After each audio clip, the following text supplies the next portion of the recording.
Good morning, everyone. Welcome to It's a Crime. For those of you who don't know me, I'm Linda, and we are about to get into it. Today is Verdict Watch. Yesterday was closing arguments in the Lori Vallow Daybell trial, and we heard from Trina, who is the prosecutor, and we heard almost 2 hours worth of closing arguments, which we'll get into in a minute. And then we heard Lori all of 17 minutes, pretty much reading from the jury instructions and not given a whole lot for her defense. So we are hanging out. What do you think? Let me know in the comments below. Do you think we will reach a verdict today, or do you think it's going to go into tomorrow? Yesterday, they were on we were verdict watching for 10 minutes, I think, and then the jury decided to wrap up, and here we are starting right at this moment. Should be court starting. So some people are saying yes, an hour at most. Yes, I think so too. I feel like today is the day. And I don't say that a lot because, it could take a long time. They have to deliberate, they have to go through the stuff. And Lori yesterday in her soliloquy said, I encourage you to watch the whole interview. But what was submitted wasn't the whole interview of Lori being interviewed by the Chandler Police Department, namely Detective Inklin. And she ended up saying in that interview, we could watch it if you guys want to watch her interview or not, you could let me know. But we could do that just to see what the parts that she wants to reveal, which had to do with Tylee and victim services and a few other things. So, of course, Lori wants a diversion. Lori likes the diversion. That's what she wants. That's what she uses. That's how she manipulates. Look over here. Don't look over here. And that was she said a whole lot of nothing yesterday, I feel like. She was saying, although some people were like, I can't, Linda, I cannot listen to her. She used my husband, like we thought. And she said that the state failed to carry that burden. So if they did fail, that she must be found not guilty. She talked a lot about Alex. And she put in a little bit of those digs like we knew she was going to. I called it. I said she's going to try and put in these little tiny sentences to slip things. And at that point, she wasn't even allowing to be objected because Trina says objection and Lori just kept going because she needed to say what she needed to say. So that lasted 17 or 18 minutes long. She talked about how it was not a normal protocol for the Chandler Police Department. There was no digital copy of Alex's phone, that the walkthrough wasn't recorded. She fully cooperated, and they were kind and courteous to her, which is a manipulation, in my opinion, of her words. And it doesn't match what she's been saying throughout the trial. So that's a manipulation tactic, in my opinion. And the funniest, I shouldn't say funniest, the most maddening, I think at one point I actually flipped her the bird. I flipped the middle finger to Lori. Tylee has a right to self-defense, is what she said. Tell me, Lori, how does she have the right now? Remember? You dismembered her? She was upset. They didn't test, they didn't luminol, they didn't check out the shirt, they didn't check out the rental car. She just said this was a tragic family event. Now, interestingly, she contradicted herself. She said that there were obvious marital problems in her marriage to Charles, who was 17 years older than her, I believe she said. I believe she said 17. And she also said that during trial that She was still married to Charles. Remember, we saw a little clip, or I should say, when she was on the witness stand with Nancy Joe about dating. She said, how are you supposed to choose? Blah, blah, blah. And that the state misconstrued what Nephi was. A wonderful story about Nephi. And they are trying to retrofit, is her word, retrofit, quote, a crime. And then encouraged everybody to watch the video, which was super annoying. People are saying, okay, I think today, verdict today. I think so. I feel like it. Feel it.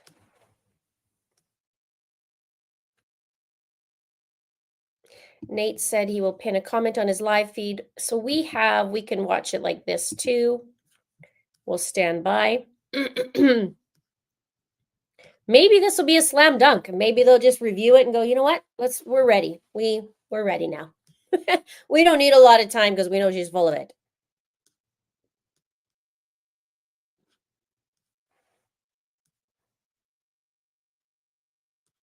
Yes, you want to watch? Okay.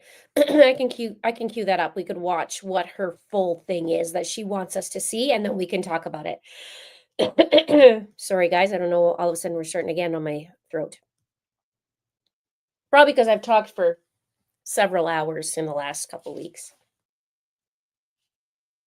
Amy says the court reporter's facial expressions are priceless.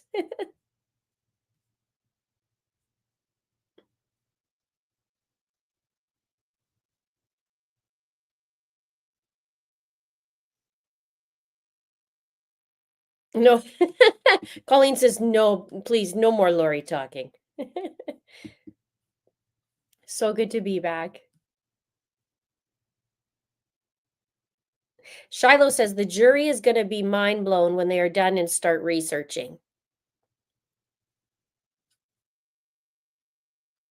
And if you do want a guilty verdict, click the like button below. Okay, some people are saying after lunch, you think it's going to happen for the verdict. Guilty by the end today. I feel like it's going to be today. Now, it's only 10:30 in Arizona. They're just sitting down, starting to go through it, but maybe by this afternoon.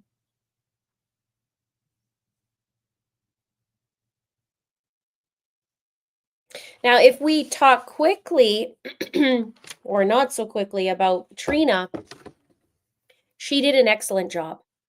I think so. Many of you said slam dunk. She did an excellent job. She started out with talking about the insurance policy, the motives for being with Chad and money, and Lori receiving the letter that she won't be the beneficiary or whatever the letter was, that Adam knew something was wrong and said they're planning something. Remember Charles with Adam. Trina said about drugging Charles, and she made sure to say that, which is beautiful. Yesterday, that's what I was hoping for Trina. I've said this for 2 weeks. I was hoping that Trina would really take her time and emphasize the things, which of course in closing arguments, typically that happens. But I was hoping through that. We were just like, come on, Trina. And yesterday, she friggin' delivered. She talked about drugging Charles, Nancy Joe, Nephi, guilty of conspiracy. Then she went and talked about the KK Walker email. And she talked about going through the timeline, that, there wasn't an intervention yet. Lori's coming. She's asking Alex to come over, that Melanie can't go to the wedding because it's coming to a head. She said that a few times. She talked about Alex texts, lots to do that week. And I will be like Nephi. And then they talked about Chad texting back and forth, which, by the way, were deleted texts. Why Chad? It's too bad those were deleted, because wish Chad got charged for Charles as well. is I fully believe that he was part of it. And I fully believe, I always bring this up. And some people are probably like, oh my God, she always brings this up. The coded email. Now more than ever, be interesting to review that just to see. She talked about Adam coming to town and calling his brother Alex repeatedly. And unfortunately, yesterday, there were times where Alex and Adam were interchanged by Trina. I can understand how that can get a little confusing, or, a slip up, but she did it a few times. And that Alex went over to the house, and not only that, arrived with a gun, 2 magazines for the gun, ready for his mission. And I thought it was so beautiful where Trina says, well, wait a minute. She's so concerned about JJ being in the front seat of that car, in Charles's rental car, but she has no problem with her brother coming over with a loaded gun with a 7-year-old autistic child. So I love that she did that. And she even said the garbage bag with underwear. She was doing the digs yesterday. I was here for it. It was so good.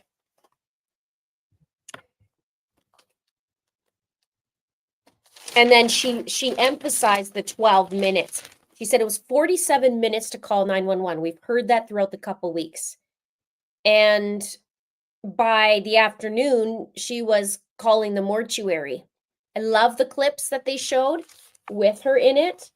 And then instead of calling 911, or instead of wondering how he is or how these people are, whatever, she was talking to her lover, Chad Daybell.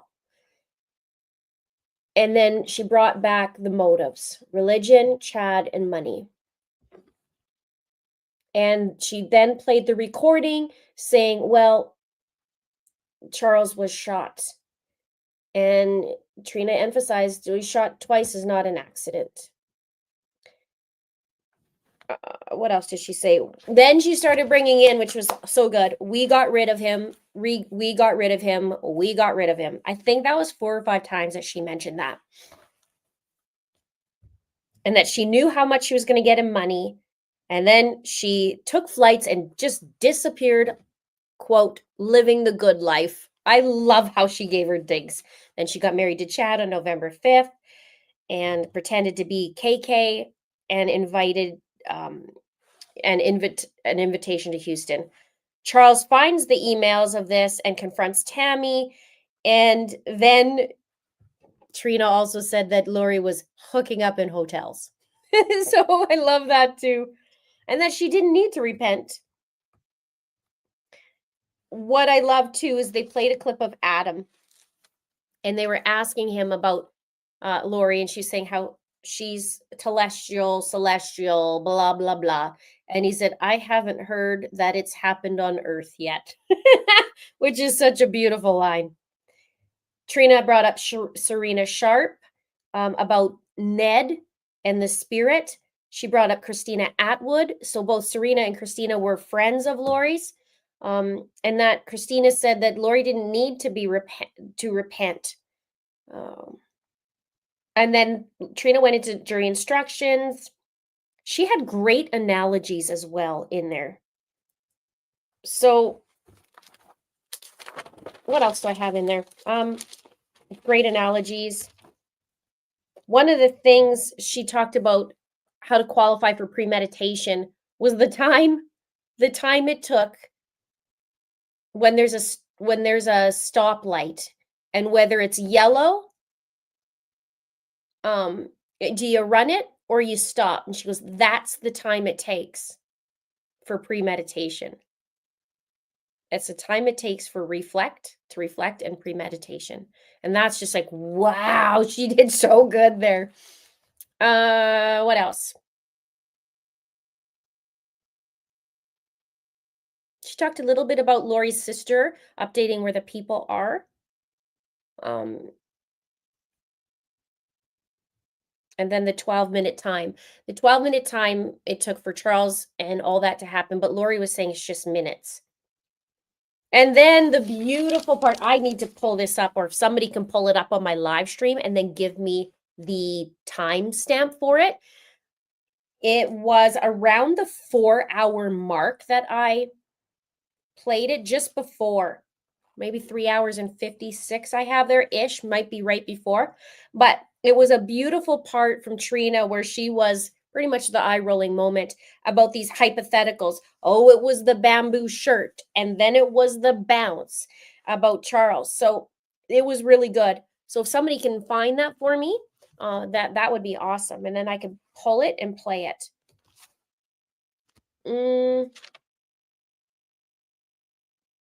Yeah, she went through being dark, possessed, poisoning, drugging.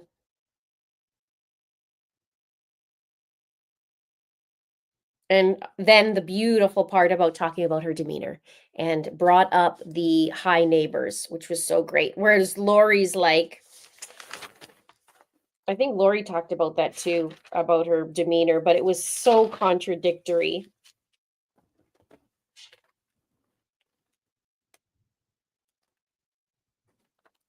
I can't remember what she said yesterday about her demeanor, but you can't, you see what you see. Like, you can't, she didn't even look concerned. Even if she had a concerned look on her face, is better than what she showed.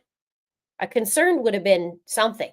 She didn't even show that. So, I mean, she didn't fake it. Joe says right after lunch it could be an enchilada day. I don't know if it'll go that far. Good question. I don't know why the pool party wasn't mentioned. I guess maybe they couldn't. What they did from the detective.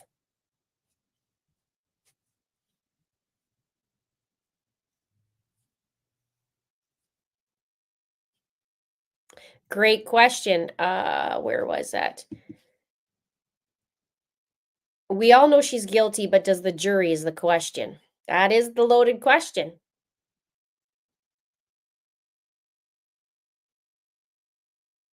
Peter says, hi everyone. I think it was necessary for Trina to give the long closing that she did. Some complained it was too long, but the evidence showed that it was necessary. 100%. I'd rather take too long than not enough. Except for Lori. Hers were too long, but she muddied it for herself and she ended up looking like an ass. I don't know what else you could say. Lisa says 47 minutes for the verdict. We are now almost 20 minutes in, that I understand.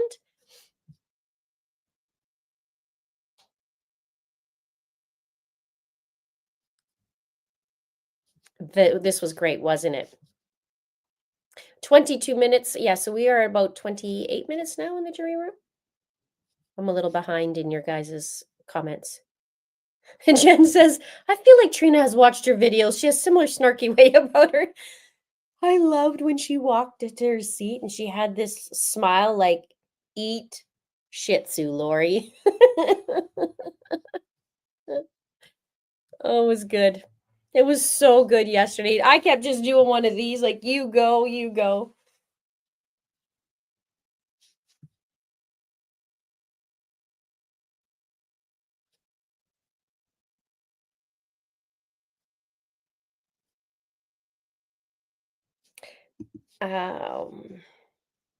So annoyed that the prosecutor got Alex and Adam's names mixed up so many times. Yeah, there was quite a bit, wasn't there? If you do have a moment, click the like. Is it going to be today? Click the like.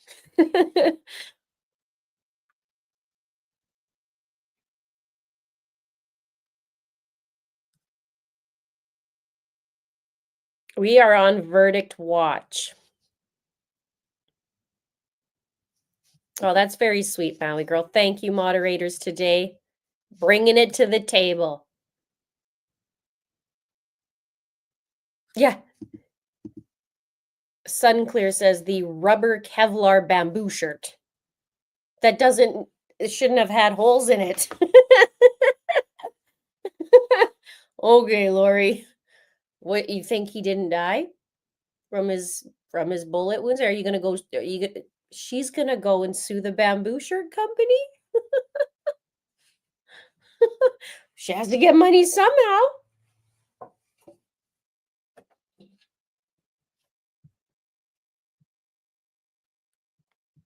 Aw. Elizabeth says, I got gifted a membership yesterday. I don't know who it's from, so I can thank them. Aw. Welcome, new members. Yeah, Trina was great. And Laura says, I hate the wait. Well, it's gonna be maybe a long week, but I don't feel like it. I feel like today is gonna be like, let's go through these things. Okay, so how many days did we do? 9 full days of court? 4, 8, 9 days, right? Today's Tuesday. So we had 9 days in court. Really, we have the texts. We have obviously the report for medical examiner and whatnot. We have some of the evidence with the bat and the gun. We have Lori's 20-minute snippet. I think it was it ended up being 21 minutes or something like that.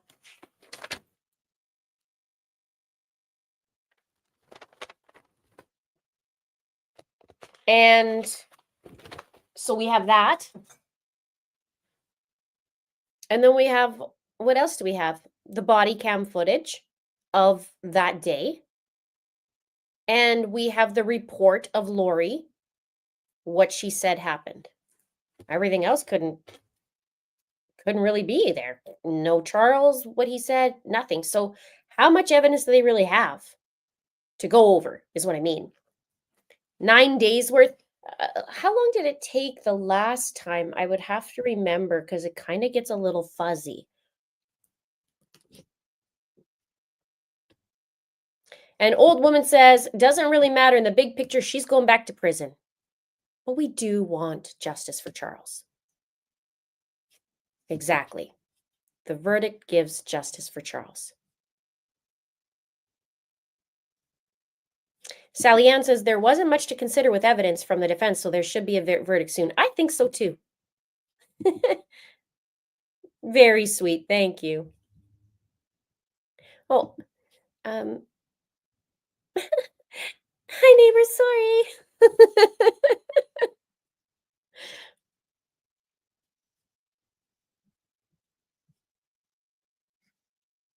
Chocolate Chip says, I do wish the prosecutor had pointed out that Lori didn't testify, so there was actually zero evidence for the bamboo shirt. Everyone was asleep, and the jury shouldn't take them as facts.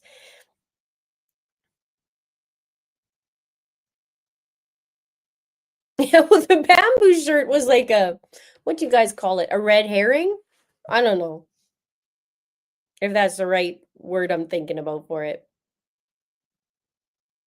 Yeah. Oh, Lori, how about this? Don says, what you saying? We all know bamboo shirts are bulletproof. Ellie swears by them. Yeah, Lori, why don't you ask the officers why they're not wearing bamboo shirts if they're so bulletproof?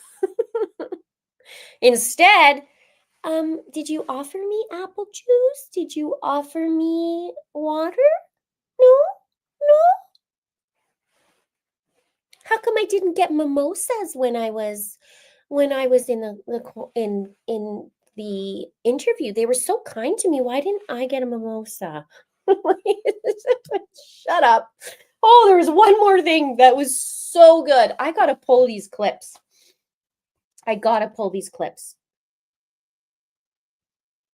Trina was talking about how Charles paid for everything. And I friggin' loved it. She was saying something about for 13 years, Lori didn't have to work. Charles paid for this. Charles paid for that. Lori just went to the gym. Lori got her hair done or whatever she said. Oh my, that was my highlight. That was my highlight. Because Lori would just sit there just scowling like a cranky bag. You know I wanted to say the other word. Maybe that was in her rebuttal.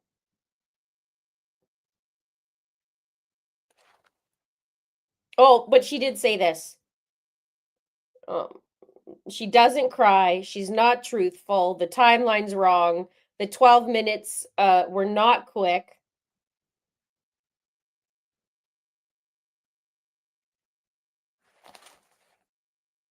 I swear I wrote this down. And Trina also said, of course she thought she was Nephi.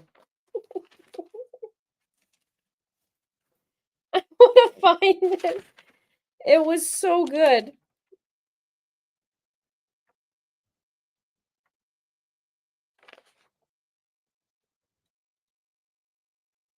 She also brought up how she was chasing, or she had Charles's phone and she was in the kitchen. I don't know where it was, but it was good. Maybe you guys can refresh me.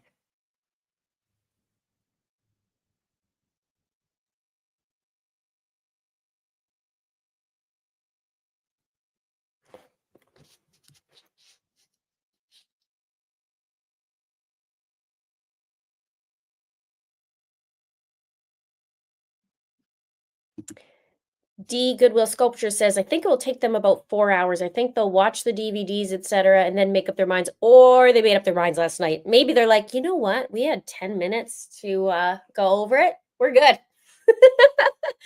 minutes, yeah, let's go home, and tomorrow we'll just chat it up a little bit, and we'll come back.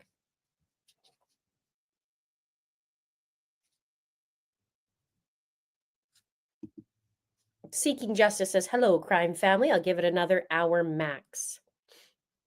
Now, speaking of this, let's go back from my poll. Remember my poll yesterday? The poll was about what would the verdict be for Lori Vallow Daybell? And so now we have almost 4,000 votes.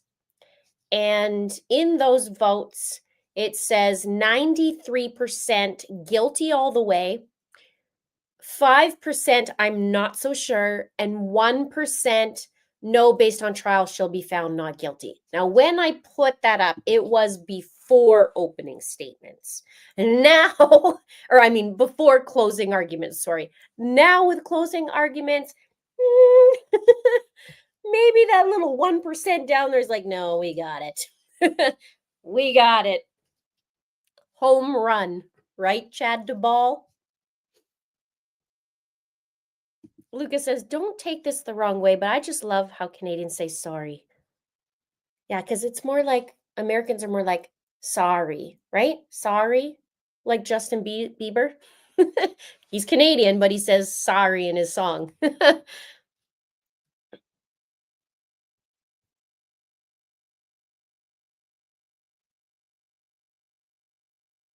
Yes, Steven says, I bet Lori has rated Trina as 4 dark. Yeah. Add her to the list. Lori's literally probably in prison, right? Like in prison when she goes back to prison. She's probably sitting there going, okay, I need a piece of paper and I need to write down Trina now. Okay, we got to work. Can someone tell Chad Daybell? Chad Daybell, can someone say that we have to work in the porta potty because we meet at night, okay? For real, we meet at night, and so we're gonna have to have a little bit of a communal zombie exorcism, and we're just gonna have to get rid of Trina because I have to represent myself because I'm so important. I'm gonna have to represent myself at the Brandon Boudreaux trial, and we have to get rid of Trina.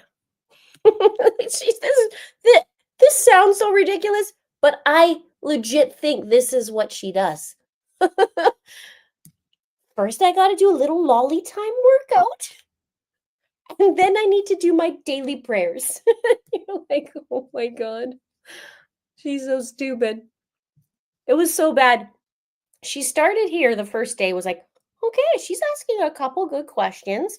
I don't know if you saw my interview with Josh from Courtroom Confidential, but we had a conversation about this, I think 2 or 3 days in. Maybe we should watch. Oh, I don't know if I could bring that in. Go over there to watch. I'll have Josh on here, and we're going to talk now that it's done. Let's do it. I have this clip actually. Let's just take this off for a minute because we're still on verdict watch. I'm just going to double check that I'm not missing anything.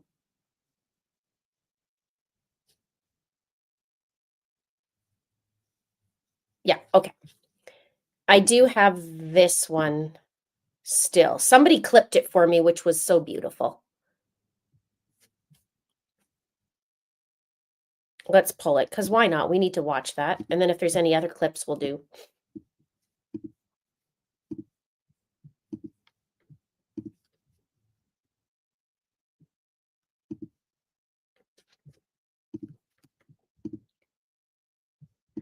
Because this is the best part anyway, too, right? But other than yesterday was stellar.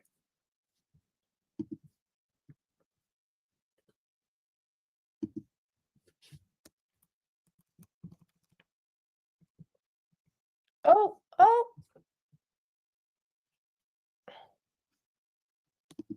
The truth, and that's what I know. So you spent your whole date getting to know each other, talking about me. Don't flatter yourself. No, we did not spend the whole time talking about you. You knew a lot about me, right?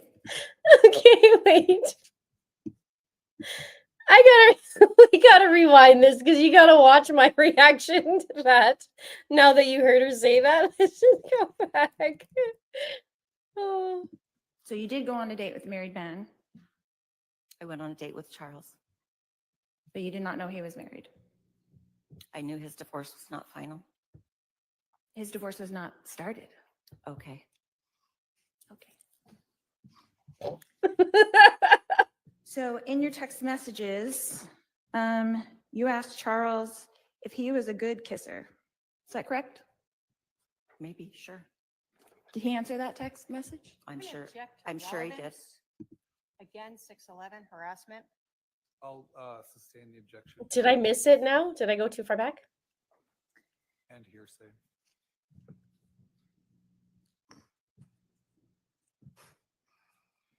So are you trying to tell me and this jury that you went on one date with my husband and he told you all the details of our lives?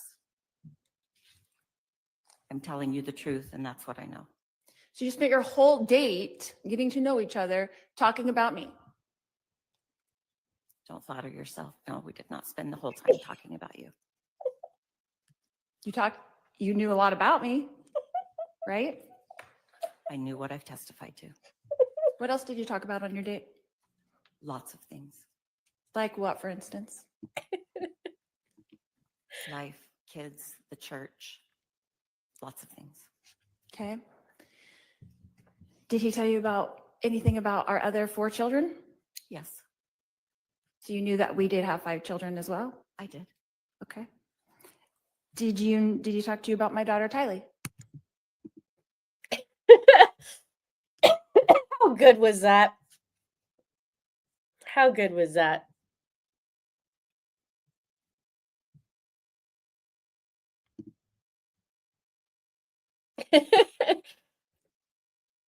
Oh, that was so good. Marshall, I hope I said that right. What a cool name, Marshall. Thank you for all you do. Have they reached a verdict? No, we are on verdict watch. We are on verdict watch, and we are watching Lori lose it.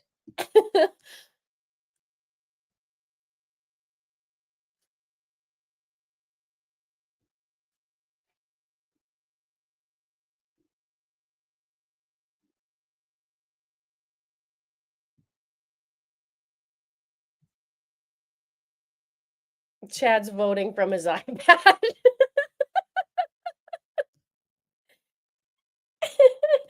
Oh, it's so good. God.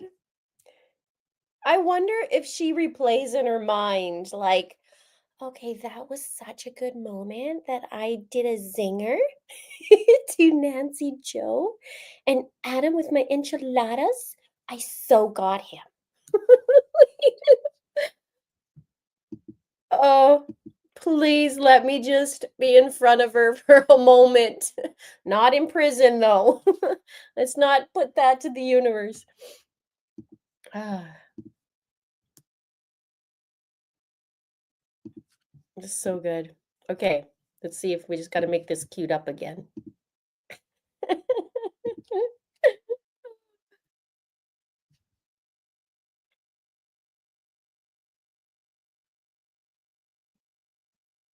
Cindy says, I think they took a vote and saw it wasn't unanimous, so decided to start fresh today. Okay, maybe. I hope it is unanimous.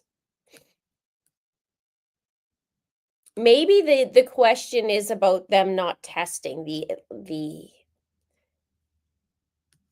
police department.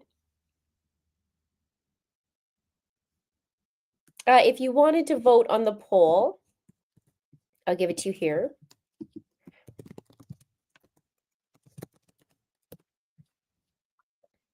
Connie says, I'll be shocked if it takes all day.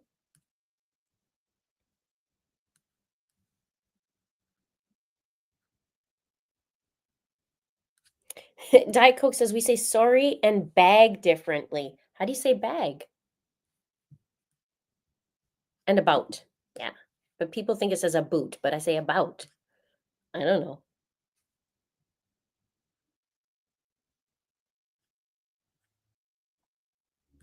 Lori probably sits in prison and writes her name all day.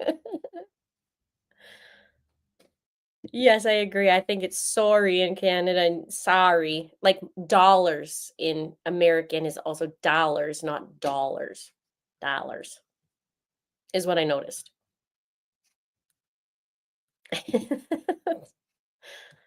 I have to get it out, you know?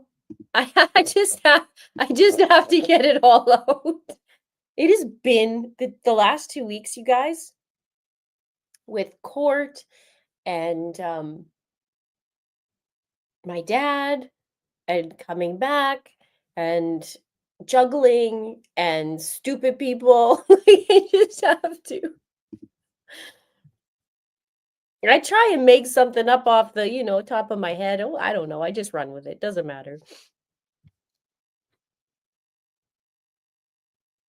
Emma says, I just watched the body cam of Charles pleading with the officers and saying how much he loved Lori and that this was killing him. Yes.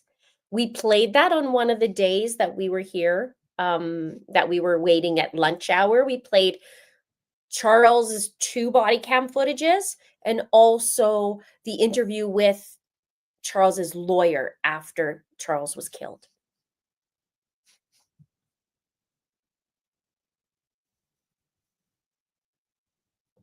Frank asks, do you think the prosecution proved beyond a reasonable doubt to people, aka the jury, who don't know of Lori's atrocities? I think so. I think yesterday it all came together. I think it really shows the difference between what Lori actually did and what she's saying she did.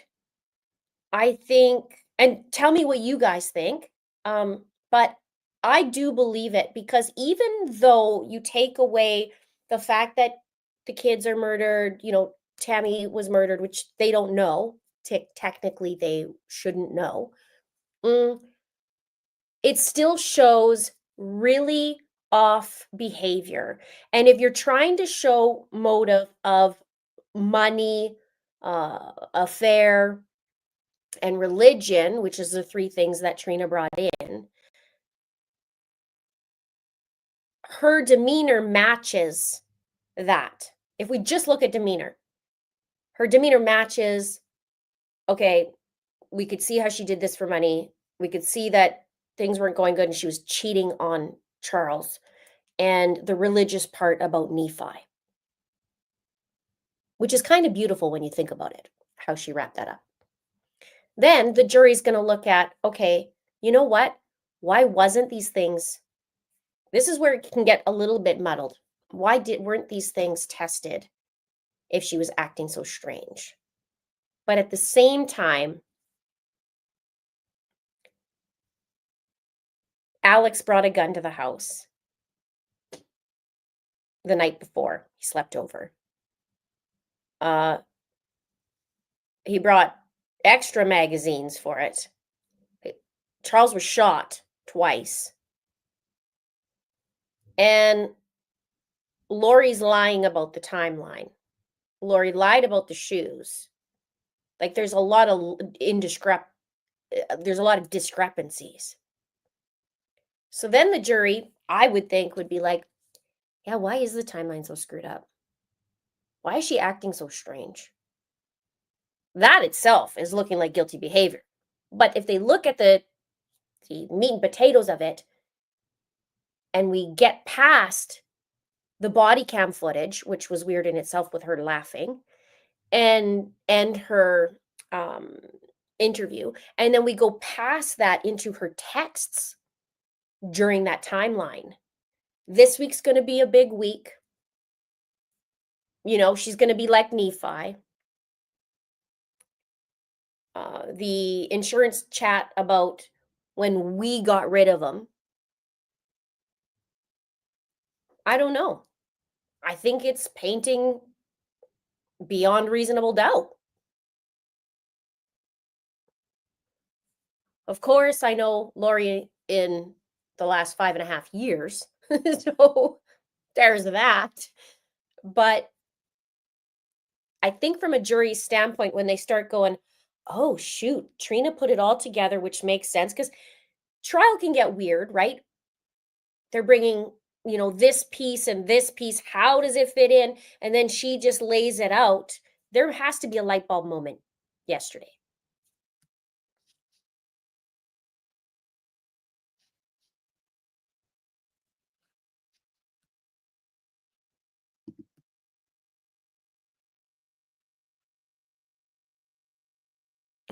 So Betty, I'm here for it.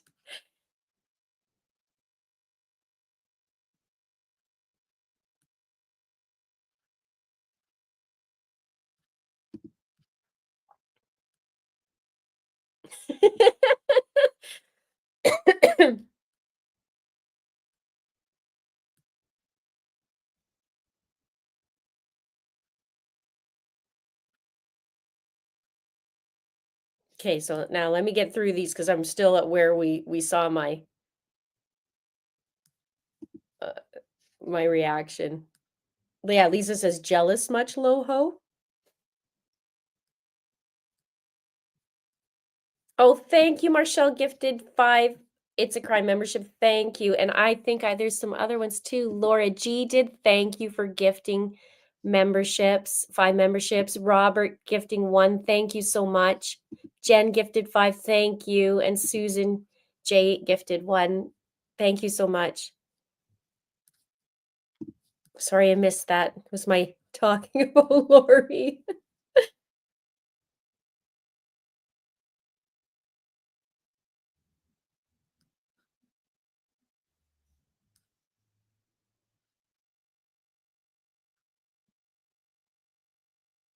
Cheryl says, my husband and I just saw that you were on. Yay, is the verdict about to be announced? We are on verdict watch. We have no idea yet what's going to happen, but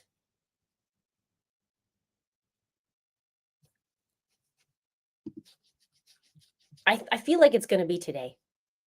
I'll be surprised if it goes tomorrow. Maybe that's just hopeful, wishful thinking.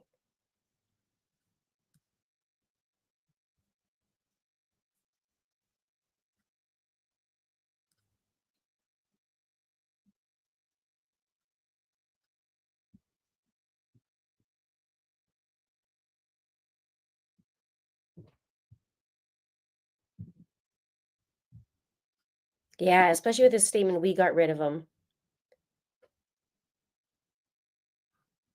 Hang on one sec, guys.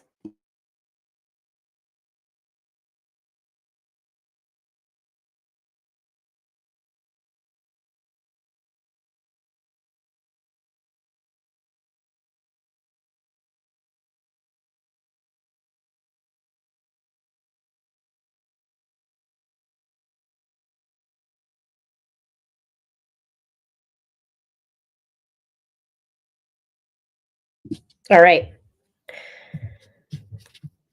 Let's see where we're at. I wonder, Shay says, I wonder if they'll serve her chicken enchiladas knuckle sandwich.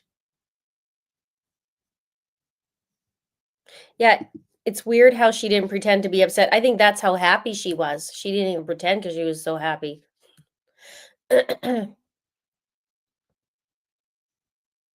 Yes, no 911 call. I love that. In trial, they kept saying, okay, well, wait a minute. Here's the timeline. Here's the timeline. And still no 911 call. Timeline, still no 911 call. And Lori didn't bother to ask how this, how that. Like, she's, yeah. And it just got worse as she went along.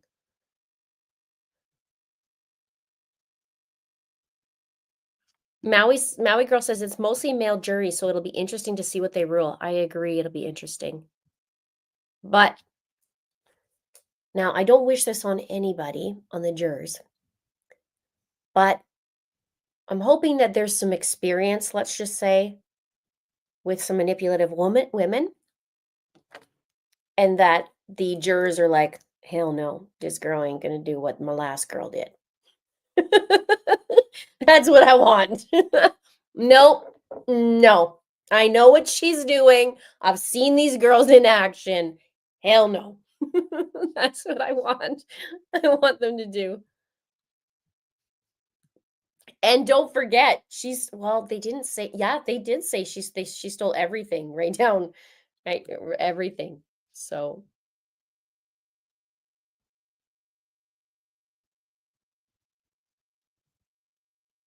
yes, Tylee would be 22. My son is 22. They're very close in age.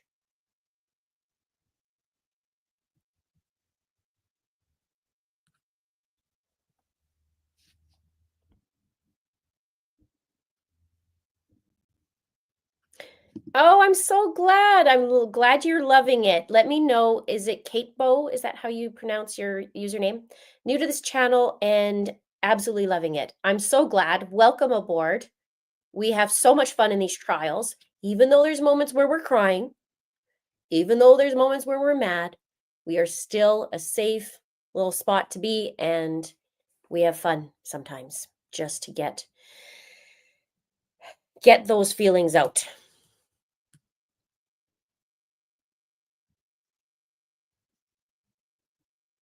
Now, do we want to see parts of the, I was going to say interrogation, but it's not, the interview of Lori's, and maybe I stop and start and talk a little bit about it? Do we do that, or what would you like to do? Because it could be all day today. Callie says, this is a closing of a big chapter in a lot of our lives. Glad to have this community. Me too.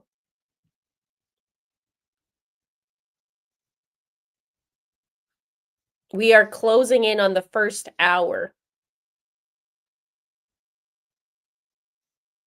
Brandon's trial will be the end of May for jury selection. And then June 2nd will be the trial. And they're giving it till the end of June, except skipping the second week, from the 16th to the 21st, I think, because it'll be dark. The judge can't be there. I don't think it'll take that long for Brandon's, but who knows? Aw, thank you. I'm back. Love you too. Maddie, so nice to see you. Listen, Linda. Listen, Linda. Why do you think the prosecution did not emphasize the fact of Lori taking Charles' rental car and using his credit cards for purchases during the closing statement? I think maybe she just wanted to dial in still the meat and potatoes. I mean, but really, Lori stole Charles's rental car. She stole his wallet. Or his cards. She stole his phone. And I always say this, but it still bothers me. in October, she started buying, even actually, she bought a ring in August, I believe, a malachite ring from Etsy, but then the Etsy owner had to cancel it because they were on vacation or something. And then she ended up buying it again in October, or buying another one. I'm not sure if it was the same seller. And she bought a tire for her wedding and all that. It was all on Charles' credit card. How did she not get charged with fraud? Why? Charles was dead and she got charged for Social Security stuff. Why didn't she get charged for fraud for using Charles's card? Anybody on that one?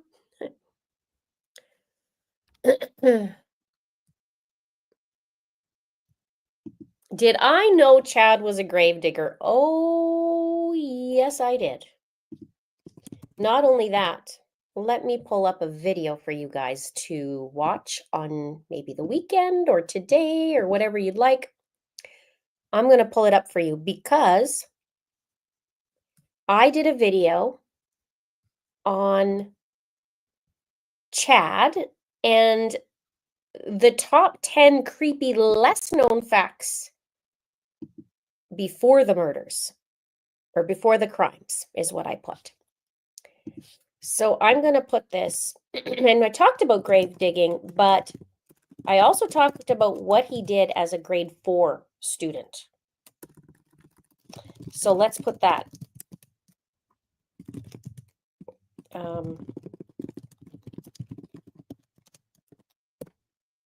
And it's about a 50-minute video. So get the popcorn out and I lay it all out.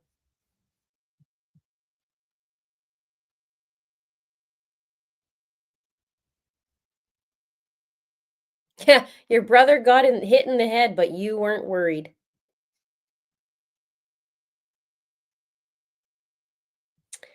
Pinky Sim says, Linda, did you notice Lolly's hand go into a fist when Trina kept making objections during her closing? I think at one point I did see a little bit, but I didn't really, I was kind of writing and watching, so I probably missed quite a bit.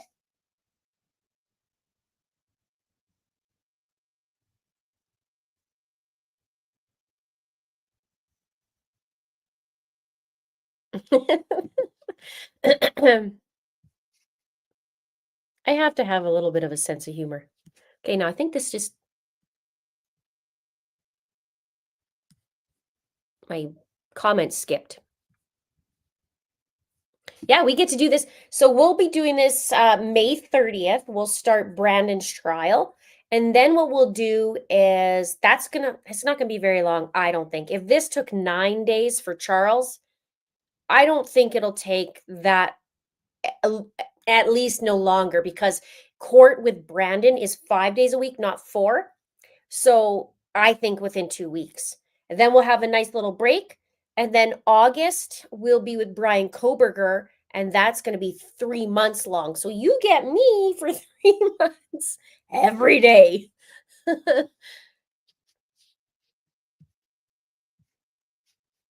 So Brandon's, I did a whole playlist with Brandon.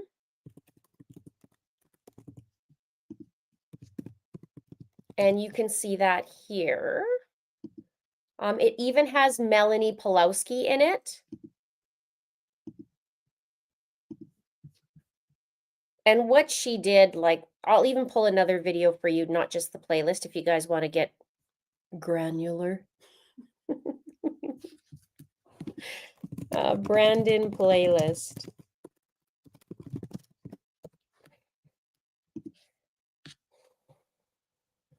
Let me see.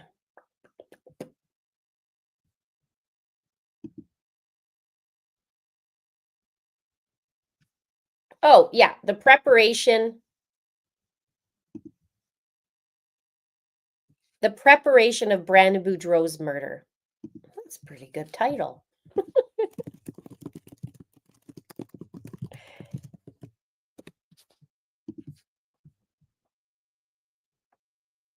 Oh, and then I have one, Did She Know?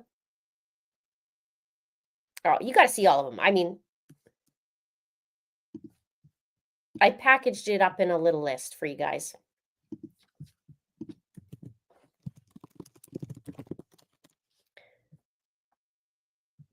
Sarah says the text message is he changed his beneficiary before we got rid of him. Exactly.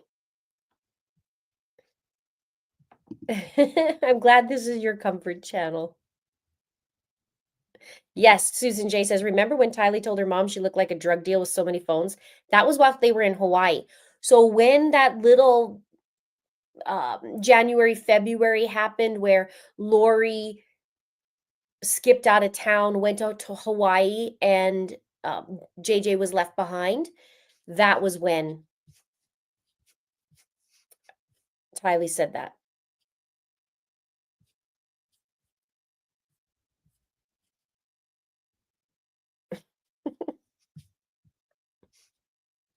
Yeah, I can't believe, Sylvia says, I can't believe her niece has not been charged. Me too.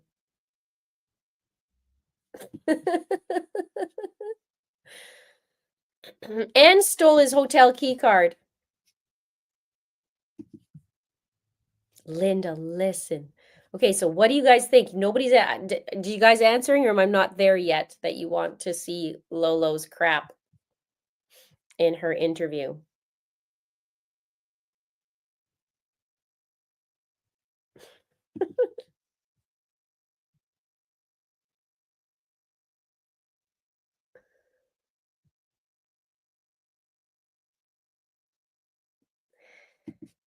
American Patriot Mama says because she was his wife at the time and an authorized user of the cards, but he was dead. And when she bought it, July, it'd be August, September, October, it was 3 months after he died. So that's what I'm confused at. Doesn't his cards get shut down?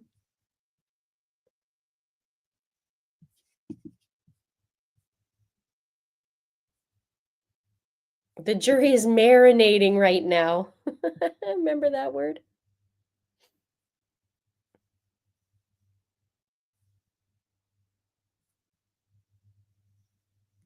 Yes, Lori calls Chad Bubby. And it's in her phone. So nice.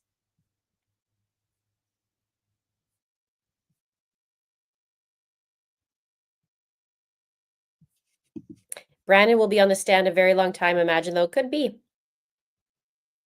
Yep, PJ Cat says in Brandon's trial, we'll get to see video of Chad patting Lori's bottom. Yes, we do. Yes, we do. Amy Daniel says, bamboo shirt clip. Oh, sweet. Thank you. Okay. Now, I need to know what day that was. Yesterday. Okay, let's see if I can pull it up. Hang on.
Okay, so we're gonna watch. There's two of me here. Listen, Linda. We're gonna watch a part where Trina is given a dig to Lori yesterday in her closing arguments. And she calls it hypothetical stuff. She talks about the bamboo shirt and the bounce. And I wrote down the best. So thank you, Amy Daniel, for the super chat. Thank you for painfully finding it. Thank you. Okay, let's watch that. It might be about a minute before. And there's that 12-minute time where the defendant desperately wanted to rewrite the timeline as they told the police that day. This just happened.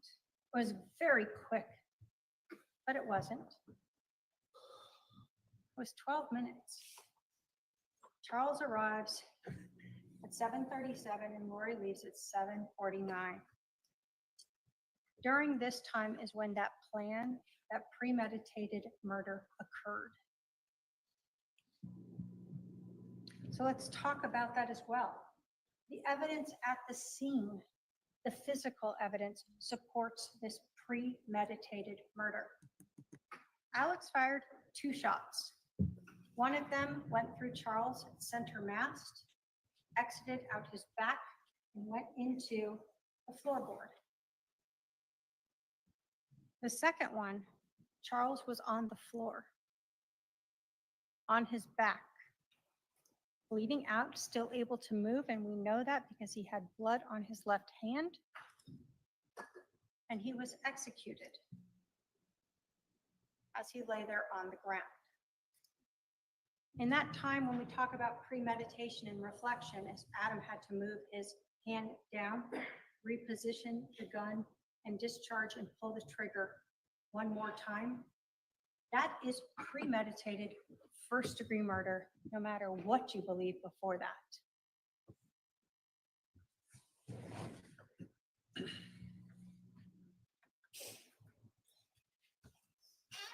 Again, when we talk about that physical evidence, we saw the fact that the location of that bullet defect in the ground matched right under Charles's left shoulder.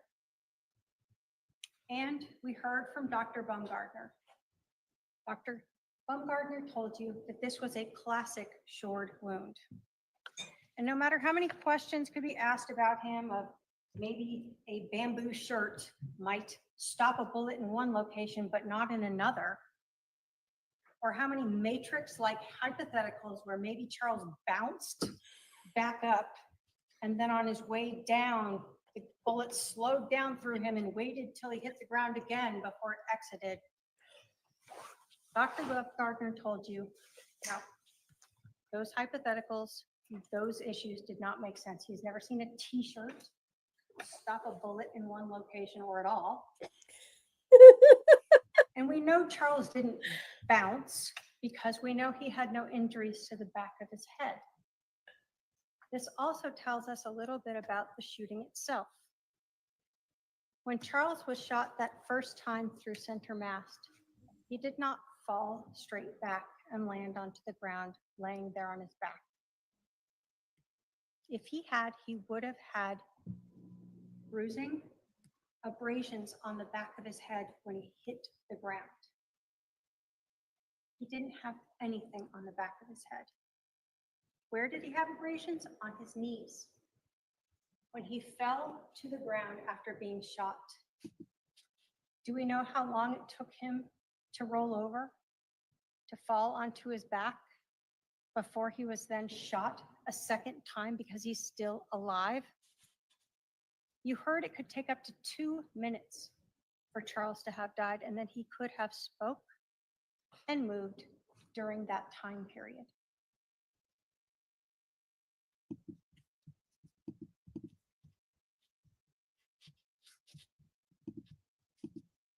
Okay, so I love how she half rolled like hypothetical and the bamboo shirt. It's exactly it. She did so well on that. Okay, let me just make sure I get this off stage again. And we can go to the next.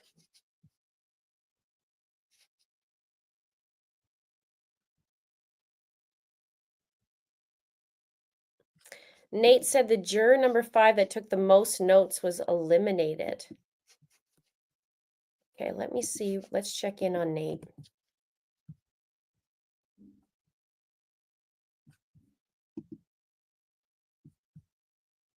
Hasn't said anything in almost an hour. So we are just over the 1 hour mark of the verdict watch. I don't know. Well, it is me. I would hope I pull some of the same faces. T-shirt to stop a bullet.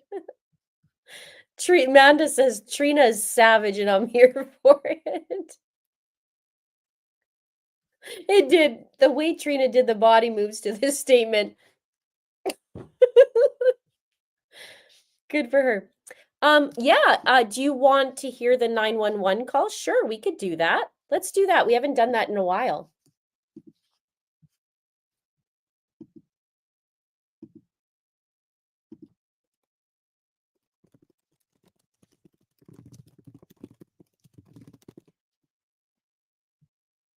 Now remember, it took 47 minutes.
Okay, so this is the 911 call made 47 minutes after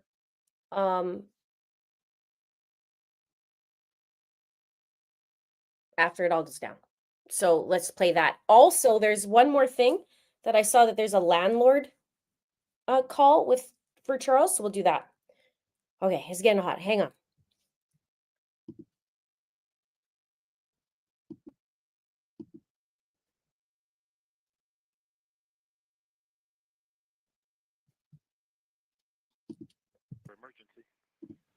It's at 5531 South Four Peaks. I think it's Four Peaks Lane. I'm not sure. I'm sorry, you say you don't know the direction? I don't know the street name, if it's a lane or court. It's 5531 East, though? Yeah, or South South. Four Peaks. 5531 South Four Peaks in Chandler. Is that right? Yes. You need Yes. police or paramedics? Both. I'm in police and an ambulance. What's the emergency there? I got in a fight with my brother-in-law and I shot him in self-defense. Okay, let me get the medics on the phone. And is he hurt or is he alive or? Yeah, there's blood. He's not moving. How long ago did this happen? A couple of minutes. Fire department, what is the address of the emergency? 5531 South Four Peaks. And is that a house in Chandler? Yes. And your phone number, please? 480-351-9120. And just repeat the address to confirm it. 5531 South Four Peaks. And what is the emergency? I shot my brother-in-law. Okay, what part of his body is injured? In the chest. I'm sorry, where? In the chest. Okay, is he awake and responsive or unconscious? Unconscious. Okay, is he breathing? I can't tell. Okay, are you willing to go over to him and check? Sure. Okay, do you just let me know if you see his chest going up and down? How old is he? It's not moving. He's 60. Okay, and are you wanting to start CPR? No, I don't know how to do that. I can walk you through it. Okay. And what I want to do is you're going to put one hand in the center of his chest. Yeah. The other hand's going to go right on top of it. Okay. You're going to interlock your fingers, keeping your arms straight, and you're going to press down hard and fast into his chest. You're going to go Okay. 2 inches down and fairly quickly. 1, 2, 3, 4, 5, 6, 7, 8, 9, 10. Making sure his chest goes up between each compression. Where's the Okay. gun now? It's in the other room. Okay. PD, we're going to stage for you. Okay, thank you. Okay, just keep going with those compressions. PD, did you have any other questions? Yes, what's your name, sir? My name is Alex. Last name is Cox, C-O-X. And where are you in the house now? In the living room. And where is the gun? It's in the bedroom.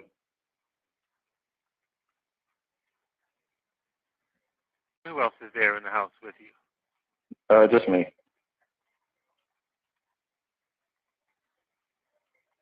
What gun is it? Was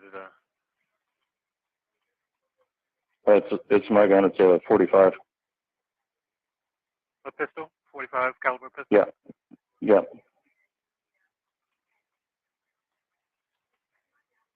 What's his name, your brother-in-law? Charles Vallow. His last name, I'm sorry. V-A-L-L-O. Vallow. Z like Victor or G like George? V like Victor. Okay. Well, police and medics are on the way to help you. Thank you. Are you still doing, chest compressions with him? Yes. Okay, just keep pushing down hard and fast in the center of his chest.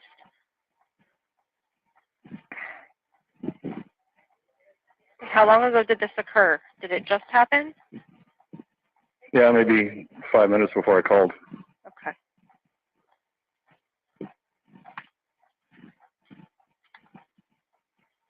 Just make sure you're still pressing down at least 2 inches into his chest, and it comes up with each compression. 1, 2, 3, 4, 5, 6, 7, 8, 9, 10. 1, 2, 3, 4, 5, 6, 7, 8, 9, 10.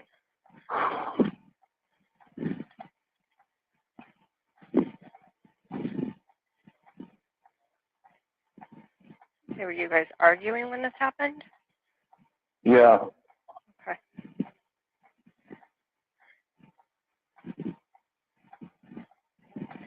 And you said there's nobody else there, just you and him, correct? Correct. Okay.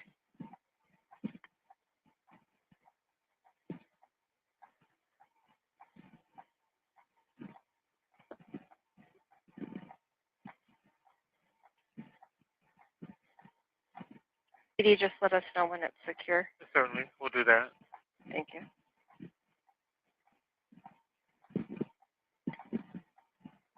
And was he armed also, or just you, or what happened there? Yeah, he came at me with a bat. Anyone been drinking or doing drugs or anything today, or no? I don't know, but I've never seen him that enraged before.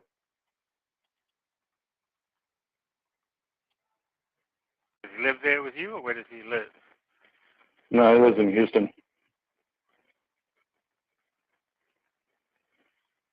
He's what, married to your sister? Is she? Where is she? You? Correct. I don't know. I think she's taking her son to school. Okay. Questions? You still doing that? Is see anything? Any response from him? No. He's not responding at all.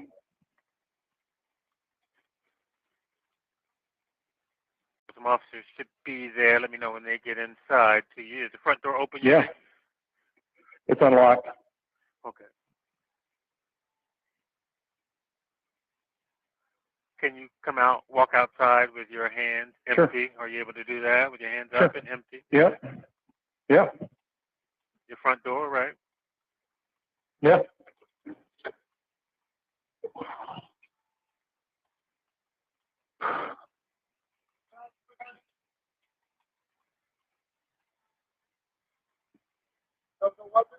No weapons on me. Yep. Yep. Yep. No one else is in the house. Have a seat right there. Yep. Get FD in here. Yeah. Have a seat. Yeah. Got some ID on you, sir?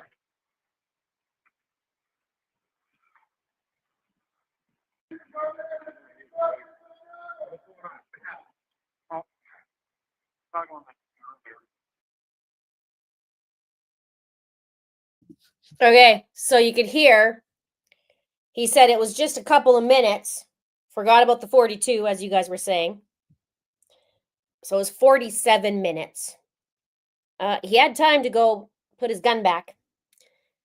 He sounded nonchalant, and he wasn't doing CPR. Now, when this all came out 5 years ago, because Charles was shot in July of 2019, we're in 2025, so it was almost 6 years ago. About 5 years ago, we really knew about all this was coming out. So when this happened, I did August of 2020. I started the playlist of Charles Vallow. At the time when I was married to my ex, who is a paramedic, and he's been a paramedic for over 20 years, I think almost 25 now. And he heard it right away. He's like, no way he's doing it. He's not doing CPR. And we didn't know anything else other than this phone call that came out. We didn't really know a whole lot of the timeline. I was stripping the timeline down and putting together. In fact, I believe I even said, I think it was an hour. There's an hour difference. I have to go look at it again. But this was a while ago. And I remember this is long before it came out. And I was just piecing together the timeline, which I freaking love timelines. It's been a while since I've done one. I love them. Takes a long time to do, but I love them. Anyway, so my ex said, yeah, no, there's no way. There's no way. And when you do it and you're done it, you're winded, you're out of breath. It's a lot of physical work. So we know he's full of it. He doesn't care. And he's known Charles for at least at that time, I think 13 to 15 years, because they were married for 13. But I think obviously with Lori dating and whatever, so it was 15 at that time. There you go. Jeanette says, I've done it and trust and believe it's not only physically, but mentally and emotionally, 100%. So sounds pretty nonchalant to me. Exactly. Jen Bowling says, what a complete sicko psycho. Kareen says, he did nothing. Piece of garbage. Poor Charles. Lisa's asking if the jury reached a verdict. No, we are on jury watch, or we are on jury verdict watch, verdict watch. So let me take this off for a minute. I'm gonna go back now because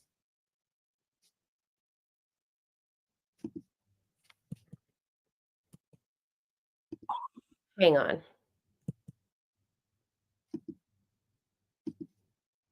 Hang on one sec, guys. I got to just check something.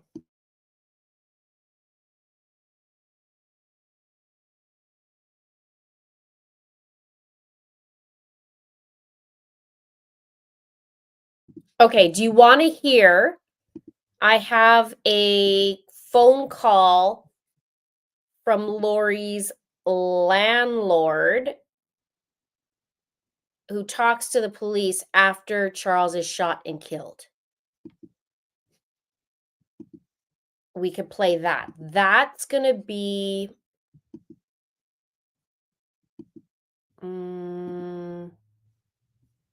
where to go? I have so many tabs open right now. Well, that's a 35-minute.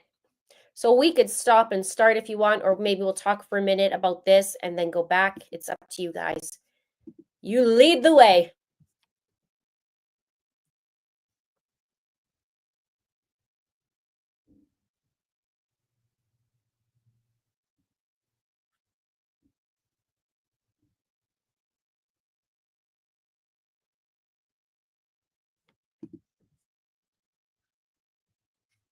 Okay, let me just get back the stream just in case.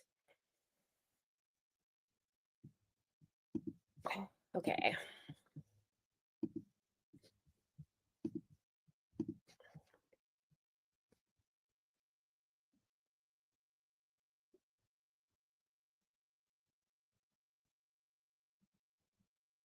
Okay, you're asking for it. Okay. Let me get back to where we are. Okay. Okay, let's watch it. Okay, we'll cue that up. I'm just going to check in on Nate for a sec.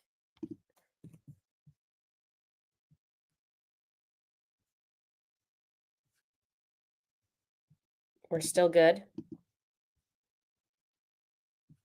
And you guys can also keep me posted.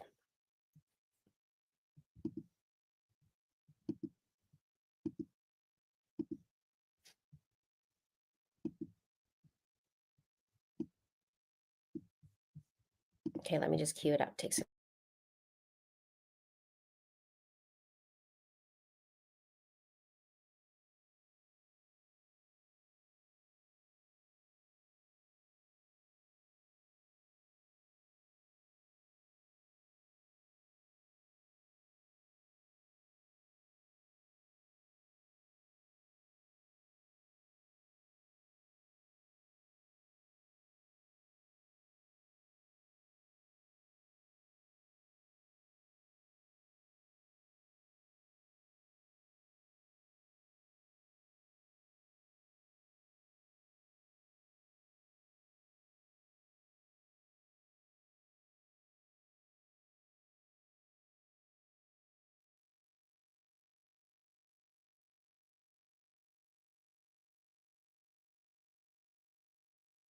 All right, it's queued up.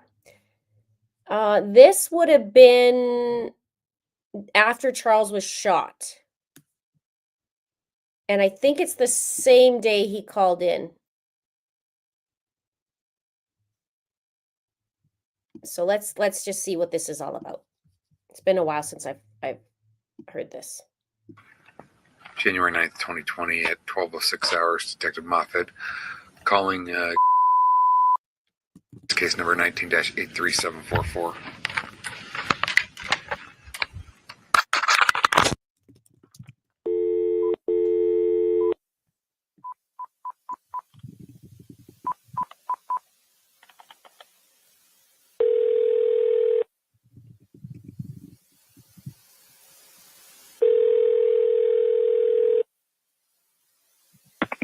Hello, this is Joe.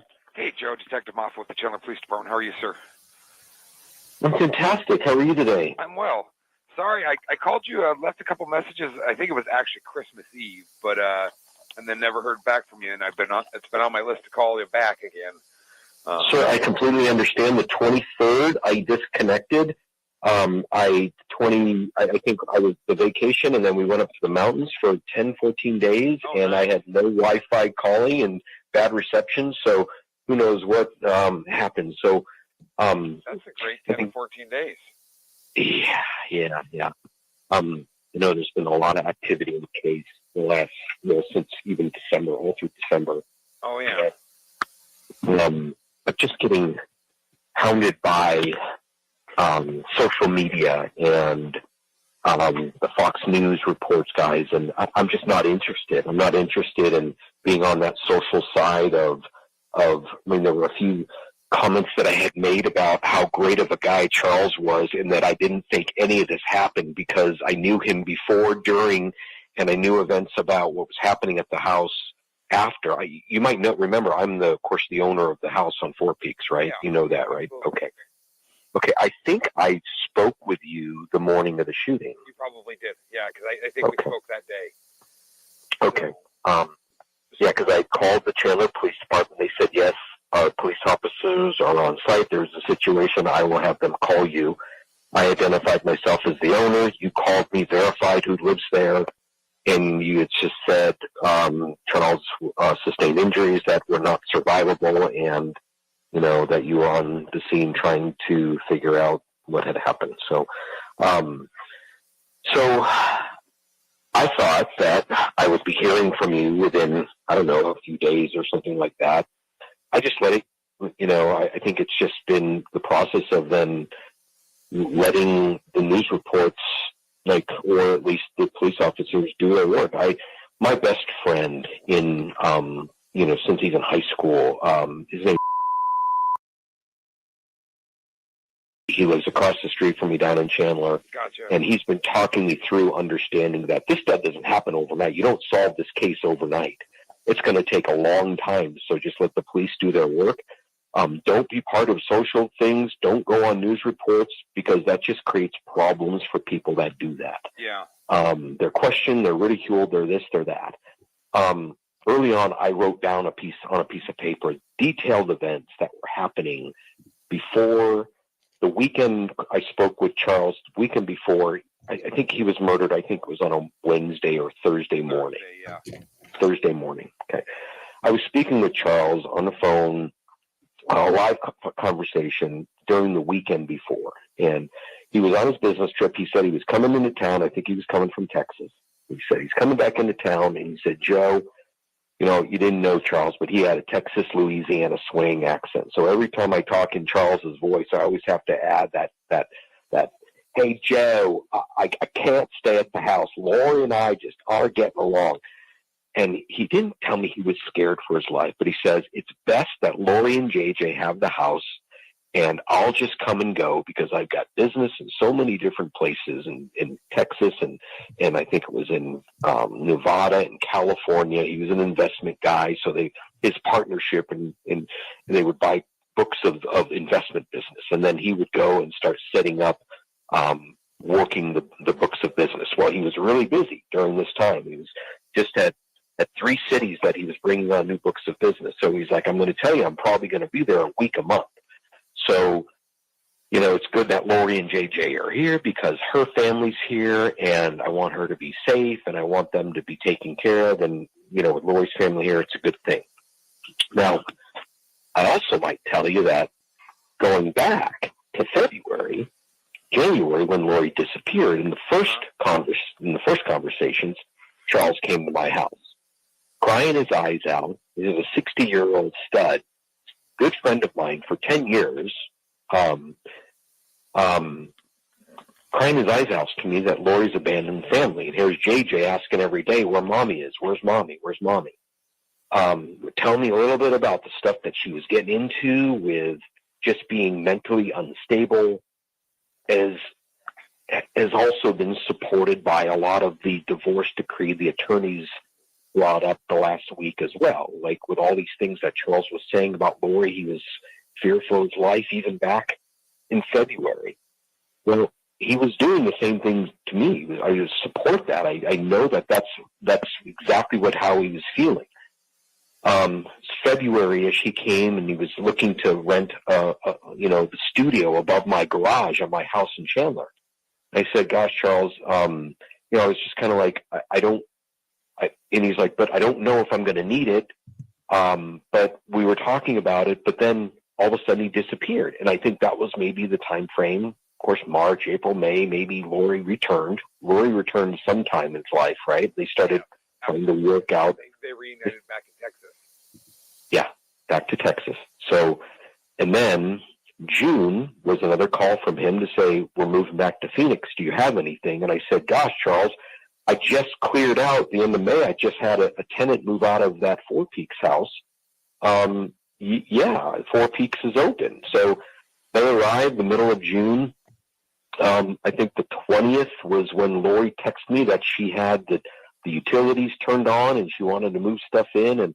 And I know that I had some cleaning to do. I went over there a few times and met with Lori about a punch list to clean the house up and, fix the sink the door handle pull this, pull that. And they moved in, she moved in, then Charles would come and go because he was, of course, on these business trips. One time I was at the house and I met with Charles and Lori, do a punch list on what needed to be done. And then Charles would go on his trip again.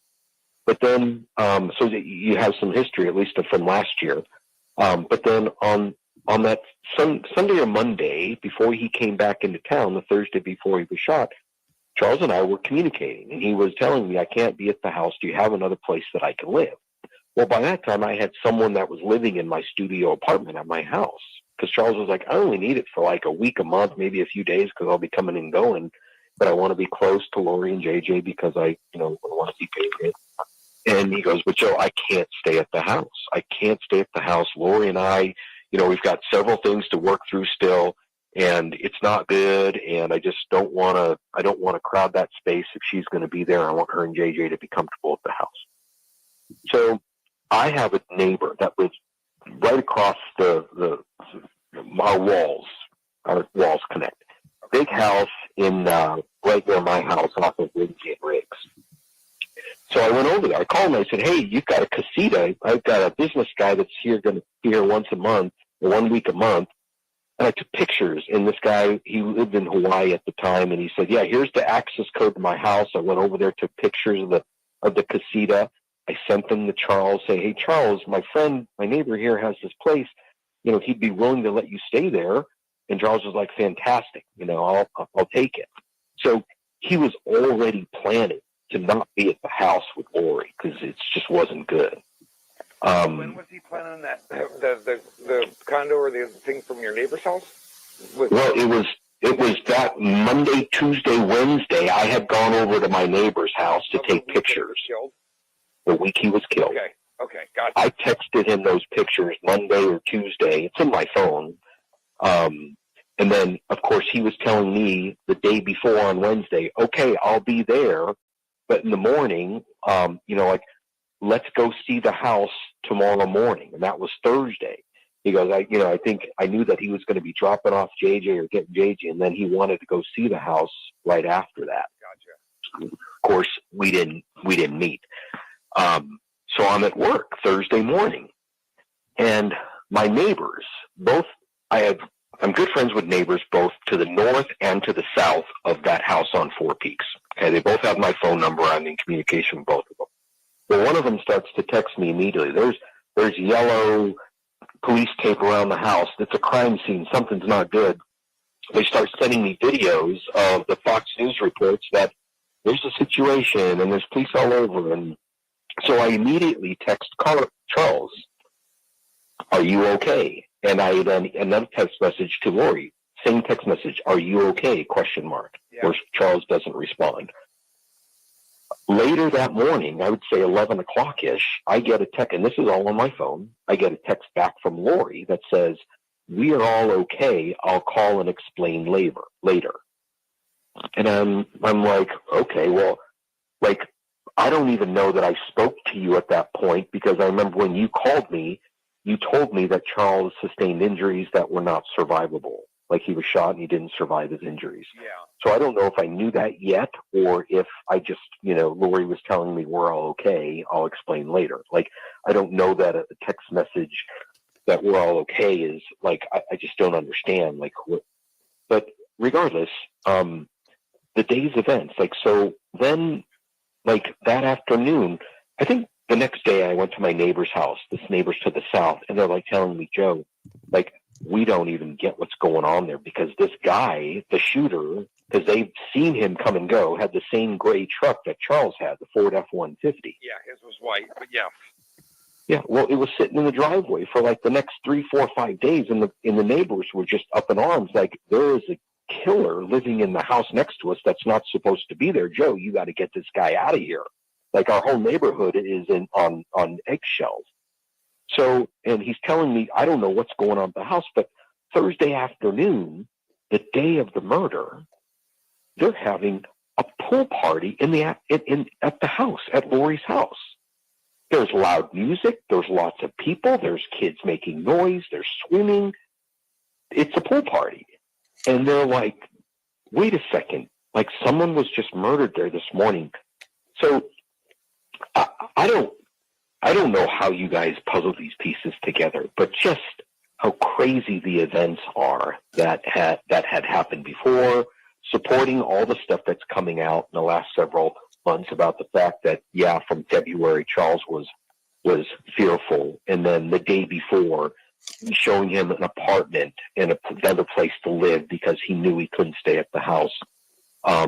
Alex had been at the house for several days before and after the shooter, Alex, her brother. And the reasons I had, part of this right at the beginning was like, oh, Lori, maybe Charles had a rough side. Maybe Charles was, was beating up Lori and her brother was there to defend her or whatever. And maybe I was like, gosh, I've known the guy for 10 years, but I've never known that he was like that ever in my life. People sometimes have a separate personality, So early on, I think people were like, oh, poor Lori, like she had to deal with this for so long. And, Alex was just happened to be there and, shot Gerald or whatever. But I think all the events that just kept going, like every time I talked to Lori, never cried, never remorseful, never like, Lori, what's the plan for the burial? Well, I've got all these family members to deal with, so I've got to go to Texas and Louisiana and plan something there. And Charles wants to be buried he wanted his ashes to be spread in Kauai, so I've got to plan a trip to take all the family members to Kauai. And this is what she was doing. She's like, so I've got 2 or 3 things to plan. So I'm like, okay, well, I'll give you a month at the end of August. You just you're going to have to vacate the house. I can't have this continue to be a memory for me. Charles is my friend. You're my friend. But I just need to close my doors on this house and just get it out of. I have a lot of rental properties in Chandler, so I'm like, this house just needs to be off my list. Yeah. So that's why she was able to stay there through the end of August. But I think that she kept asking, well, come over. I want to ask you about a few things. I'm like, no, I am not going over to that house. My friend Jeff, who's the police officer, don't go there alone. Don't go anywhere. Go somewhere public if she wants to talk about the situation. So I just think, and I don't know what pieces of any of this. I mean, I've been called by the Vallow family because they knew some of the relatives of Charles's that were able to access his calendar and his appointment scheduler. For the last several years, Charles was very, very meticulous and precise about his appointments, and my name was on those appointments several times. So one of the family members was even telling me, yeah, Joe, like we saw your name. You're the only person, like we're talking to FBI and law enforcement, and, we'll talk to Charles's friends that we can identify because we know who they are in his calendar and his scheduler and his notes. Yeah. But they were just telling me about how deep this cult is. How deep this cult is, and that they've been getting threats in Louisiana, and that they've just been off any social communication or providing any comments about all the social crap that's going on, because there's so much speculation out there. I just also, my wife and I, of course, we own the house. We have plans to do things with the house, but we have some we're religious. We have certain things that we want to kind of ask if there's an opportunity to have any information about the events that happened in our house. Yeah, absolutely. I'm just like, if do you have any questions for me about Lori? Do you have any questions about the neighbors, the comments, the pictures, the text message threads from Charles? I actually the have text message threads with you and Charles because I have Charles's phone. Okay, so got I it. downloaded it, so I have that. The pool party was something that was new to me. I didn't know that, and Kay, Charles's sister, hadn't told me that. So did you? So you got that information from the neighbors on either side of them that there was a pool party, or did you go to the house that day? Yes, no. The neighbors on the south side of me. Of course, the neighbors were in communication with me the whole time during the day and afterwards because they were scared. There's a murderer at the house. The house is there. I see the guy come and go driving his car. So I had gone over there, and they had said, why was there a pool party there? And I'm like, what do you mean? Loud music? Swimming? Lots of people swimming in the backyard? You could hear kids playing, swimming. I'm like, I don't know. And all I could think was, maybe she was trying to return the normalcy for JJ, the autistic kid. If you keep these autistic kids on a schedule and a routine, that they have some normalcy, maybe. Yeah. And maybe the fact that he was used to swimming every day in the afternoon with Lori's sister, who would drive up from wherever she lived in Gilbert, Santana, Mesa. She didn't live too far away, but she drove to the house. I saw her there with her family and her kids. several times. And I'm like, well, maybe Lori just had the family over to try to give JJ some normalcy because it was a crazy day for him, you know? Yeah. But I don't know. But, you know, I hear things like, you know, the shooting happened and Lori then left the house to take the kids to school or different places. And then they came back, she came back, and then they called 911, right? Like planning all the events. Like, you just got. That's not actually what happened. Lori left to, according to her, to take JJ to school, and then Alex called 911 while she was gone, and we were already on scene by the time Lori got back. Got it. Yeah. So I do believe there was some delay on Alex's part of calling 911. I don't think he called right away. But the 911 had been called and we were already on scene by the time Lori got back. Yeah. And, you know, I'm not the person to say the speculation of, oh, well, they were planning the crime scene. They were doing this. You guys, that's your, you know, how the story unfolds, how everything, I mean, you hear things, you'll get Lori back for more questioning. You know, Alex's murder is another whole twist in the complete circus of a story.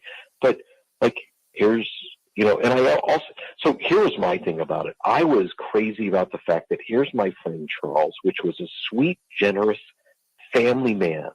Like, we were so good friends. Charles and Lori had rented a house from me years when they first moved here from Texas.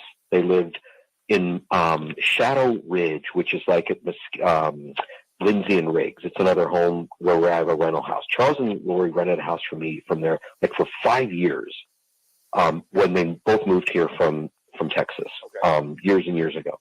So for 5 years, Charles and I were like across the street from each other. He'd come over, I'd go over, and even when they left to move to Hawaii, he left all his furniture, all his TVs, almost like was going to give me a car and just say, Joe, here, just take it because we were moving and you can, you know, you keep it at the house, use it as a rental or whatever.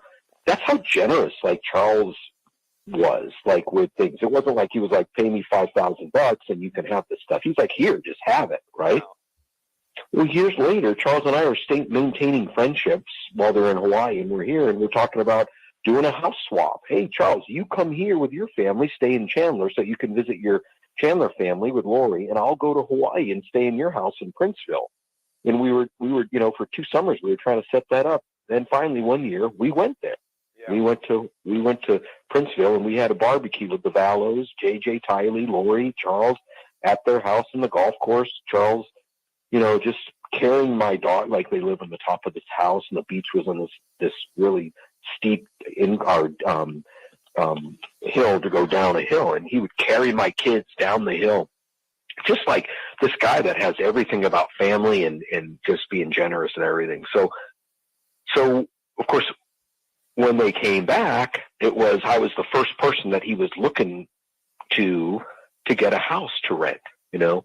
So that was the communication that you were seeing with Charles and I, where even 7:49 the night before he was shot, his last text message to me, okay, I'll see you tomorrow morning. I'll call you when I'm done. And I guess my assumption was that was like after I dropped JJ off at school, I'll be back and we'll go look at that house to rent.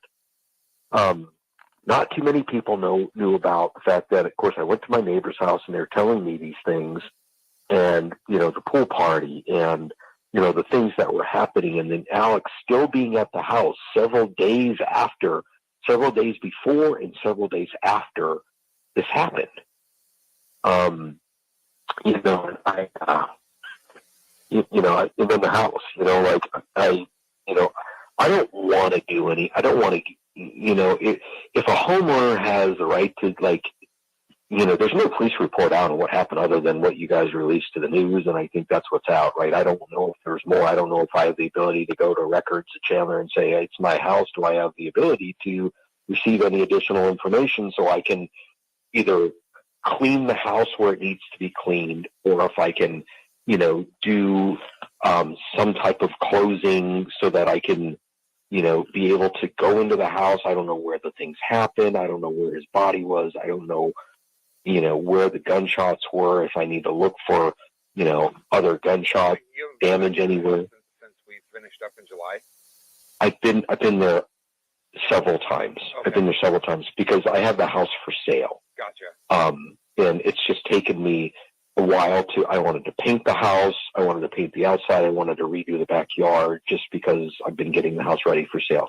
I have a contract on the house. We're due to close the end of like literally like 2 or 3 weeks. So, but of course, that was the reason that I didn't want the house in the first place, because I don't want to go there. It's just a terrible feeling even being in the neighborhood. So, but I think the most important thing that I wanted to communicate with you is that, I had communicated with the Vallow family, and they had told me some things about what they were privileged to because, their brother, father, uncle, person died. Charles died in the house, and they were, looking for some answers. I kind of don't want to know about any more things that happen in the house, but I just want to know that if there's any more information that you might have or need from me, like even the text message threads from Lori that we were talking about through the days before and after, like the days after where I'm like, whose red SUV is that? Whose gray truck is that? She's like, oh, the red SUV was Charles's rental car, and the truck is her brother's, and it's still out front, still sitting there. The neighbors were sending me pictures of it. Like, why is this truck still here? So, but I don't know if that's anything as useful information other than, just connecting with you and just saying, I'm selling the house. Someone else will be in there. I don't know that you would need any more information there, but Did you guys certainly. Because you clearly saw the piece of flooring that we cut out in the living room? Or did Lori already have it fixed?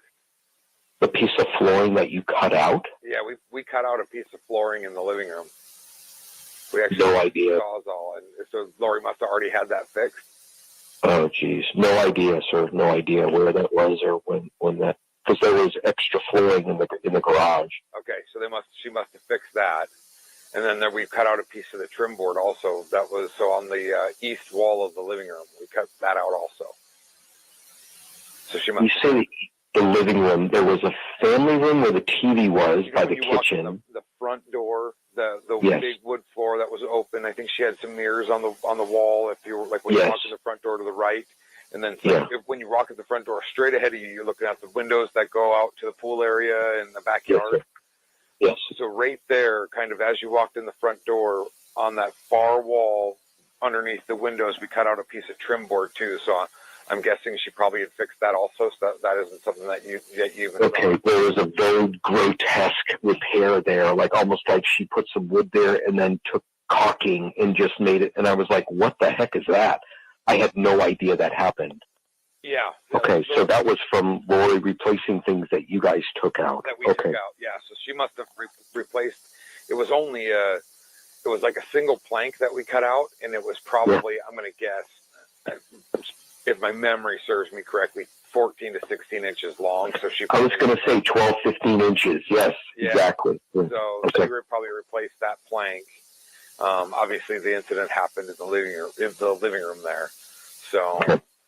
We were everybody's statements when we investigated this added up. There was 3 people in the house, obviously, according to everybody in the house at the time of the shooting.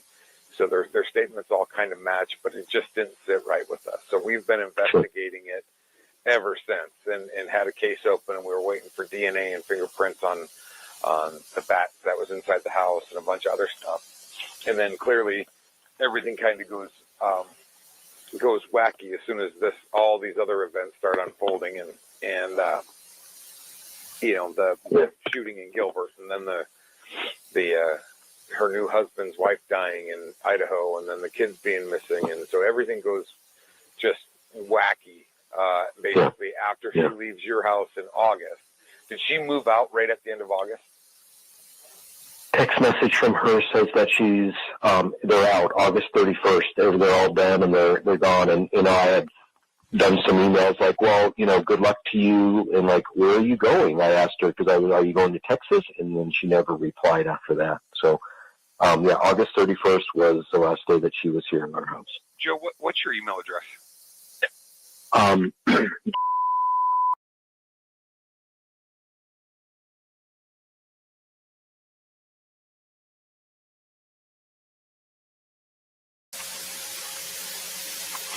I'm sending you an email real quick.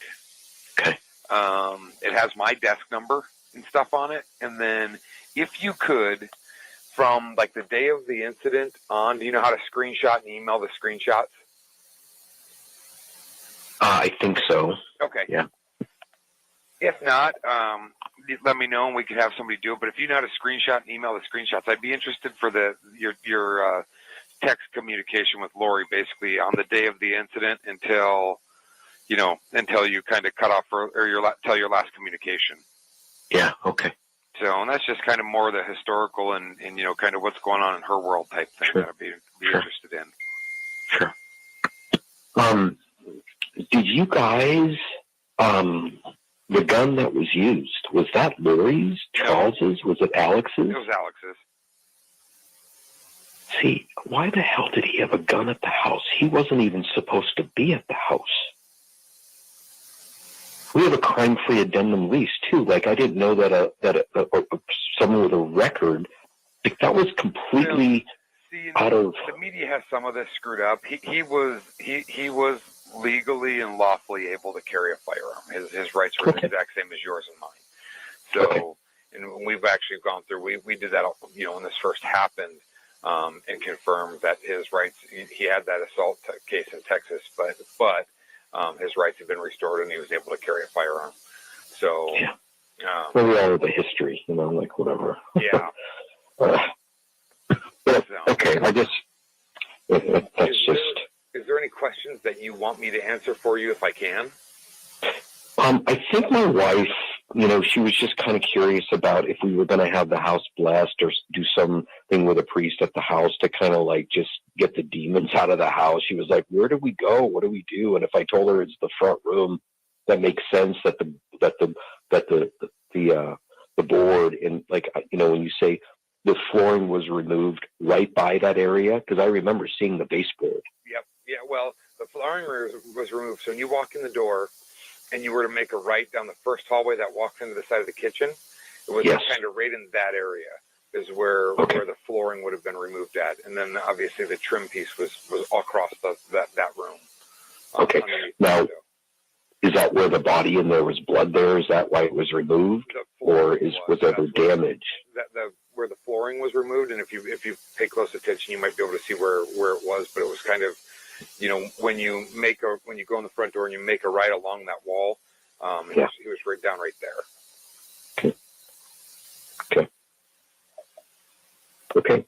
Well, again, I've been, during my Christmas break, I was like reading, trying to find information because it was really heavy, lots of information and updates every day. You just get, like, as an outside person, you guys do this for a daily and a living. And for me, it was like, gosh, I just want to find out anything I can. But then I'm like, you just get so infatuated. Your life gets consumed by this. And I'm like, no, I'm done with it. I want to communicate to authorities, anything that they might need to know. And then I think the stuff is going to come to a head pretty soon. There's so much activity going on right now. There's so much, but I think just the fact that I knew that the Vallow family knew and they had more information about what happened in that house and they were complete. They had a celebration of life for Charles, which I didn't know about. I didn't know that there was something in Louisiana for Charles. And, I've been communicating with some of the family members because they appreciated the fact that I was defending Charles's person when those first reports about, this guy comes to a gunfight with a bat beating up his wife and her brother. And I'm like, no, that's not how it happened. That's not Charles. No one would ever support the fact that he is a violent person. So that bothered me for a long time. And what I could do, I was closer to Charles than I was to Lori. I liked Lori. I thought she was a great mom. Like a lot of people are saying, she was a great mom for a long time, and they did. I have 8 kids, and 5 of them are adopted. And Charles and I were always having those conversations about adopting kids because he did. Jaylee JJ was adopted. Yep. So we would always have those conversations about how it's going, like what's the challenges, what are you doing? But and Lori was right in line with those as well. When we went to California or to Hawaii to see them, she was just very hospitable. So I can't say that it's a long history. It's just been a couple of years, like everyone else said. She's gone off the wagon. So yeah. But as far as the religious views and stuff, it's just kind of way out there. I mean, without a doubt. Yeah. Well, let me see how I can figure out if I can send the thread of the text messages of Lori and just, get anything to you so that you have that for your record. But, and then, I don't know, the neighbors that are at the house, man, they had their eyes and ears peeled of events that were happening. And, some of those comments are directly from them that, Joe, why was there a pool party at the house? I'm like, what are you talking about? Yeah. So I sent you an email and it has my name, my desk phone number, and then and my email address. So now you have my direct contact information in case you happen to have any questions, or if anything comes out, you can just call me directly. Got it. I did. I received your email here. Okay. All right. And as a homeowner, are we able to receive any other additional information on the report of the house, or is that all closed until this is all figured out and done? And so I'll share with you. It is obviously with Alex's death, it's going to be harder to prove, but it's my opinion that they set Charles up for some sort of encounter. So I don't think it was. I don't think, and I haven't thought that it was exactly as they say since this started. But it's a matter of us trying to prove it, and that's what we've been working on. Understood. So yeah. We are keeping this open, and if and when more information gets developed, I've been actively working this case with the FBI, with Gilbert PD, with the Pocatello FBI out of Idaho, the Idaho. The two different agencies in Idaho. There's a sheriff's department, and then there's Rexburg, Idaho. So, on a daily basis, we're doing stuff with this case. So I'm keeping it open for now, in case I'm able to come up with criminal charges on Lori. So, but once that's closed, then you can request a copy of the report and get that. The report and get that. The report and get that. The report and get that. The report and get that. The report and get that. The report and get that.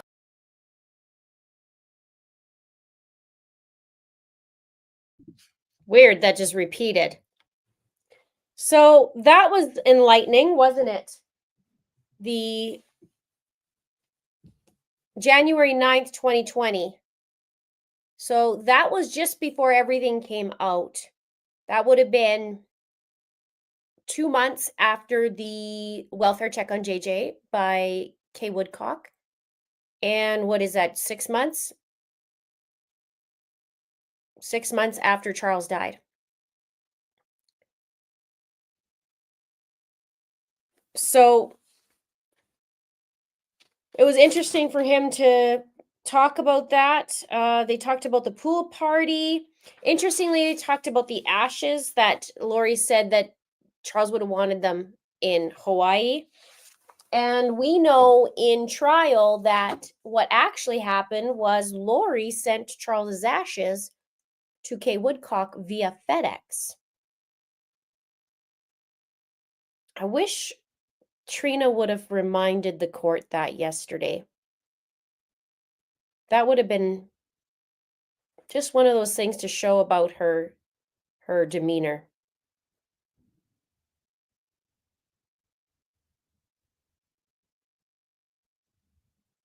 So, yeah, because we learned that in trial. And not only that did she ship Charles's ashes via FedEx, but sent it to Kay's work. Like just horrible. And her text to Charles' sons the next day, just, by the way, your dad's dead. And they're like, what are you talking about? And then she just ignore them and talk whenever she wants. Like, it's just, let's talk about your 5 children, Lori. How many you have left?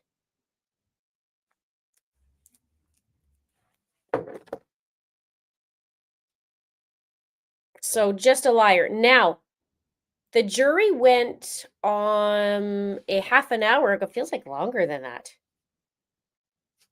A half an hour ago, they went for lunch. And we are on verdict watch. Who knows how long it's going to take? I hope it's going to be today. I really do.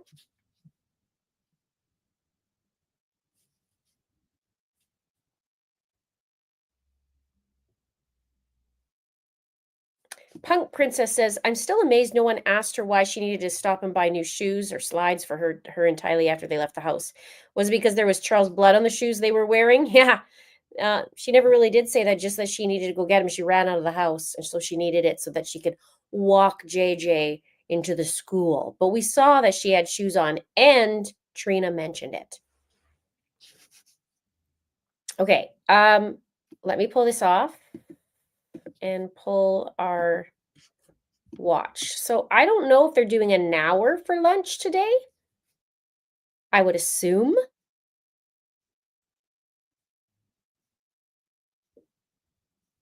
Okay, where am I on this?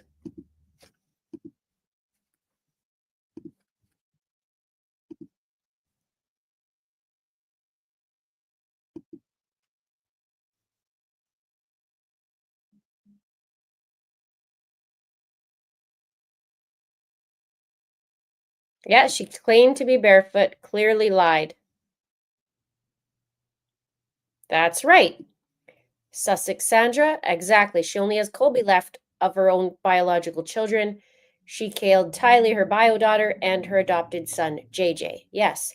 And then the two who were Charles's bio children, she disregarded and didn't tell him about what happened to Charles and lied to Colby. Also didn't tell when Joseph Ryan died and she got the call. She didn't tell Joseph's sister Annie.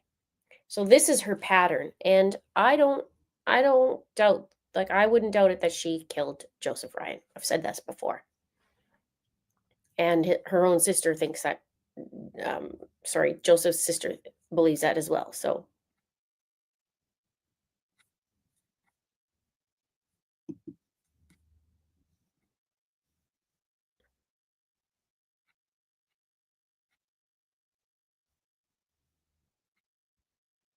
So if we go back at 90 minutes, that's 1:30 their time, 2:30 my time, which is another hour from now. And then they only have, what, a couple hours left? No, it'd be 1:30, maybe a couple hours to deliberate, and then we'll see.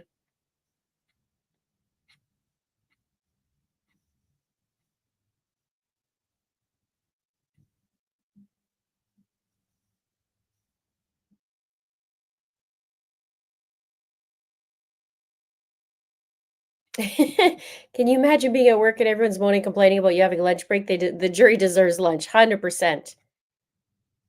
But imagine, okay, let's just peek into the minds of the jurors right now.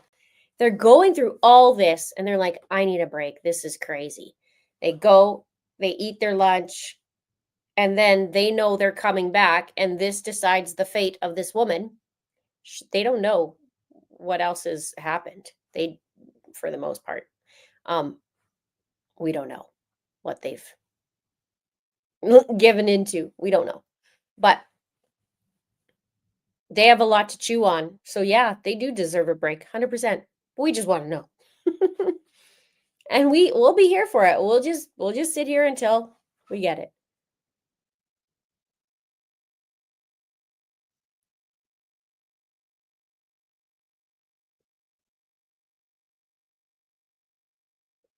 Do you have ears? Do you have eyes?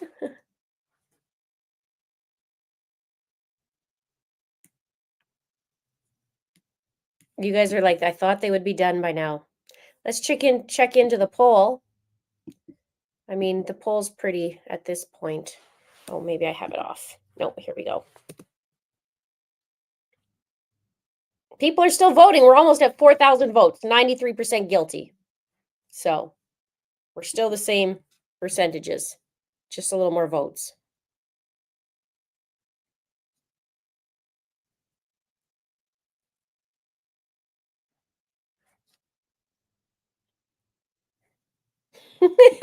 Amy says maybe the jury already decided and wanted one more free lunch.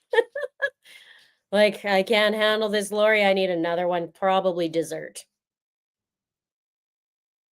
Yeah, this is, imagine having your brother's ashes delivered to you. It's just awful. She is so, it's beyond evil.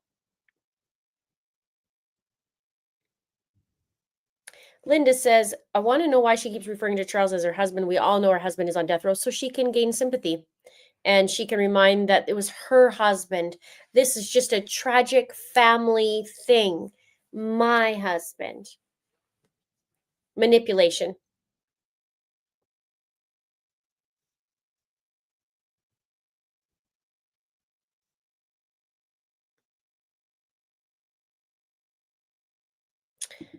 T says they deliberated 17 minutes yesterday and 1 hour and 45 minutes today, so it seems like they need a lot of time. Well, the 17 minutes could get her almost through Lori's Lori's video. Her interview. So then they have to go through the texts. Maybe by the end of the day today. Jen says, I fear we won't get a verdict today. Maybe not. Maybe it'll be tomorrow. Maybe they go all through it today and then tomorrow they come back. Oh, Annie has a petition for Joe's case to be opened. I've already signed it. Arby's reflection. Can you please send me, if that's okay, an email with the link, and then that way I can get all of us to sign it. Not just in this live stream, but also on my channel, and then we can get that reopened.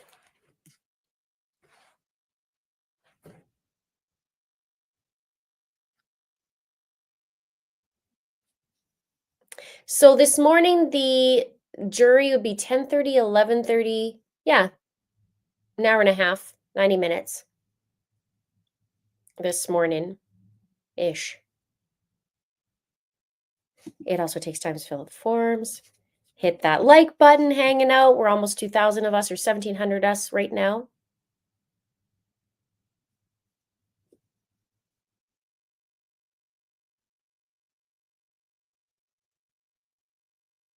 Melissa says maybe they're making Lori suffer like they did having to listen to her for so many days. They're probably like, thank God I don't have to listen to her today. And her snark.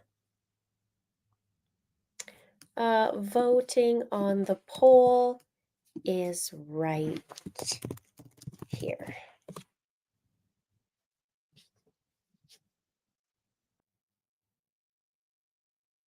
No verdict yet.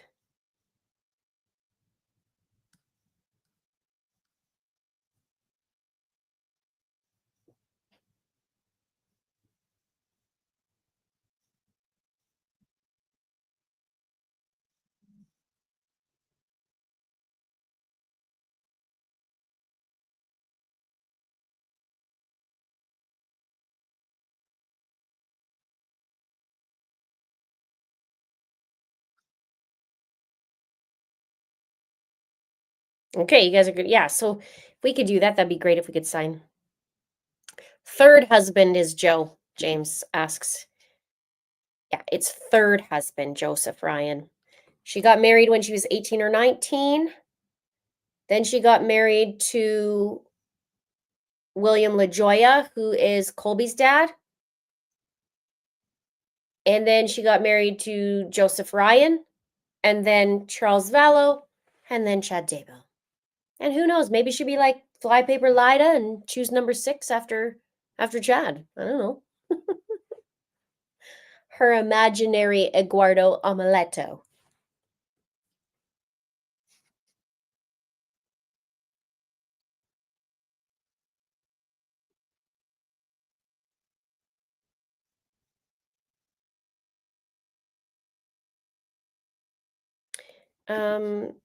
I went back and watched what Lori said after her conviction in Idaho.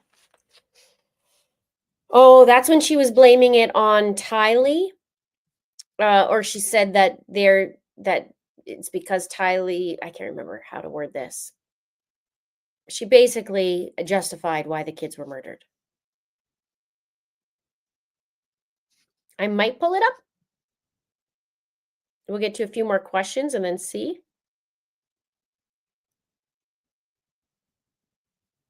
Let me pull it up. We'll do questions and then I could pull it up.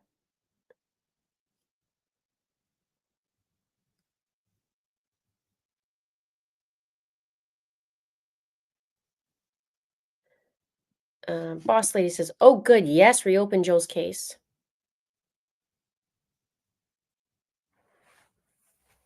Verdict is not in.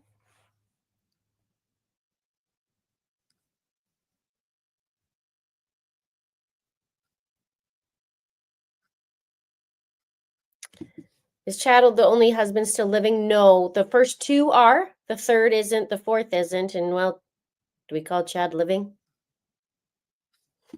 Eduardo, stupid Leticia. Eduardo Amuleto.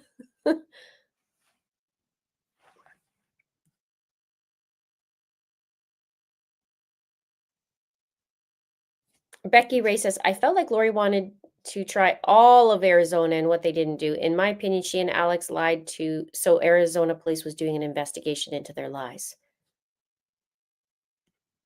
It was interesting in that landlord call because the officer said, oh, you know, everything, what's the word? Checked out. I was like, no, I did a video on each statement and comparing statements and ripped it apart and showed the differences in it, and there was discrepancies.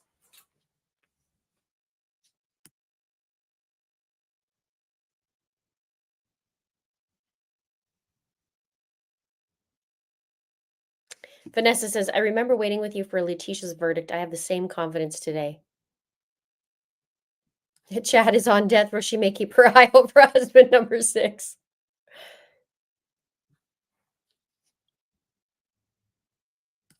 Ken asks, is there any news yet? Not yet. They're out for lunch right now. We have another just short of an hour. We have 50 minutes, 48 minutes till they come back.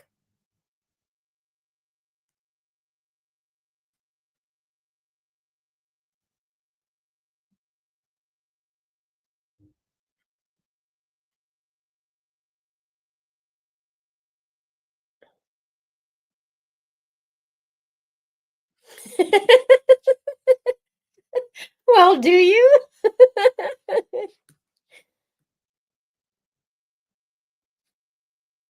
He's living his best life.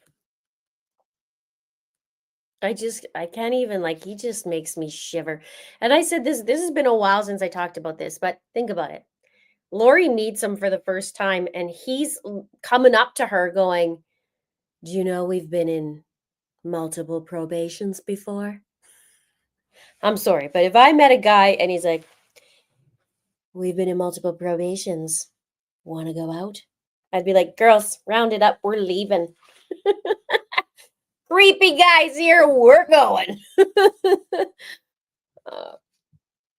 So gross. Hello, sweet Melanie.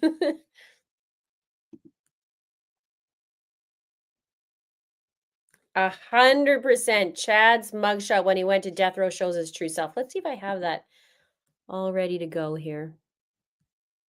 I might have his mugshot in here. Yep.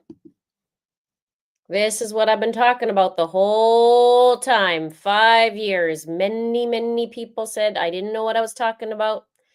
And I saw dupers on his face multiple times in court. In fact, I pointed it out. One lawyer actually made fun of me. I won't name names. And turns out to be that I wasn't so crazy. Yep, I pointed it out. We got Shih Tzu Barbie on the docket.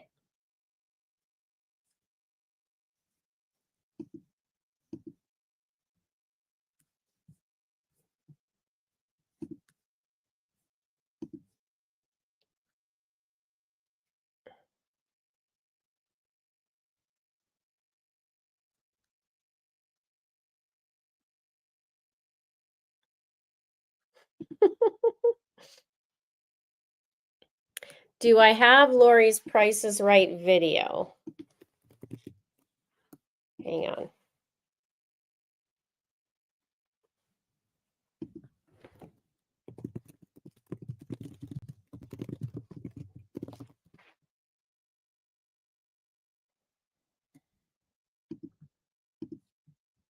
Yes, I do.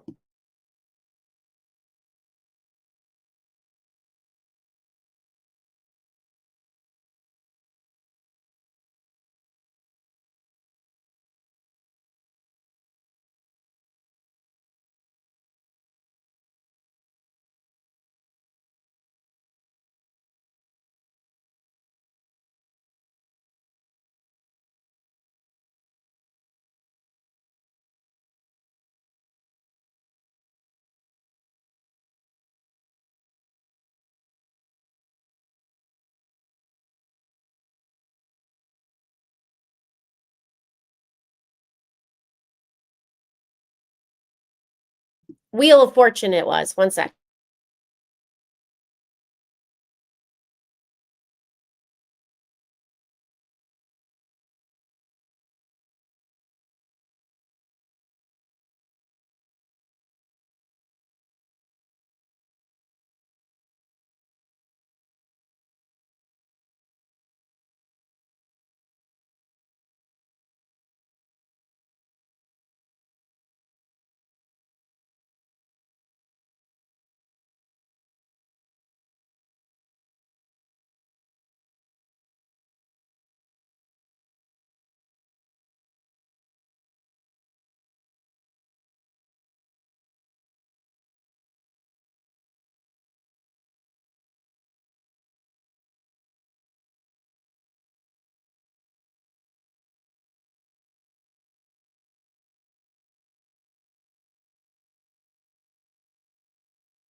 Hang on, guys. I'm having a trouble. Oh, great. Hopefully that didn't get me in a strike on the thing. Anyways, I'm just trying to find it properly. Let me just take this. One sec. Rebel says, I think she sent it to Kay's job to catch her off guard, to hurt and shock her. 100%. She's like, what could be the most maniacal thing I can do? And does it. Just like she also tried to subpoena Larry Woodcock, and then she retracted it. And Bobby Vallow. So she's just maniacal. She's brutal, as we know. Thank you, Rebel, for the super chat. I appreciate it. Okay, one sec. I'm going to go through here. Hopefully I didn't get in trouble for that one little clip. Granny says, even if there was none of the zombie BS, Lori would have taken out Charles and the children anyway. She had been discarded by Charles. Remember that she's the most dangerous time for DV victims.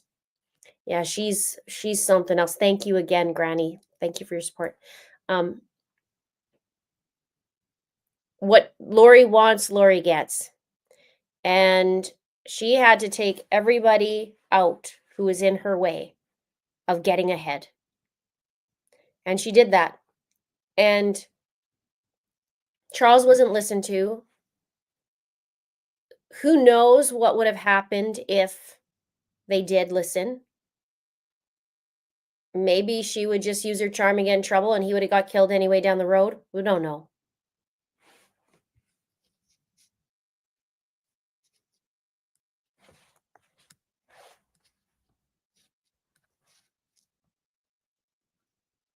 Let me look again to see. My email.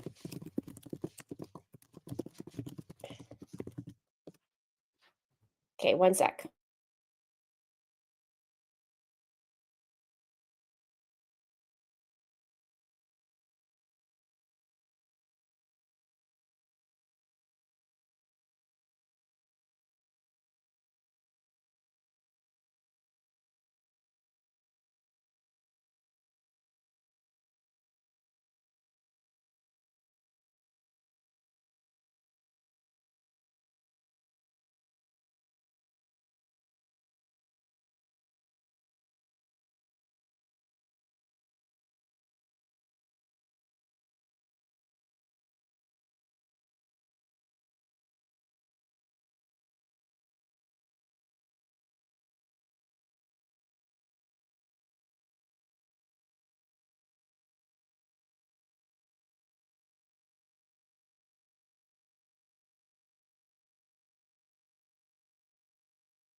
If you guys are wondering why it's taking me so long, it's just I have to make sure I don't have any ads or anything if it's off site.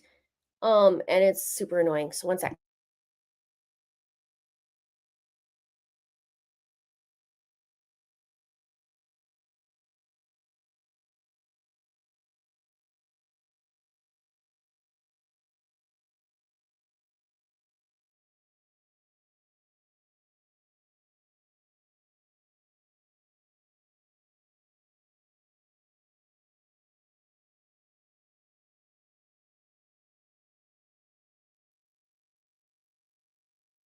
Okay, Lori's Wheel of Fortune clip.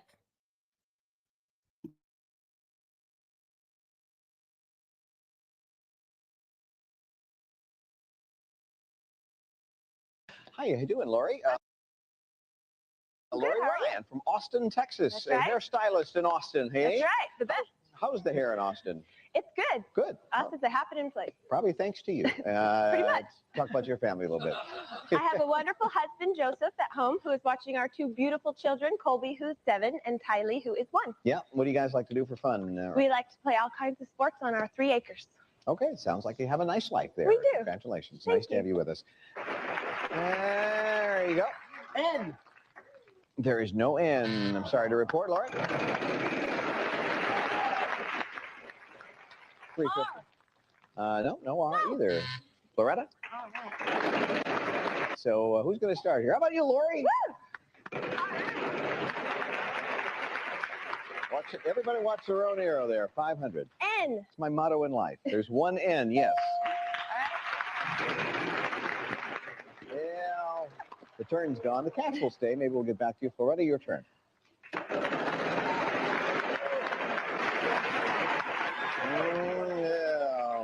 Sorry, the best body language didn't work. Lori? $600. There are two S's, yeah. Yeah, 900. C. 3 C's. Good for you. You have almost $4,000 for it. I'd like to buy a vowel, an I, There are some I's, 3 of them.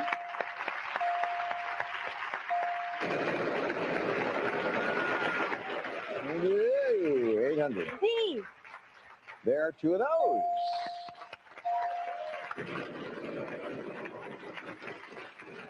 $300. N, Yeah, 3 N's. Wow, buy 6,000 another plus. vowel, Sure. an A, There are 5 A's, all right?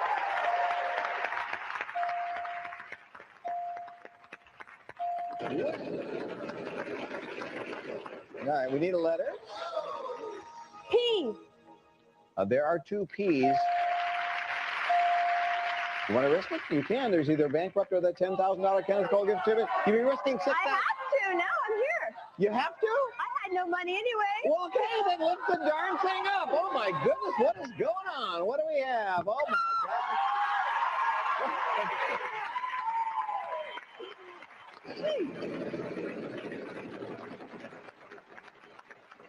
$800. G, Yes, there are 2 G's. I want to call. Okay. Gopher, Doc, Isaac, and Captain Stubing. Yeah.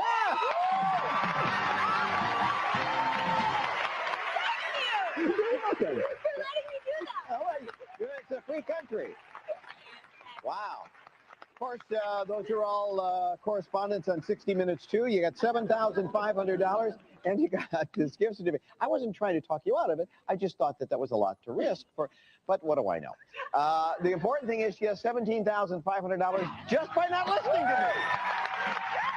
What are you thinking? You're an expert. Yeah. What do I know? She has the lead. Believe it or not, we'll be back. What a comeback! Nice phone today.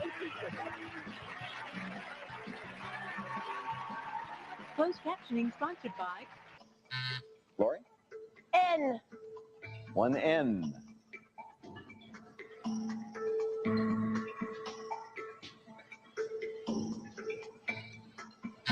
Loretta? No T. Lori? R, 2 R's. Wow. $18,000 on the map. Loretta? Lori? D, 1 D.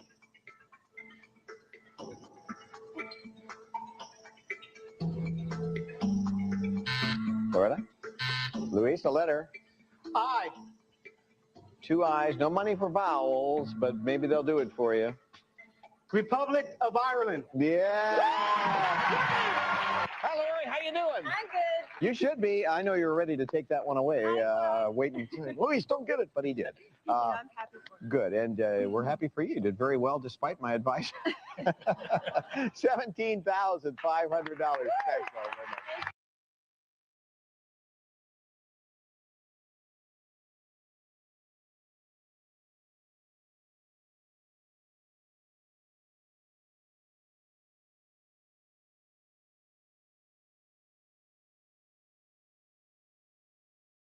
That was Lori, all in all her glory.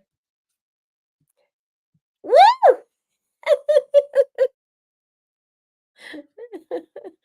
Wow. Did you notice at the one point the $6,000, that's about how much money she was getting for Social Security benefits? I thought that was interesting.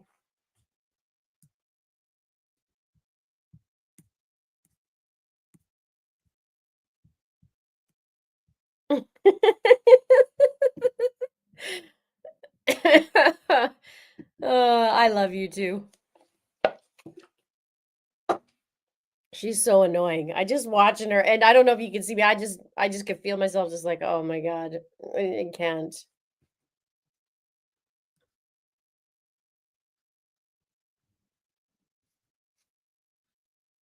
We should probably do another picture of her. Here's one of her mug shots. Let me see. Let's just go through her ugly mug. Oh, there's Lori. That's Lori. Peekaboo.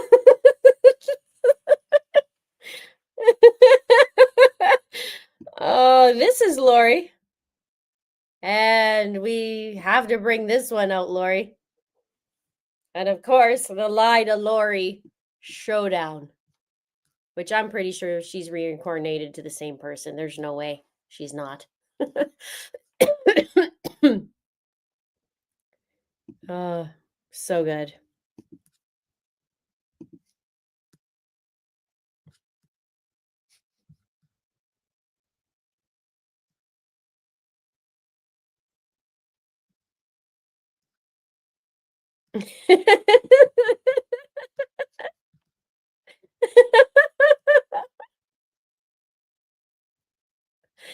I would love to do this. 101 GM says Linda should consider collaborating with Annie, Joe's sister, over the timelines. I would love to. We actually did a live stream. It was around Christmas time. I feel like that would have been like 3 years ago, maybe even 4.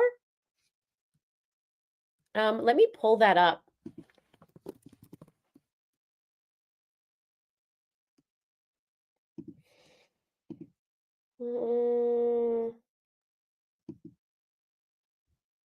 It was a live stream with Annie Cushing. December 30th, 2020. Wow. Kids haven't even been found at this point. I don't even know I don't even remember what I said. I also had Nor Jasmine on, but her mic kept coming in, like she didn't have a great connection, so she was going in and out, and it was like there was a delay, so it was hard to talk. But this is Annie and Annie and Nor live stream.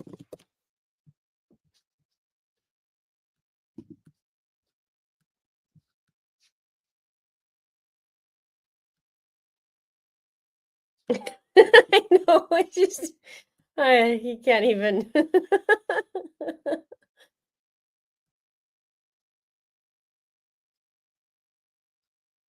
Okay, so let's cue these guys up again. I'm thinking they should be in the next 27 minutes, next half an hour.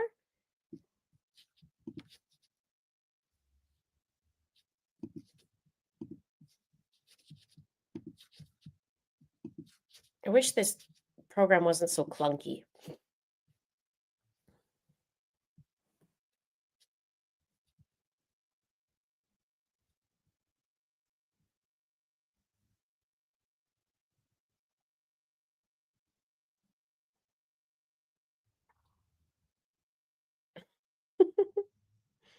I don't know.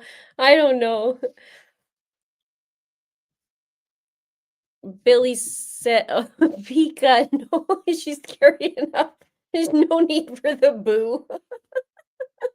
Pika, no need for the boo. She's scary enough on her own.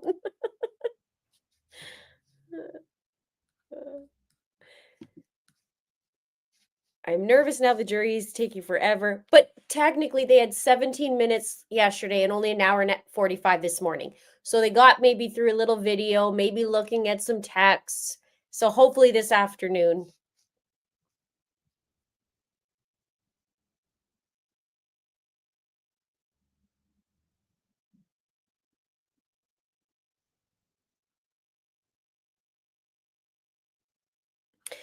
The second photo that I showed, her name is, they nicknamed her Flypaper Lida. And Lida was a woman who was one of the first female serial killers in Idaho. And it was so weird because she got arrested just like Lori in Hawaii. And this woman had multiple husbands. She killed them for money. And they even suspect that her daughter was also killed.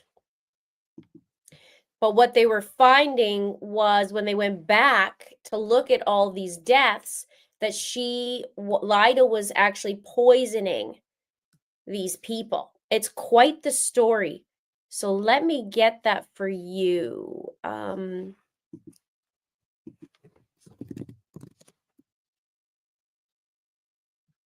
did an updated one.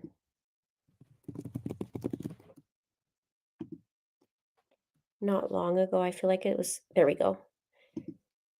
She had 4 husbands that she offed, okay? But she actually had, I think, up to 7 hubbies, but 4 she killed. Let me get you. You'll love it. I think so. Flypaper Lida. And I'm just going to fix the, yeah. And she offed her brother-in-law as well. It's very interesting. Please watch it. You might enjoy it. Thanks, Dave.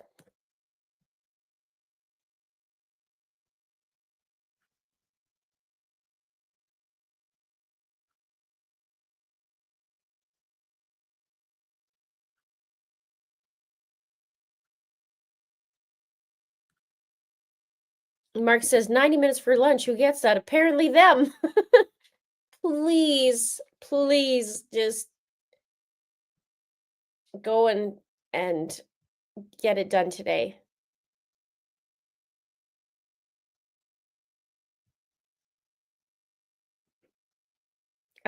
Laura says, great question, Linda. Who do you think brought up ridding the kids? Chad Daybell.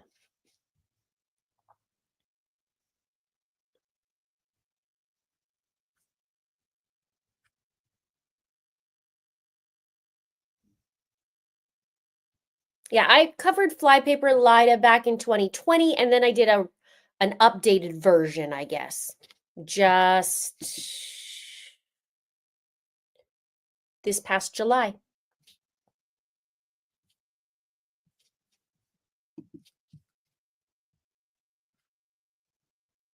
Yes, this is true. Alex set up Wi-Fi at Lori's, and the password was no more kids. She does look just like Lori, and it's so uncanny, the comparisons. I did a comparison video as well. This would have been years ago. Yeah, that picture that I showed you was the copycat, so I actually compared the two. Copycat, so you could see what's the same. But if you watch the other video, you'll know too.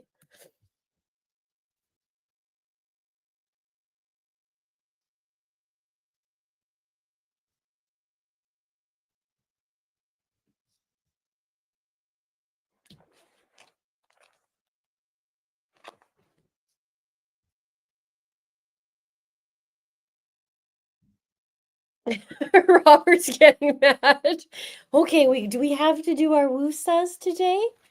Everybody deep breath in. I gotta get the radio voice on. Everybody deep breath in. And deep breath out.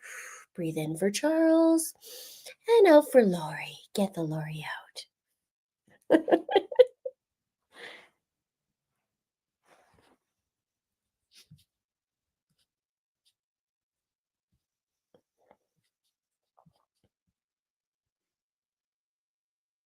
Oh, hey, how's it going? I haven't seen you in a long time. Caught you live again. I'm feeling lucky again. Welcome back. Really missed you. Missed you too. Hugs from Italy. Thank you. Nice to see you. I haven't seen you in a while too.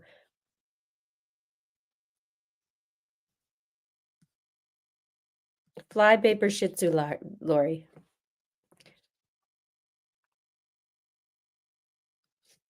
Oh, good. I love that you like the rabbit holes we go down. I feel like I need to get into it a little bit again. But maybe a different case, finally. I've done quite a bit on Lori. If you guys haven't seen my videos, I have 300, 400, I don't know. Yes, was it the other day? Last week? I think I had something like 670 videos, 6 something in entirety. That's a lot of videos. But A lot of it was these guys for 5 years.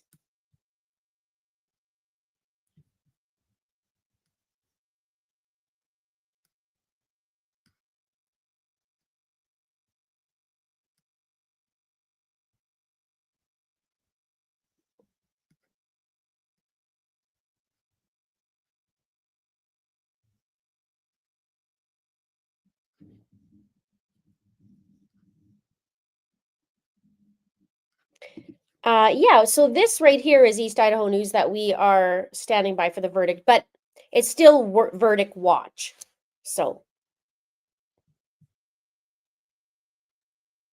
yeah, do you guys want to watch the flypaper Lida video? We can, if you want. Or do you want the one that I compare flypaper Lida? You might have to see the first one first. That's you watched every single video. I love that. Thank you. Now, if you aren't getting notifications or it's not coming up in the algorithm, you just have to watch a video or two of mine to the end. That helps if you watch to the end. But then you should start seeing it in your feed again.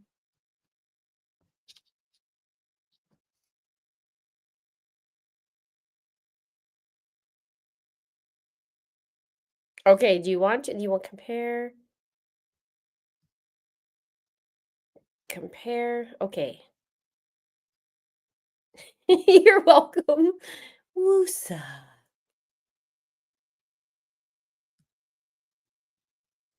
Okay. So what should we do? Do you guys want to watch a flypaper Lida video, which is an hour long almost? And then we can get to the comparisons? You're welcome, Sylvia.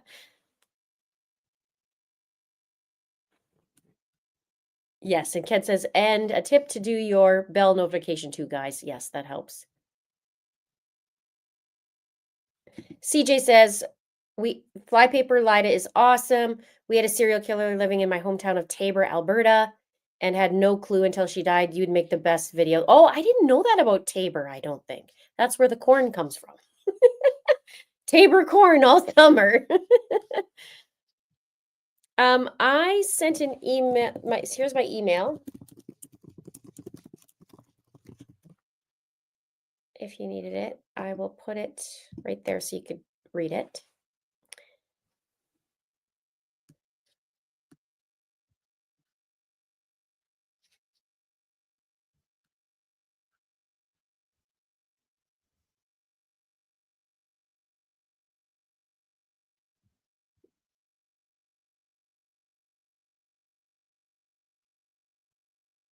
No verdict yet. We are waiting. Jury is still at lunch. Should be another 15 minutes, and then they'll come back.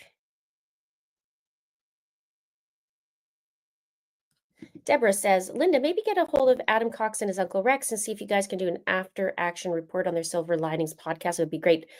Thank you for the suggestion. I will look into that, and maybe they could come on here. And thank you so much for the super chat. Now, I think if I started the Lida video, we could stop and talk about it as well. And then it's the latest one in July, so I feel like my older ones might be a little too old. This one might be good, and then we could talk about how, in relation to Lori. And we can, it doesn't have to be all the way through.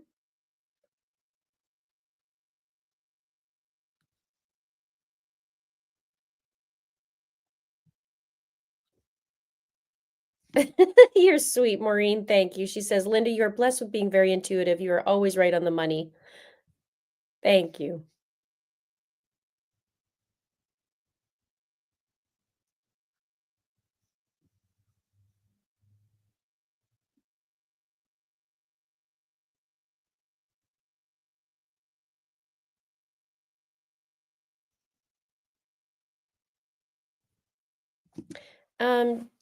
It's okay to drop you an email. I need to do more lives with my sculpting, but I actually do consultations. So if you want to message me, we could talk about a consultation if you'd like. Okay, let's cue that up. Why not? We'll just do a little bit and then we'll chat a little bit. Hang on.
Okay, we queued it up.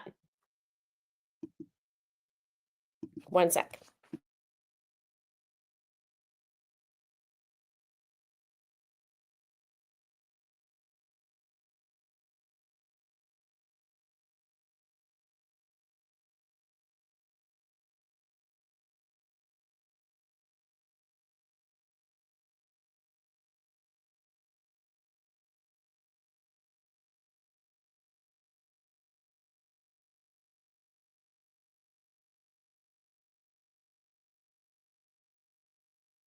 All right.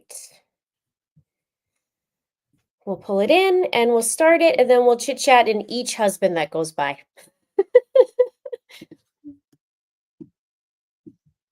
In the quiet outskirts of a small American town, a young woman shattered the tranquility, becoming the first female serial killer in Idaho's history. With her calculated identities and disguises, she slipped beneath the radar, leaving a trail of unsuspecting victims in her wake, her husbands, and several of them. 7 men who fell for her, and almost all of them paid the ultimate price, lured by a fatal attraction they never saw coming. Her story, a chilling tale of deception, money, and murder, unfolded across state borders. She escaped the confines of prison, vanished into obscurity, only to resurface, defying all expectations. This mysterious figure, with her dark secrets and elusive persona, continues to intrigue audiences, and her story is a haunting reminder of the dangers that lie hidden right in plain sight. I'm Linda with It's a Crime, so now let's get into it.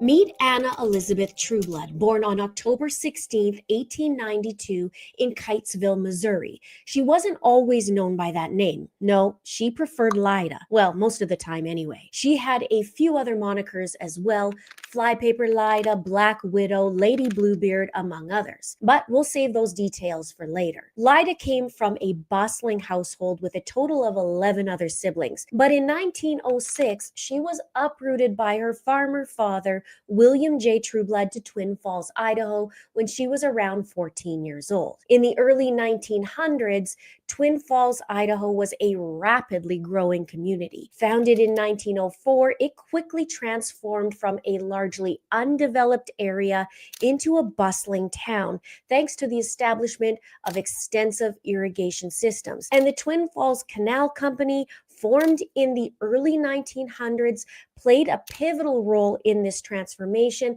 by diverting water from the Snake River, making the land arable and attracting settlers and farmers. The Oregon Short Line Railroad reached Twin Falls in 1905, further boosting its growth by facilitating the transport of goods and people. And this period saw a significant influx of homesteaders drawn by the promise of fertile farmland. Agriculture, particularly the cultivation of sugar beets, potatoes, and grain, became the backbone of the local economy. The town developed rapidly with new businesses, schools, churches, and residential areas emerging to support the growing population. When Lida moved to Twin Falls in 1906, she stepped into a town brimming with potential and anticipation. The promise of agriculture prosperity attracted settlers from far and wide, breathing new life into the community. For Lida, moving to Twin Falls likely held the promise of a fresh start and the chance to contribute to the town's growth and success. However,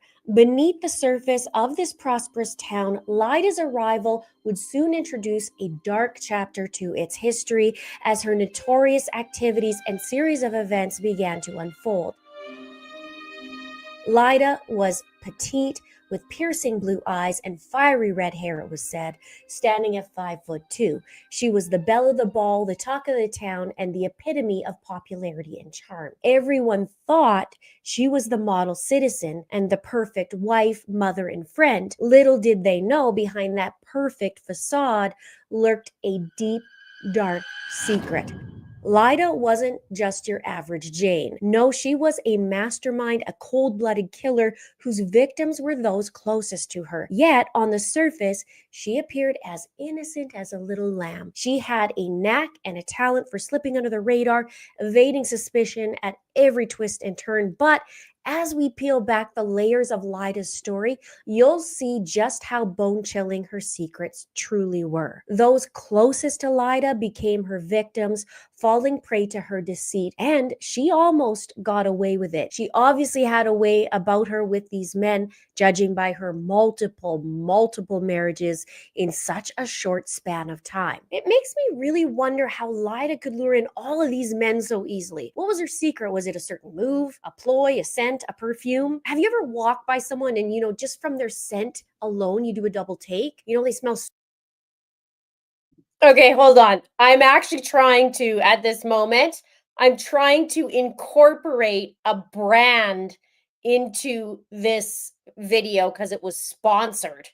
But it was very difficult to do, and they wanted it like 2 minutes long. So just keep listening if you want to listen to it. I'll keep playing it, but I was trying to incorporate it. It was so hard. We'll try it for a little bit and then I can skip it because we don't have to listen to the whole sponsorship. But it was hard. Okay, hang on. So amazing that you just want to be in their bubble. Fragrances can be such a simple way to change the way you feel or boost your confidence or turn heads and can even influence the way you act. Something had to reel those men in for Lida. Maybe I need to take a little page from Lida's book to attract a man for me, minus the murder, of course. And I learned a while back that in older times, like way back, it was said that a bride carried a bouquet to hide the smells of body odor. Then I recently read that it was a myth. So I guess I'm doing some myth busting today as well. Did you know this? Instead, they actually used herbs and even garlic in these bouquets as a way to ward off evil during their nuptials, which is interesting in Lida's case. And although Lida's line of men and victims happened from 1915 to 1920, in 1921, the iconic scent of Chanel No. 5 was created and born. But in Lida's time, there was still perfume and were floral scents, citrus and herbal notes, and even perfumes with exotic scents. I received 3 fragrances by Scentbird that, even though I'm not looking to marry 7 men like Lida, I do have a couple under my belt though already. I am hoping to turn a few heads and maybe just catch the attention of one of them. It's a jungle out there. And although Lida had a habit of murdering men for money, which we'll learn more about shortly, I am not. Lida was more like the Tinder swindler, and you'll see why in a minute. Now, the first fragrance I received was Vanille Supermassive, which is a unisex scent. I feel like it's more masculine than feminine when I smell it on me, but what it's like on me could be different on someone else. If I were to describe it, I would say it's like a spicy type of a scent. I picture a guy who's a cigar smoker, possibly a whiskey drinker and older. He loves his cigars and whiskey so much that he'd love it on a woman. That's how I feel when I smell it. I bet on a man I'd like it. Just my personal opinion. It would be great for a woman too who leans towards the less feminine scents. It has notes of patchouli, vanilla, and white musks. The other one I got is called Rose Vanille by Mancera, and this is one of those scents that I keep bringing my wrist up to smell. I'm surprised though, because I typically don't like a rose smell. I equate it to more of a grandma type smell, but this one is different. It keeps me going back and smelling it more. On me, it settles down to more of a vanilla smell than rose, but still has a hint of it. I definitely want to wear this out on a date. It feels so feminine with a hint of intrigue. It's sexy. It has notes of lemon, Turkish delight with rose, cedarwood, vanilla, and white musk. But my ultimate favorite in this bunch is called Kenzie Zest for Life, which is quite interesting with the name of this video and what it's about. And this perfume called Zest for Life sounds like Lida did like Zest for Life too for herself. This would be a great scent for a day date. And this one has notes of mango nectar, pineapple, grapefruit, lemon, and tangerine. It's such a great summer scent, so feminine and fun. And with the citrus, it can be energizing. I mostly love fruitier scents or very feminine, but I do the rose vanille for an evening, like femme fatale without the murder. And then this one for the daytime. I love to try new scents. Older perfumes I have remind me of a certain boyfriend or a time, and memories, memories are powerful. I love the idea of trying new ones and carry forward with a new version of me. What I love about Scentbird is that you can try a Told bunch you of it's perfumes, long. find a Like, signature one, and wanted I don't 2 have to go minutes. through full sizes to find the favorite or my signature scent. And Scentbird is a subscription service that you can try a new scent every single month. It's totally affordable. You get to try your Hang in first there, guys. fragrance We're going from back to Lida Scentbird, in and a it's minute. only $8 for your first month and $16.95 the next. You can change your selection, and they have over 700 choices. Each vial comes with a 30-day supply, so you can really get a feel of what you love. And it's convenient too. You can toss it in your purse or your bag. You don't have to worry about the bottle breaking. And just before that date, you can spray it on the pulse points, a little trick over above the head as well to keep it going. Hope that your date doesn't catfish you. I love to go by my mood in what I choose to wear for the day. And if you're interested in trying Scentbird, use my code It's a Crime or the link below to get 55% off your first month at Scentbird. Promo code It's a Crime. Now let's talk about Lida's first marriage. Husband number 1, Robert Dooley. In 1912, when Lida was just 19 years old, she married a man named Robert Dooley, a man who was well respected and trusted by all that knew him. And Lida was already known as a very pretty and popular girl who had a bunch of friends and young admirers. The couple got married at Lida's sister's house. They wed on March 17th. St. Patrick's Day, a day chosen perhaps in the hope that it would bring the couple good luck. They set up their new life together on a ranch in Twin Falls, Idaho, where they also shared space with Robert's brother, Ed Dooley. There was already a little bit of drama, though, in the beginning of the relationship, as Robert apparently was first interested in Lida's older sister, Blanche. But when he traveled to her house to see her, he found out that Blanche was actually married, and so he chose Lida instead. How would you like to be someone's second choice? Lida and Robert got a farm close to the family's house about 6 miles southwest of Twin Falls. Now, a year and a half later, on September 16th, 1913, their family grew with the arrival of their little baby girl named Lorraine Marie Dooley. Raising a baby in Twin Falls in 1913 was a labor of love intertwined with the realities of frontier life. Mothers dedicated significant time and effort to caring for their little ones, with feeding being a central focus, no different than today. But the absence of modern conveniences meant that preparing homemade baby food and washing cloth diapers consumed much of their day. Access to healthcare was limited, requiring mothers to rely on home remedies.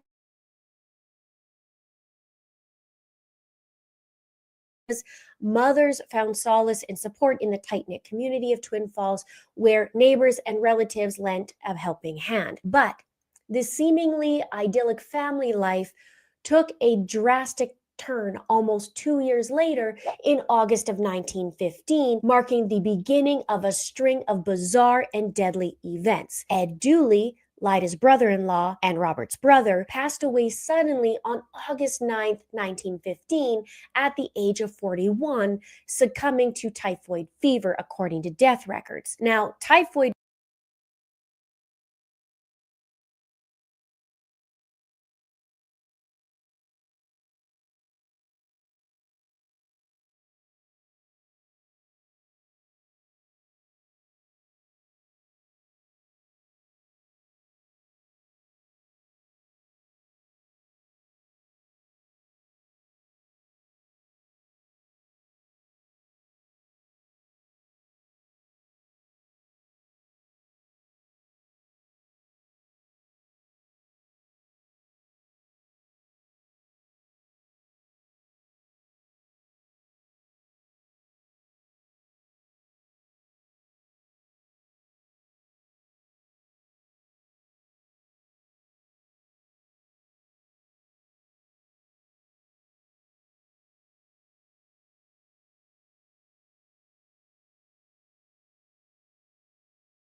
Well, apparently Lida was mad.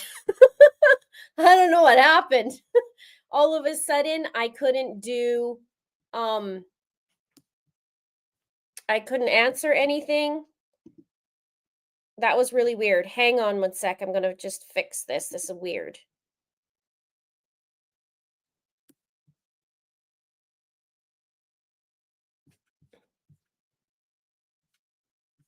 I just said that. Lida was angry. Like, stop giving all our answers out.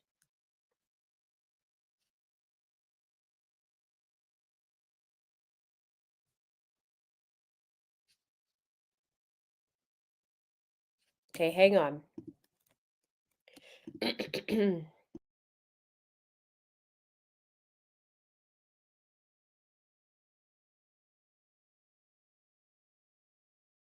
Okay, so according to Nate Eaton, jury is back from lunch 6 minutes ago.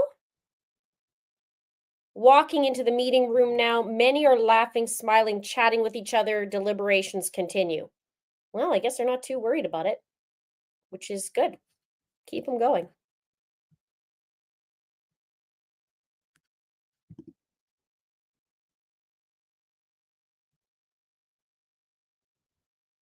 You think about what when I pass Alberta, I think about Eduardo. Sorry, I didn't mean to cough in your ear. Okay. Where were we? Wow, that was just all of a sudden it got the spinning thing of death.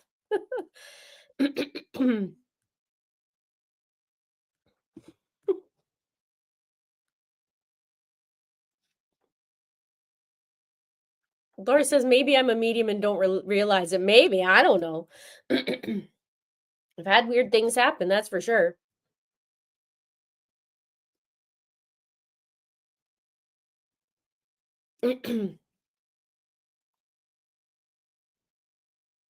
Okay. Where were we? Let's get the East Idaho News open so that we have it just in case.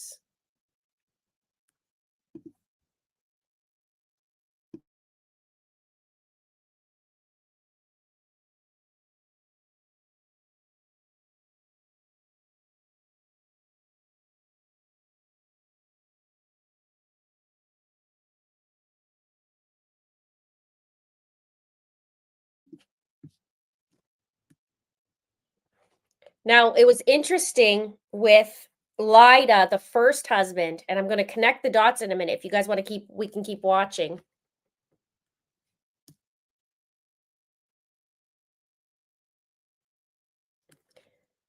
If you want.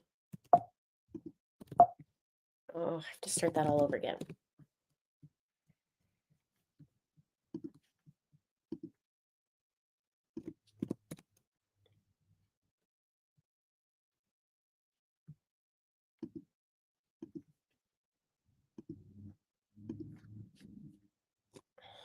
No news yet. We're still waiting.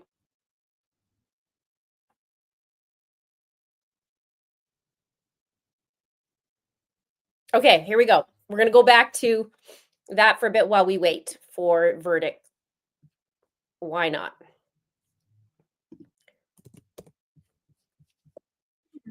Okay, we're going to wind just a little bit.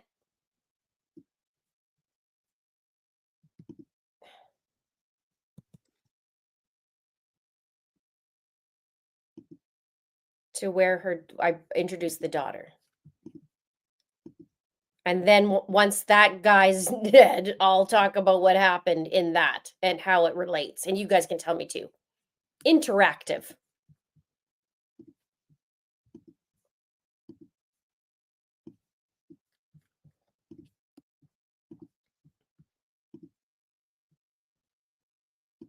'13 was a labor of love intertwined with the realities of frontier life. Mothers dedicated significant time and effort to caring for their little ones, with feeding being a central focus, no different than today. But the absence of modern conveniences meant that preparing homemade baby food and washing cloth diapers consumed much of their day. Access to healthcare was limited, requiring mothers to rely on home remedies and the occasional visit from a local doctor for medical care. Despite these challenges, mothers found solace and support in the tight-knit community of Twin Falls, where neighbors and relatives lent a helping hand. But this seemingly idyllic family life took a drastic turn almost 2 years later in August of 1915, marking the beginning of a string of bizarre and deadly events. Ed Dooley, Lyda's brother-in-law and Robert's brother, passed away suddenly on August 9th, 1915,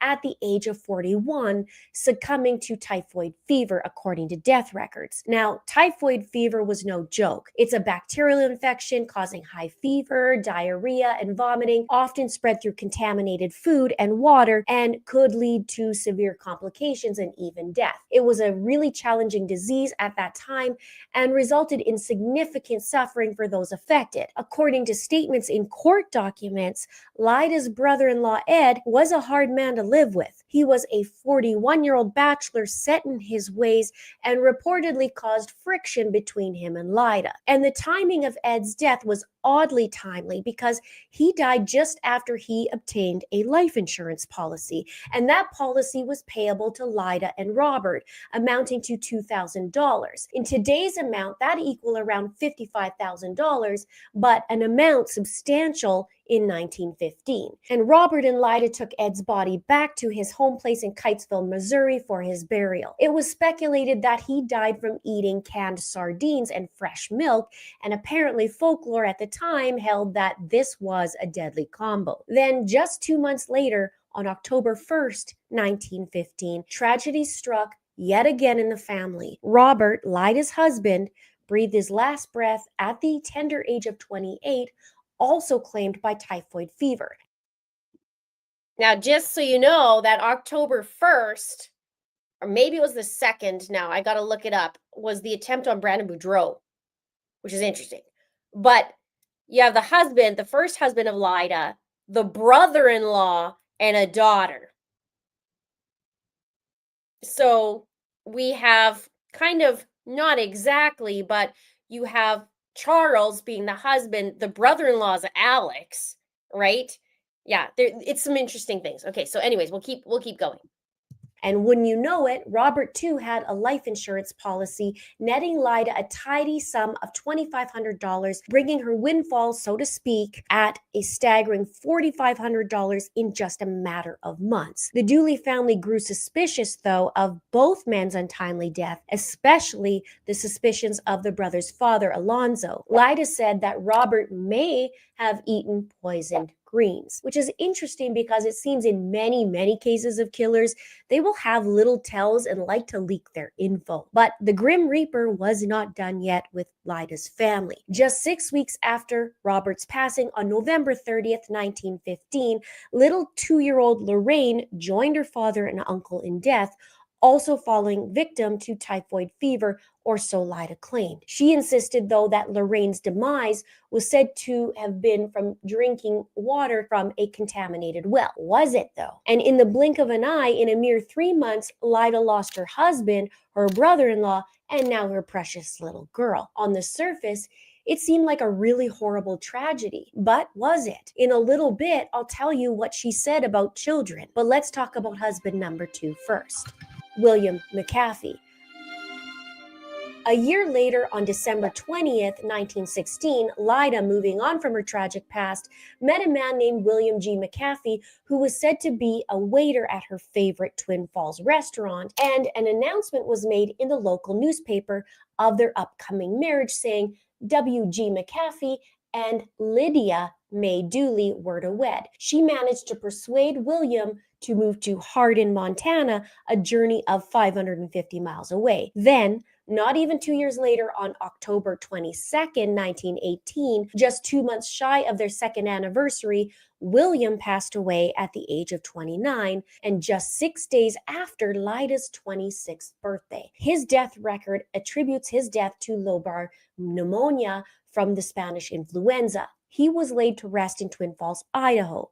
At the time of his death, the flu was at its peak in and around the area. In the last few days of William's life, he spent most of the day or two in bed complaining of being ill. Lyda gave her husband buttermilk, hamburgers, sandwiches, and a toddy during this time, but it only made him worse. And his final hours were at his farm just outside Hardin, Montana, and the day before he died, during a visit made by the doctor, he gave instructions to Lyda and gave her a hot pack and told her that William was to be kept warm and covered. He later testified when he came back to the farm, he found William lying in bed, his chest exposed, feet uncovered, and in a dying condition. Ooh, that is scandalous. On the morning of his death, and according to a female witness in court, Lyda had expressed to her an uneasiness of her mother-in-law attending. And the witness quoted Lyda saying, "You know, the Dooleys wanted to dig up and examine the bodies of Ed and Robert,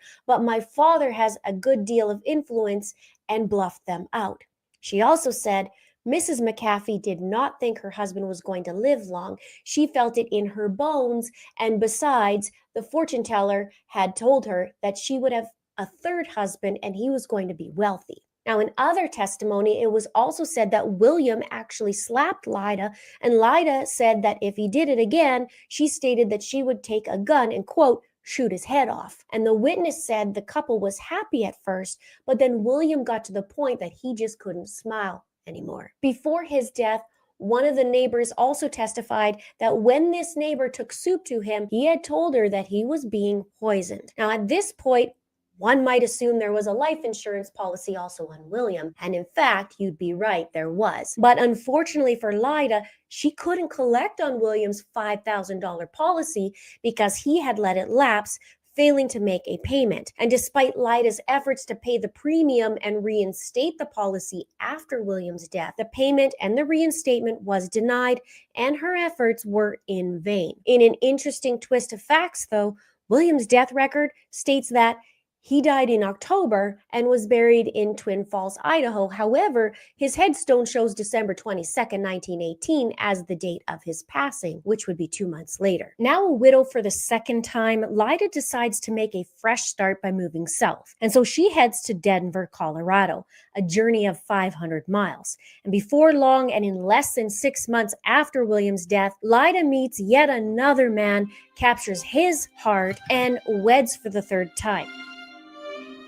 She married an equipment salesman named Harlan C. Lewis on March 10, 1919. They decide to make their way and move to settle in Billings, Montana to build their new life together. However, just 4 months later, on July 6, 1919, tragedy strikes yet again as Harlan passes away at the age of 33. His death record lists acute nephritis as the primary cause of death, which is basically inflammation of the kidneys, often from an infection or autoimmune disorder. It can lead to symptoms such as blood in the urine, swelling, high blood pressure, and kidney dysfunction. If left untreated, it can cause serious complications, including kidney failure. His secondary cause of death was acute gastroenteritis, which is a fancy word for the stomach flu. Lyda then attempts to collect on Harlan's life insurance policy, which is $5,000, and she succeeds. Harlan is laid to rest in their town of Billings, Montana. With 3 husbands behind her and all deceased,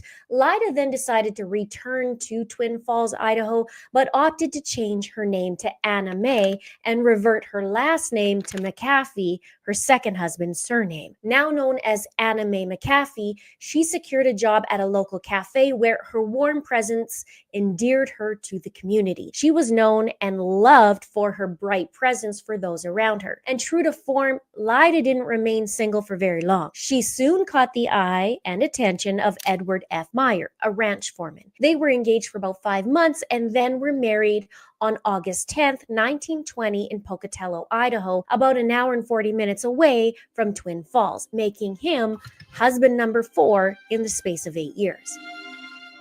But there's a new twist to their story. Edward first met Lyda while she worked at the cafe, and this time they secretly wed. They spent their wedding night at the luxurious Rogerson Hotel in Twin Falls, where Lyda was lodging. And the Rogerson Hotel was a historic landmark in Twin Falls and renowned for its elegant architecture. It featured 85 rooms, some having private baths, and it offered upscale accommodations and first-class amenities. Throughout history, it hosted a diverse set of guests, including prominent politicians, business leaders, and celebrities who were drawn to its charm and its hospitality. It was a cherished landmark and has since been demolished. Now, the day after they wed, Ed heads home to his ranch and Lyda continues to stay at the hotel. Edward was under the impression that Lyda was well off, but the day after they wed, Ed was persuaded by Lyda to draft up a will naming her as the sole beneficiary of his estate and instructs Ed to obtain a life insurance policy. No surprise. A few weeks into their marriage, towards the end of August, Lyda was with Edward at his home. On that same day, Lyda cooked dinner for Edward and a farmhand named Ben Squires, but oddly, they both fell ill after a meal. While Ben recovered completely, Edward's condition deteriorated, landing him in the hospital, and his health was improving during his stay there until a visit from his new bride caused him to take a turn for the worse. And Edward F. Meyer passed away on September 7th, 1920, just 5 days shy of his 36th birthday and 3 weeks after they got married. His cause of death, typhoid fever, with myocarditis listed as a secondary cause. Lyda went on to collect Edward's $10,000 life insurance policy, but the insurance company insisted on an autopsy first. When asked for permission to perform the autopsy, Lyda responded with, "Yes, you may go ahead and cut them all to pieces if you wanted to." Lyda didn't bother to wait for the results, though, so she must have been nervous because she abruptly left town without collecting on the policy. Rumors began to circulate, gossip spread about Lyda's apparent lack of emotion when Edward died.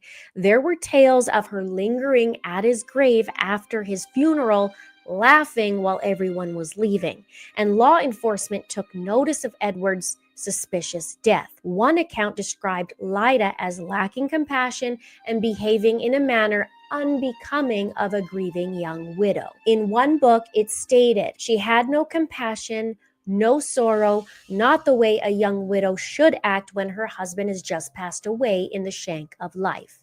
Edward's mysterious death prompted a deputy named Virgil Ormsby. Okay, see how this is crazy? It's like she had no compassion, no this, no that, yet it sounds so much like Lori, and they're like, what the heck? So we're going to get into right now. Yeah, she was nonchalant. It was the same thing. And so now in comes the detective because he's like, something ain't right.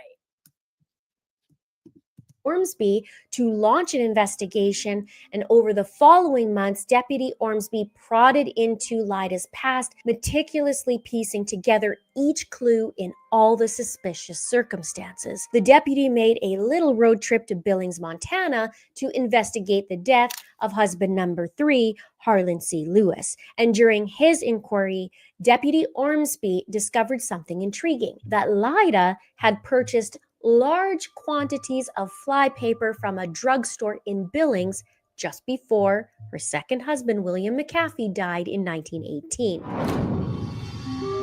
Flypaper back then contained arsenic, which attracted the flies, and then the flies would die. A family who later occupied the McAfee house found a barrel full of flypaper in the basement, and Deputy Ormsby suspected that Lyda extracted this arsenic from the flypaper and used it to poison one or more of her husbands. It was also reported that arsenic residue was found in a pot, and it was theorized that Lyda would boil the poison out of the flypaper and contaminate her husband's food. Symptoms of arsenic poisoning included violent abdominal cramping, diarrhea, vomiting, and often death from shock. Arsenic's colorless, odorless, and tasteless properties made it difficult to detect, mimicking common disorders like food poisoning. Lyda then took on a new moniker, Flypaper Lyda. Husband number 5, Paul Southard.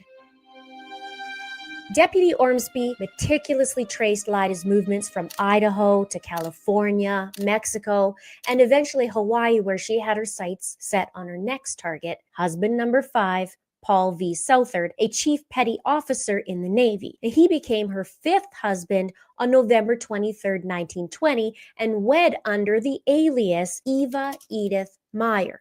It was reported that Paul applied for a $10,000 life insurance policy naming Lyda, or Eva as he knew it, as the beneficiary. About 6 months into Lyda's marriage to Paul, in the spring of 1921, and nearly a year after the death of her 4th husband, Edward Meyer, an exhumation took place of poor Ed's body. Discovered in the results of his autopsy was enough arsenic to have caused his death. This newly found discovery prompted the exhumation of Lyda's other husbands, whose bodies also revealed lethal quantities of arsenic. From these findings, Lyda was arrested in Honolulu and formally charged with murder on April 22, 1921. Several months later, she was extradited to Twin Falls, Idaho, where she faced what was dubbed the trial of the century. And according to the newspapers, they called it a great fanfare, both at her departure from Honolulu and also her arrival, where, quote, thousands of people turned out to see the arrival of the alleged murderess. Pleading not guilty to all charges,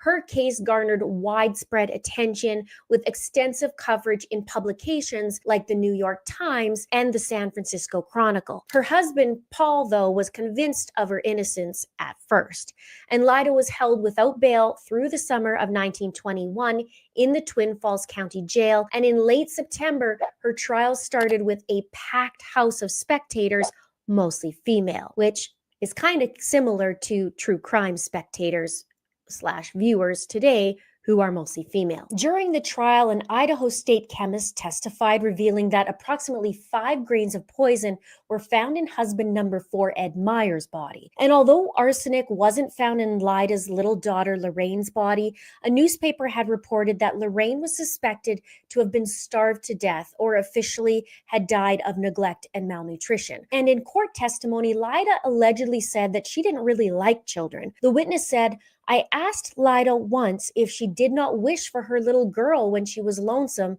She said, no, not necessarily. I'm not much for kids." Now, at first, testimony in court was only allowed regarding the death and case of Ed Meyer, but the judge eventually allowed both testimony and evidence of the other men who tragically died. And over 100 jurors were questioned and dismissed before the trial began in October of 1921. The final jurors were all male. And something interesting and peculiar took place in that trial. Shown were sealed jars on a table near Lyda and contained various pieces of organs of her various husbands. And when it came to Lyda, she was reportedly quite animated when she testified and addressed the all-male jurors directly, kept eye contact with them. She was described... Wait a minute. All-male jurors, because it was 100 years ago too, right? Keep that in mind. But she was animated. Who's this sounding like? And they look alike. Ones that... We'll keep going. As very attractive and flirtatious, who, quote, had a way with men and could, quote, twist men around her finger, obviously. But at the end of the trial, the judge said for Lyda's testimony to have any credence whatsoever, several of the witnesses would have had to perjure themselves. And one of the arguments in court was that maybe arsenic could have been introduced to the victims' bodies between death and the burial, but chemists testified that would be impossible. Following deliberation, the 12-man jury found Lyda guilty of second-degree murder. She was sentenced to 10 years to life at the Idaho State Penitentiary in Boise, Idaho. Meanwhile, Chief Petty Officer Paul Southard, also known as husband number 5, filed for divorce after Lyda's arrest, grateful and lucky to have escaped his potential fate. Now, while incarcerated, Lyda maintained a, quote, plump and cheerful disposition, engaging in the sale of fancy needlework to visitors. And these visitors found they couldn't resist her appealing voice and persuasive sales pitch,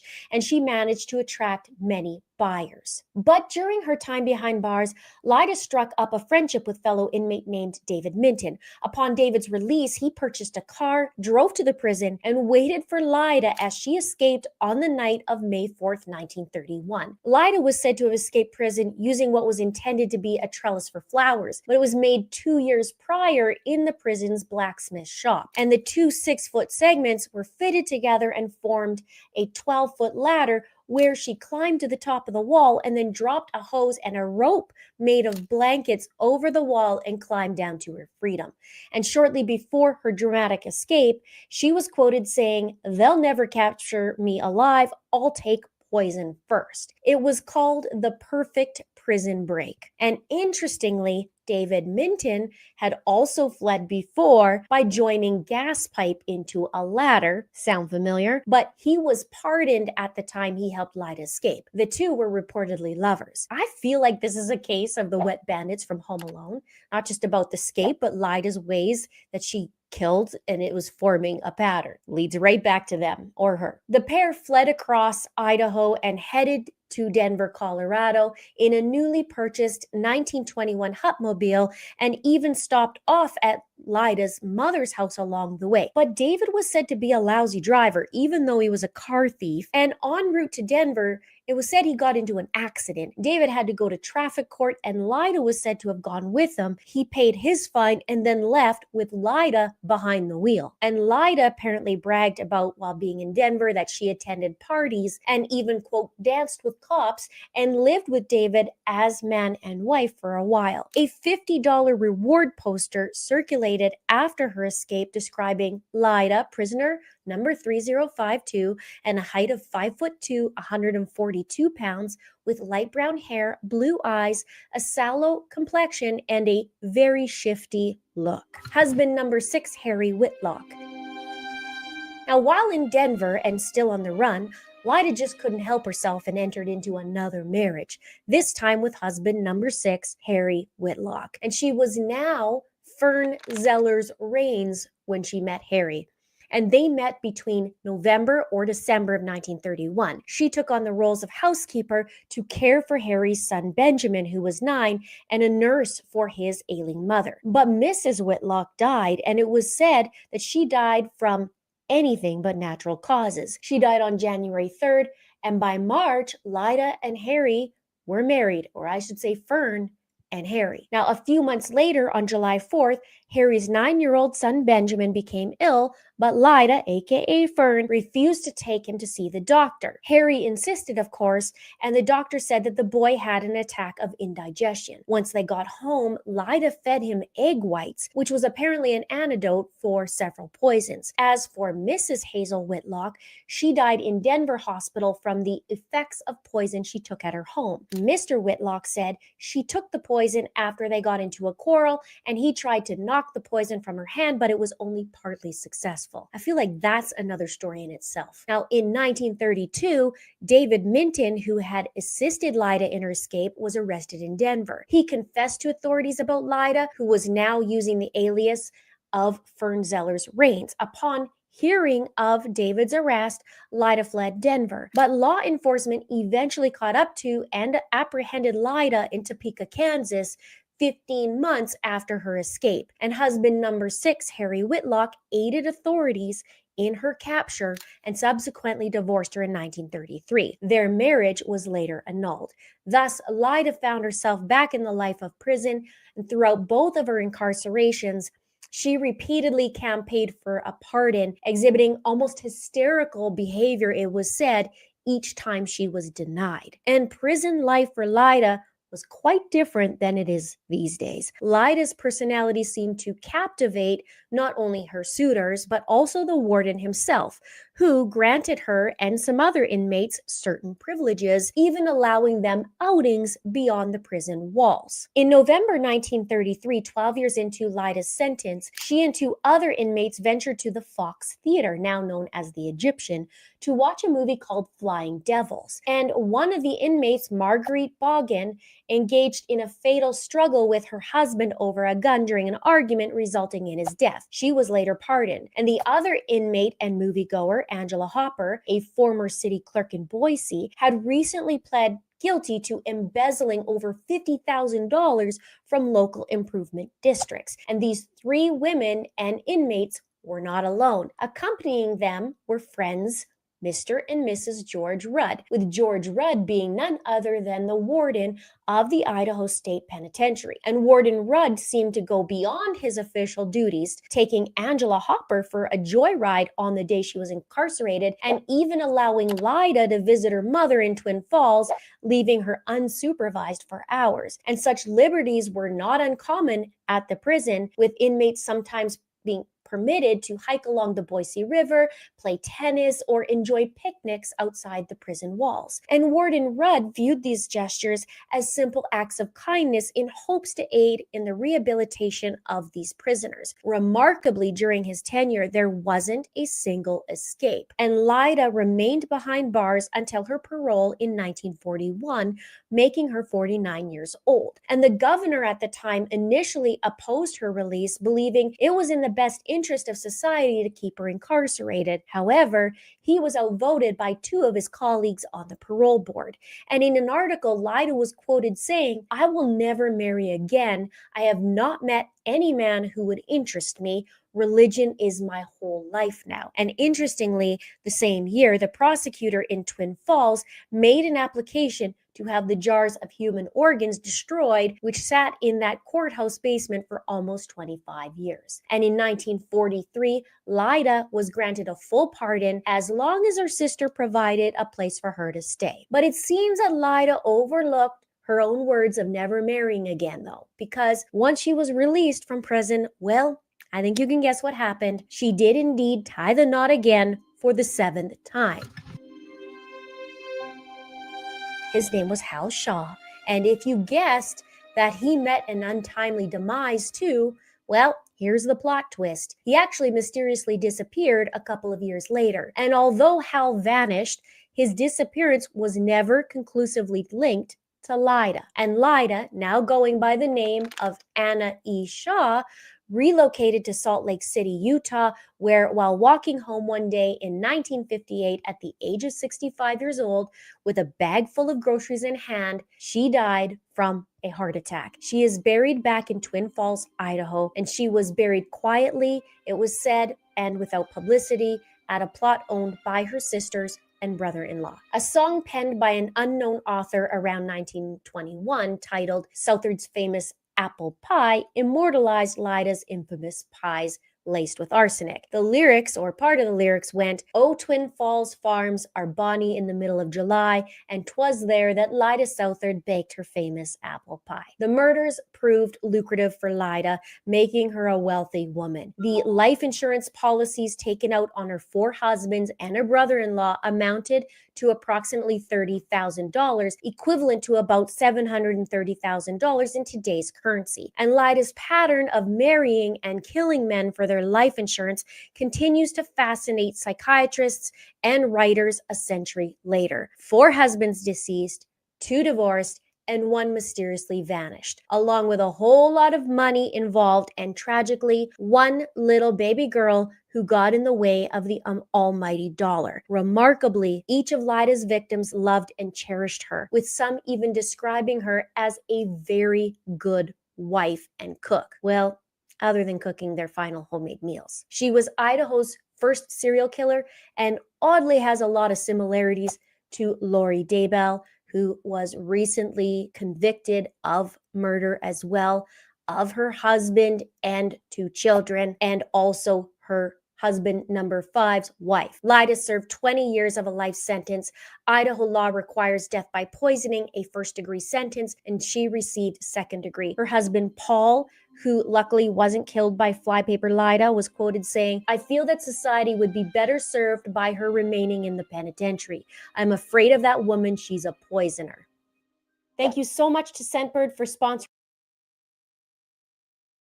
All right, look at that. We got through it. What do you think? It's a little nutty, isn't it?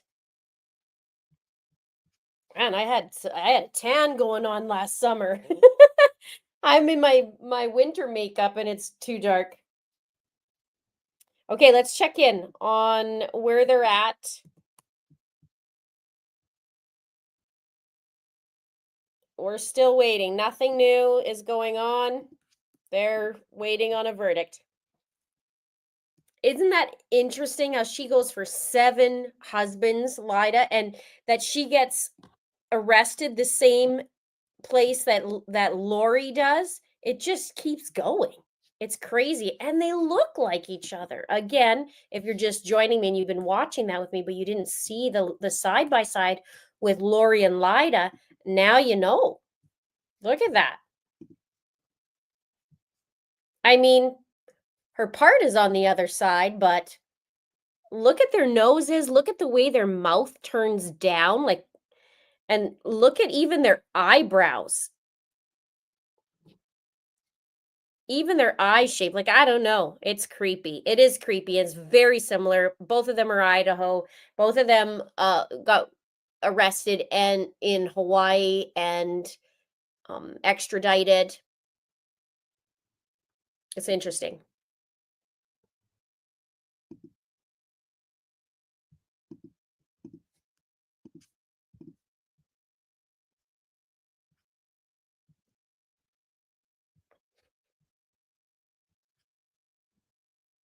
It's interesting. Hey, yeah. Okay, so probably related. Nan's Life 7 says, Linda, so glad to see you back. You're great at what you do here on YouTube. Thank you. History is repeating. Yeah, it is so chilling, isn't it? It's reincarnated, spooky, probably related.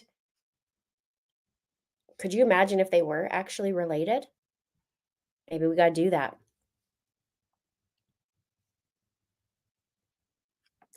I know I had to. It was just so weird when I started reading about it. Like, wait a minute, this is weird. And then I had to do a video on it, of course. You want to see the comparison video? Now that'll be a little bit older. Let me see.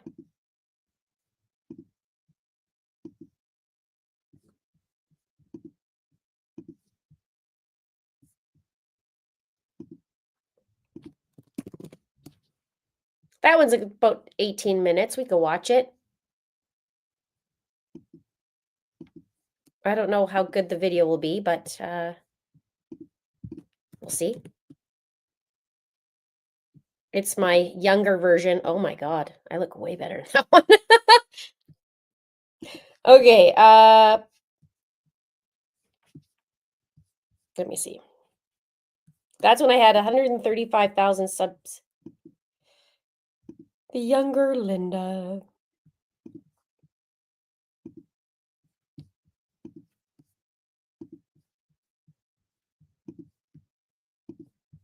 Crime. I'm Linda, and today we're going to be doing part 2 in the case of Idaho's first female serial killer. Her name was Lyda Southard. When I first heard of this case, it strangely resembled the Lori Vallow Daybell story, and it's really hard not to compare the two. I'll give you a quick recap and then we'll do a comparison. You can see the link to my first video. I'll put that in the description box below and also at the end of this video. In that video, it'll explain the timeline and goes more in depth to the story of Lyda Southard. But before I get into it, if you'd like to be part of the It's a Crime community, please click that subscribe button below. Make sure you hit that notification bell to all. Also, please give this video a like and please share this out where you can. You're going to want to do that after watching this video. Now, let's get into it. Lyda Southard was a woman who was born in 1892 with the name Anna Elizabeth Trueblood. People called her Lyda. Her family moved to Twin Falls, Idaho when Lyda was 14 years old. By 19, she was married, and a year later, the couple had a baby girl. Her brother-in-law also lived with her and her husband. But a couple of years into their marriage, her brother-in-law died suddenly, then her husband, then her little girl. She remarried and remarried and remarried. And half the time, or most of the time, her spouses would perish. But there's more to this story. Lyda landed in jail. She busted out with a little help, and then landed back in jail again. She was paroled in 1941 and ended up dying while walking on the way home with a handful of groceries at the age of 65. Now, let's get to the nitty-gritty, because there's a lot of eerie and spooky details that you'd think we were talking about Lori. I'm going to save the weirdest one for last, so be sure to stick around to the end of this video. Number 1, numerous husbands. Remember how I said Lyda remarried and remarried and remarried? Well, Lyda had 7 husbands. 5 husbands before jail and 2 after. Robert, William, Harlan, Edward, Paul, Harry, and Hal. Lori was working on husband number 5 as well right before she was jailed. Her 5, Nelson, William, Joseph, Charles, and Chad. Dasher, Dancer, Prancer, Vixen, Comet, Cupid, Donner, most of them got blitzened. Number 2, the husbands died. So out of all those husbands, there were quite a few that died. For Lyda, husband number 1, 2, 3, and 4 died. Then she had 2 divorces, and her last husband mysteriously vanished, never to be found again. For Lori, like Lyda, she had 2 divorces as well. Husband number 3 and 4 died, and one of her husbands, husband number 5, well, he didn't really vanish, but he could pretty much kiss his butt goodbye since he's sitting in jail in his porta potty. Number 3, both biological daughters were killed. Lyda's one and only biological daughter died, little Lorraine Dooley. And Lori's only biological daughter, Tylee Ryan, died. I'd like to also chuck in that Lyda's brother-in-law died, and while Alex Cox wasn't Lori's brother-in-law, he was her brother. Might as well throw that in there. Why not? Number 4, both were found and arrested in Hawaii. For both Lori and Lyda, authorities were searching for them and hunting for them, and both were found and then arrested in Hawaii. For Lyda, she was found and arrested in Honolulu on May 12, 1921. She was then extradited to Idaho. Lori was arrested in Kauai on February 20th, 2020. She was also extradited to Idaho. Now, both trials are and were in Idaho. Interestingly, Chad's lawyer, John Pryor, filed a motion for a change of venue and wants the trial in Boise. You can see that video that I did right here. This is actually where Lyda's trial was held, was in Boise, Idaho. She was charged with second-degree murder. Now, if John Pryor succeeds, then both Lori and Chad will have their trial in Boise, the same fate as Lyda. Let's hope, though, that they get the same charges and repeat history like Lyda. Number 5, strange demeanor. Now, let's dive a little bit more into her demeanor. Buckle your seatbelts, we're going for a ride. Both seem to have a magnetic personality, especially with men. With Lyda, there was a magazine writer who profiled her and said she had an indefinable something, a spark giving off a light that draws men by physiological and chemical attraction. In other words, he said, men hung around her like flies about a honeypot. With Lori, the men she seems to encounter, whether it was a lover or an authority figure, seem to fall for her and go easy on her, as we've been seeing. Next, with demeanor, no compassion. In one book, it was said this about Lyda. She had no compassion, no sorrow, not the way a young widow would act when her husband has just passed away in the shank of life. Now, with Lori, we have a couple things here. When Joseph Ryan died, she didn't contact Joe's sister, Annie Cushing, for weeks to let her know that her brother was deceased. Also, she said to Annie that the world is a better place without Joe Ryan in front of her daughter, Tylee Ryan. As you know, or most of you know, Joseph Ryan was also Tylee Ryan's biological father. I'm also going to add that when Charles Vallow died, she told Charles's kids that he was dead through text. And I'm also going to mention that the landlord that Lori was renting the house from had mentioned the same thing, that it's weird that her reaction was the way it was when she had that pool party that afternoon, not the way that a bride would be to her loved one. Interesting words, very similar. Back to Lori, Lori. Back to Lyda. She was also known to have stood at the grave of her fourth husband and laugh after she thought everyone was gone. With Lori, the day Charles Vallow was killed, who was her fourth husband as well, we see her giggling outside the house on body cam with the officer, and another officer was interviewed as well, and he called it the most bizarre behavior that day, as if they just discovered that their stolen vehicle was recovered. I'll also add to that Lyda, in her story, a doctor was interviewed after the death of husband number 2, and he said that Lyda didn't seem to be concerned as to whether he lived or died. Notice a theme here? Next in demeanor, inappropriate behavior in court. With Lyda, it was stated that Lyda showed no signs of feeling when the guilty verdict was read. Also, it was saying in the newspaper that they passed around jars to the jury of the organs of the husband, and without a flinch from Lyda. With Lori, well, we've seen her demeanor in court and her lovely smirk and giggling in court. Next, at extradition. Lyda, she was wearing a lei around her neck while the detective escorted her on a ship. She bowed and waved to a gathering crowd. One would say she liked the attention. Lori, still sporting the smirk coming off the plane, and of course, right before, she was actually interviewed by Nate Eaton as she was walking. This is before she got arrested.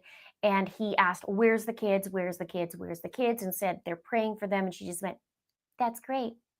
Next, they're both strong in their faith. With Lyda, an interview with one of Lyda's neighbors back before all the marriages and all this happened, said this about the family. They were all church-going people, devout and clean living. Lyda went to church every Sunday without fail. Now with Lori, we know she went to the temple weekly without fail, and then she upped the frequency when she was having those urges to kill, but didn't work out so well for her, did it? Number 6, their love of money and insurance were lethal. For Lyda, she collected insurance on 2 of the husbands, husband number 1 and husband number 2, plus her brother-in-law, which was about $9,500 for these 3. Husband number 3's insurance was $10,000, but it lapsed. He had missed the payment, which was an oopsies because Lyda never knew until the end after he died. Lyda did try to pay it, however, but the insurance company denied the payment. Husband number 4's insurance was paid out. However, people started to talk and get suspicious. And so Lyda actually skipped town, and word had it that she offered the money as a half-hearted attempt to make it look like she wasn't killing for insurance. So she offered it to her husband's sister. Husband number 5 had applied for insurance but didn't get it approved, and before it was, Lyda was arrested. So lucky guy. Now with Lori, she got a taste of the money pretty early on as well. She did receive child support for Tylee Ryan, which she has the right to. That was after the split from Joseph Ryan, husband number 3. He then dies years later, and although it's not quite clear if she received life insurance money yet, it's been said that her daughter Tylee received money of some sort. Now, Joseph Ryan's death is now being questioned if it was natural or not, since the recent recording we've heard of Lori stating that she wanted to kill, and she was going to kill Joseph Ryan. 15 months later, husband number 4, Charles Vallow, died, and like Lyda, there was an oopsies in insurance. Not with Lori's best efforts, though. She did pretend to go back to Charles and live with him so that she could get his finances back in order. This was a few short months before Charles was killed. And as we know, unknown to Lori, Charles changed his insurance to his sister. After Charles died, just like Lyda, Lori split town. Also notable, Lori had her sights on hubby number 5, and Chad upped Tammy Daybell's life insurance substantially before her suspicious death. History repeating itself, you could say. Lori's brother Alex died the day after Tammy was exhumed, No word yet on what that life insurance looks like. Side note on the exhumation, Tammy's body was exhumed in secret. Not even the family knew about it.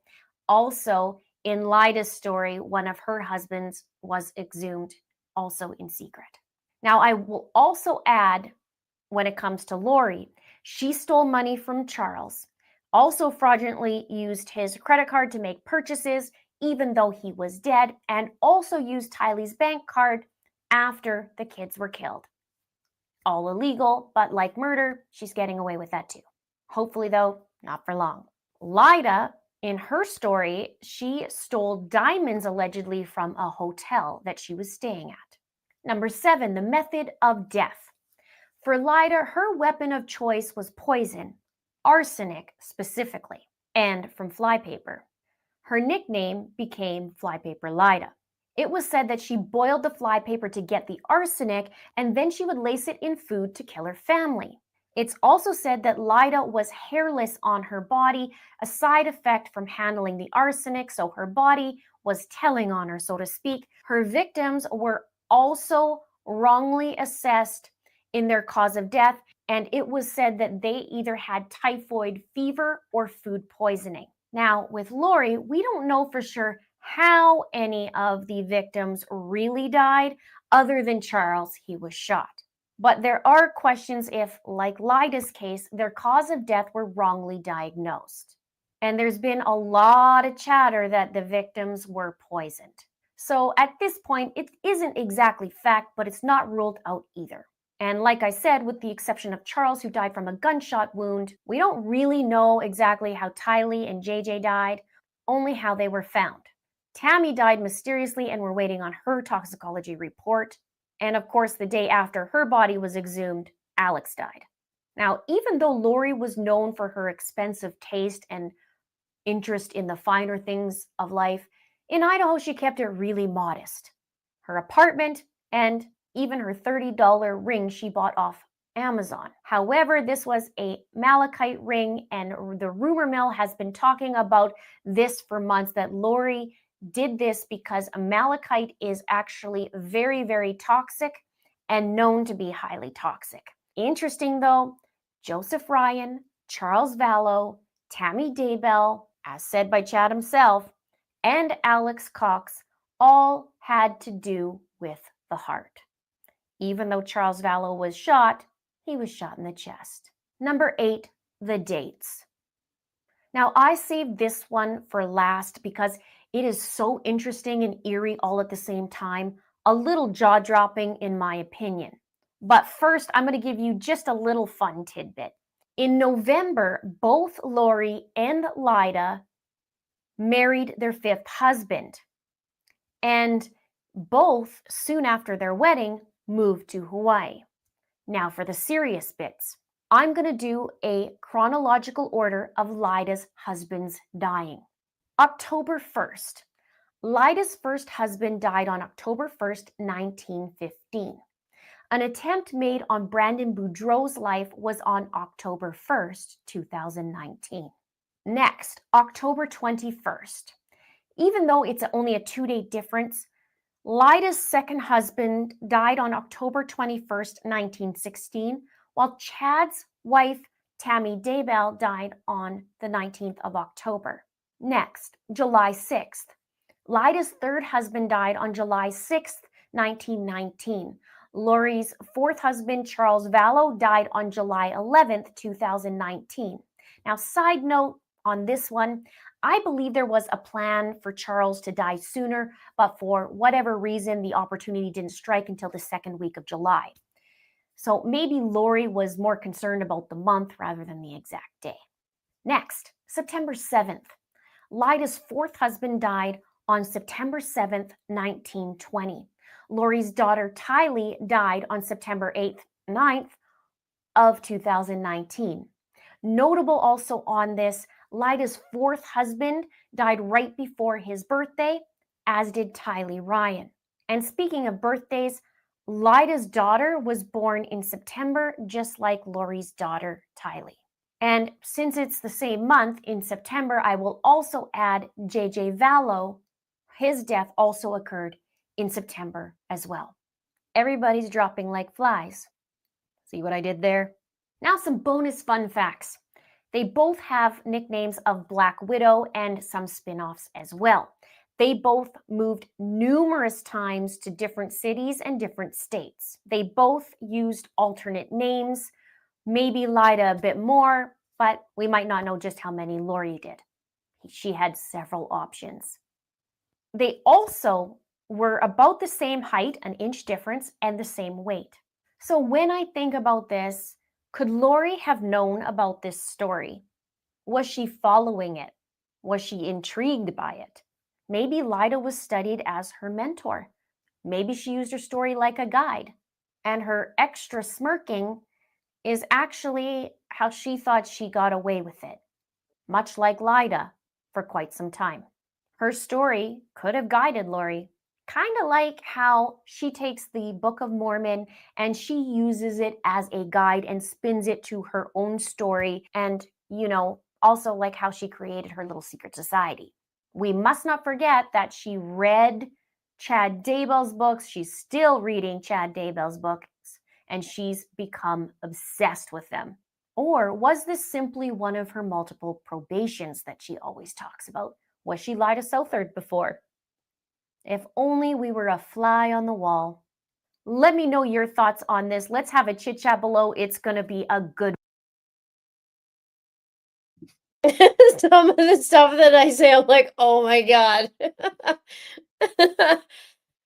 Oh. What do you guys think? Isn't that crazy?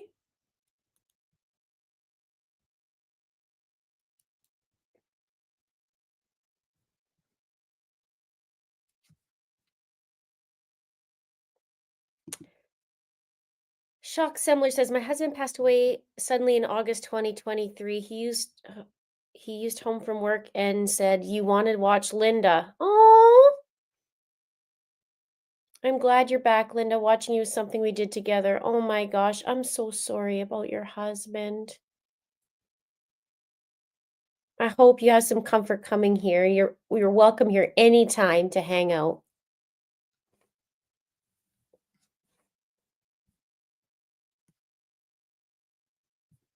You guys are laughing at my puns that I did. We are still waiting on the verdict. But we got to talk today. We watched some videos, some movies.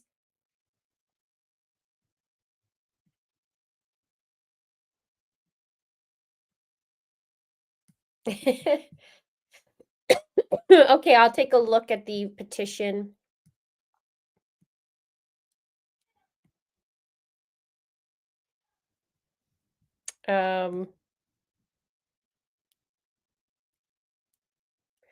Let's see where we're at with the still nothing on the jury. We are on jury watch.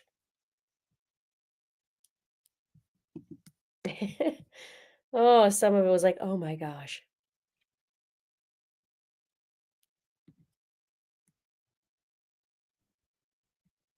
They are scarily similar. We have to tell it.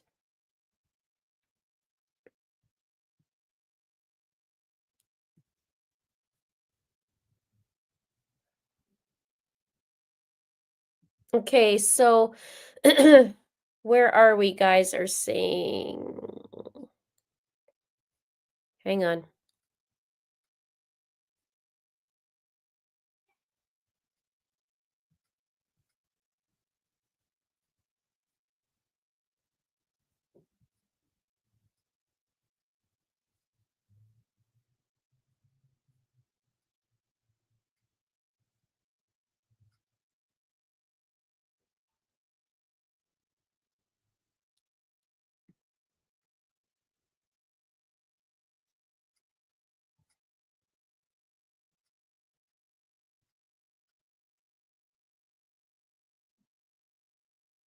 I'm actually laughing.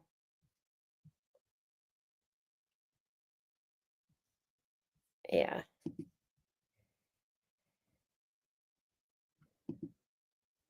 Okay.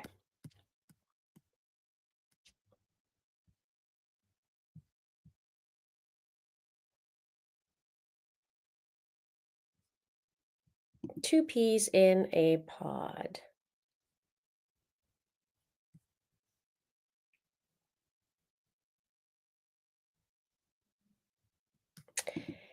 We might not have a verdict yet, but I've been here all day with you guys and I've had a ball. Thanks, Linda, and all you guys. You made a very poorly lady smile today. Well, I'm glad you're here. I'm glad all of you are here. We're hanging out, waiting for them to find Lori guilty. Jury is working away. Okay, now let's get back to Lori. And this case, we did the little comparisons. And oh, that was the last video that I just played, was the one about the discrepancies between what happened that day. Yeah, I did that in the Charles Vallow. I think I played a little bit, or which one did I play up to the 20-minute mark?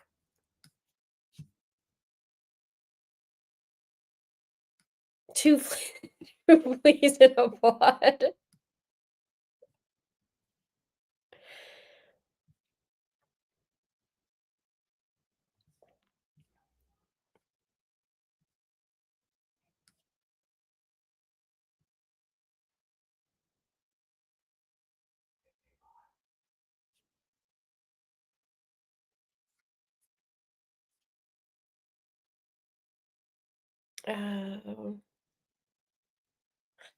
It's me, says someone make me understand why Charles' videos couldn't be seen, because it is deemed hearsay. And Charles not here to speak for himself as well, unfortunately. So it's too bad too, but we'll see in Brandon's trial. That's going to be coming in the beginning, end of May. That starts jury selection.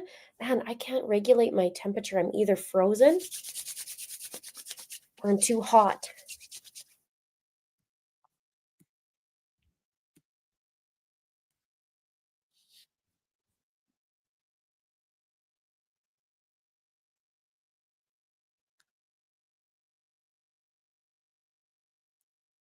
Now, what else? How long have we been streaming for? 4 hours and 3 minutes. Come on, jurors. I would say we probably have what, maybe another hour of possible deliberations before they go home, maybe? Oh, let me remove that.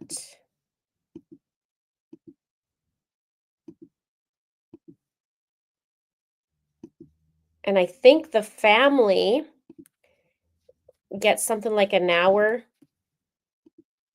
heads up.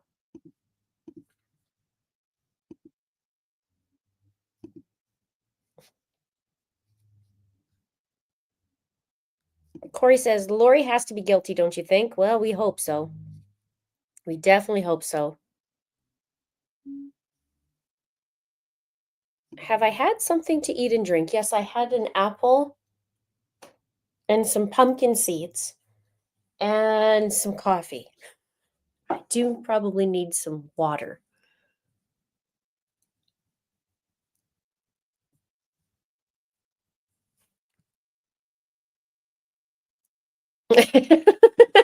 Yeah, I've been in it. I know.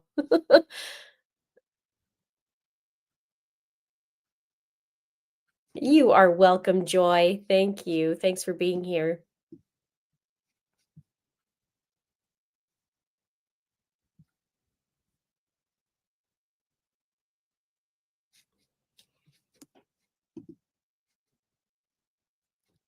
Yeah, it's taking a little bit.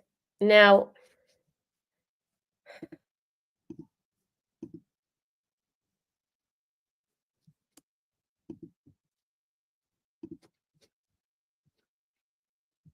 how long have they really deliberated? 17 minutes yesterday. Around 90 minutes, I think, this morning. And they've only been back for an hour. So really not that long. And they had an hour and a half They had an hour and a half break, which they need to get lunch. But I don't know now what happens. I think there's about an hour.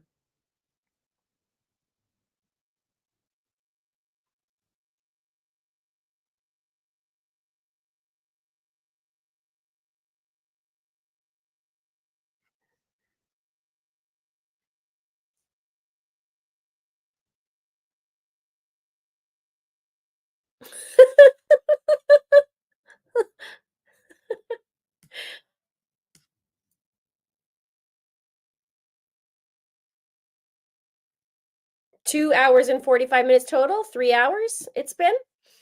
You guys can count for me. I'd appreciate that. I have so many things I'm trying to remember. Silver Bubble says, Linda, I'm getting scared. Seems to be taking too long. Really, if you think of it, the full day today so far, not full yet, but half a day plus yesterday, it takes 20 minutes just to look at Lori's garbage interview that they redacted or they shortened.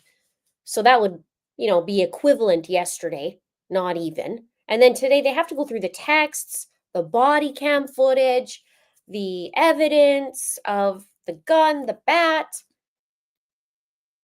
Lori's snarky hi neighbor video, watching Burger King was a couple 5 minutes, the timeline, all that kinds of stuff. So it's going to take a bit. That's not very long. So it might be tomorrow.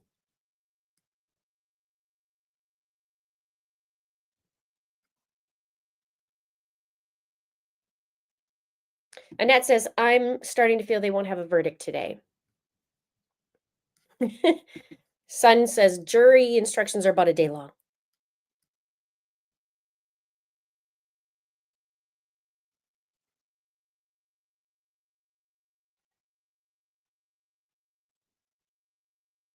Bella Italian says, the judge added extra evidence into the jury room they didn't share in trial. Added evidence was taken back to jury room for the jury. What evidence do you know?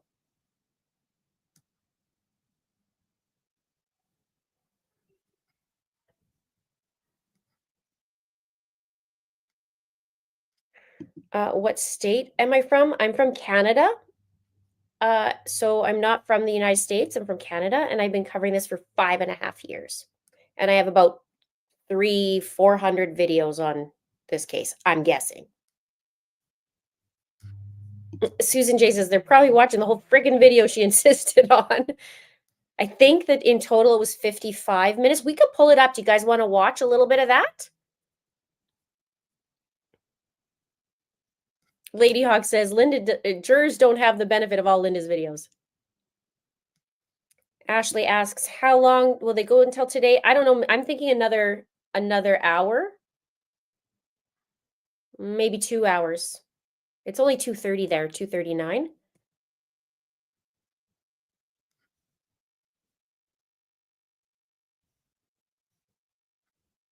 They were only 17 minutes yesterday. I thought it was 10 minutes, but John says, there's a lot to process in the case. 3 hours doesn't seem a long time to me. It really isn't.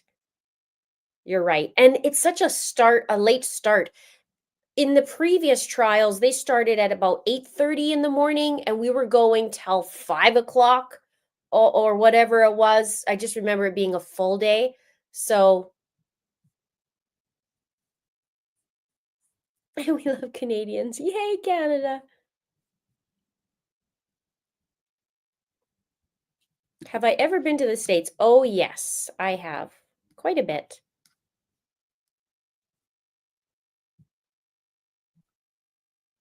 Lauren says, I'm also Albertan. Well, hello, fellow Albertan.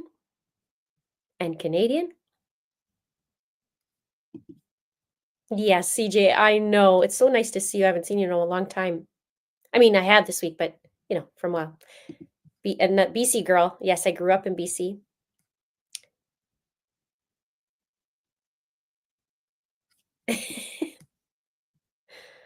um,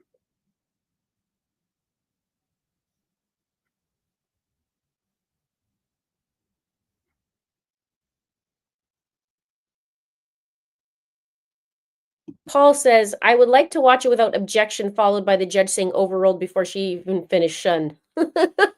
Well, I meant not the Lori video of yesterday, but the Lori interview video that she so badly wants us to watch. How about that? Do you guys want to see that? If you want, we could pull that up. Hang on.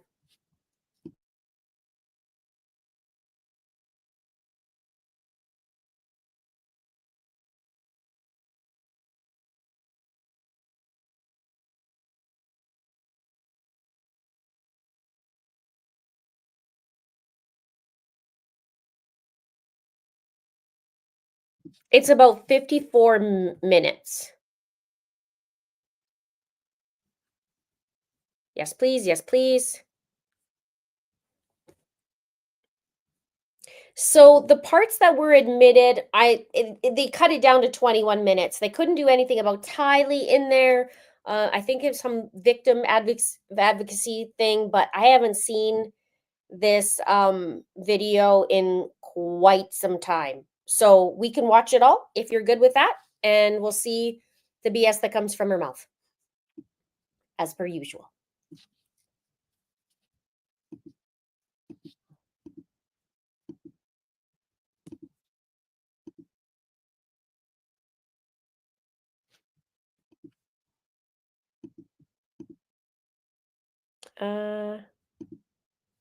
One sec.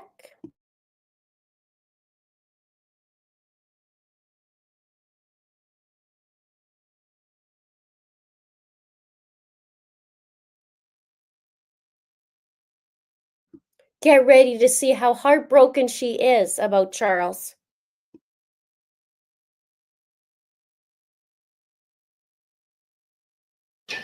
And then I'll so just make it easier so you don't have to. Sweet. Yeah, you got it. Thank you. But I'll be helping next. So if you want to. Yeah, Malcolm's using the other one, so you'll be, Brendan's gonna monitor for him. Okay, so just run out this way. Okay. If there's anything, but if, yeah. Perfect. that's fine. Okay.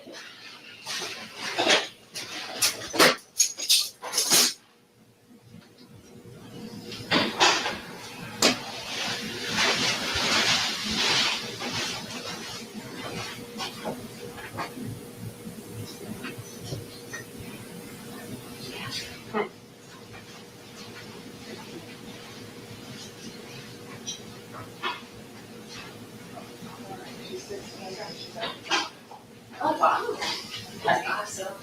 You know what, I was such a struggle because you go back to school, I try to talk to the teachers, but in high school, they don't care. They're like, you're not here to do the work or don't. Like, they don't care. They're Well, and I so think horrible. with high school, it's like, they're just pumping. But when she was in elementary and junior high, all the teachers worked with her. They were nice about it. But by high school, there's so many kids that just don't care. And I was like, just take it. You're so smart. Let's just take it and see if you pass it.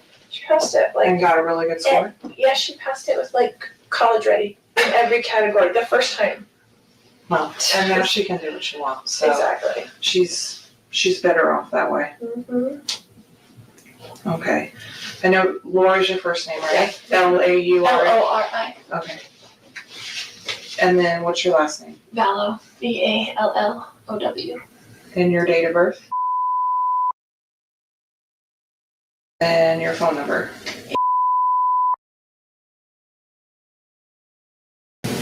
And you live at the house, right? Mm-hmm. Okay. Okay, I know this sounds silly, but it's probably the easiest way to start, is just to tell me what happened. And then, so you can start what makes the most sense to you, and we'll just work our way through, and I'm gonna ask you a bunch of questions just to kind of clarify. Sure. So I know you talked to the initial patrol officer. And he just got information. He didn't say Okay. anything. So yeah, if you can just kind of tell me kind of what happened. It sounds like some of this may have started last night or something along those lines. Right. So start where you think it makes the most sense. Okay, so, I told you, it's a crazy question. Well, so we moved into this house 3 weeks ago because he offered to get me a house here where all my family is. So we Okay. were in Houston. And so he's like, we had decided to separate or whatever. So he's like, well, pay for a house for you and for JJ and whatever, because he's all about JJ. He's never about Tylee, but he's all about JJ, right? Because we adopted him together. He's his great nephew. We adopted him as a baby.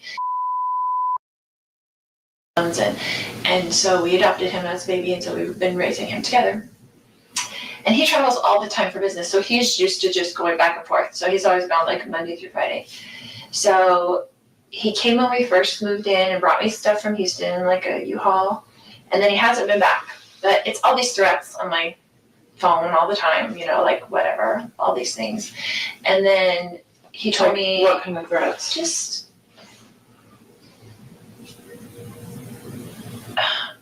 you'd have to read them to me, but he's always mad at me, right? Okay. And he doesn't want a divorce, but I don't like him and don't want to deal with him, so that's just how it is. Like, so we married for 14 years, we dealt with it for 14 years, of him being horrible to her. Like, he gets in huge fights with her, a lot of things. But anyway, so he said, I'm coming Wednesday night, all of a sudden. I want to see JJ. And I told him, I said, I will never keep JJ from you. You can come see whenever you want to.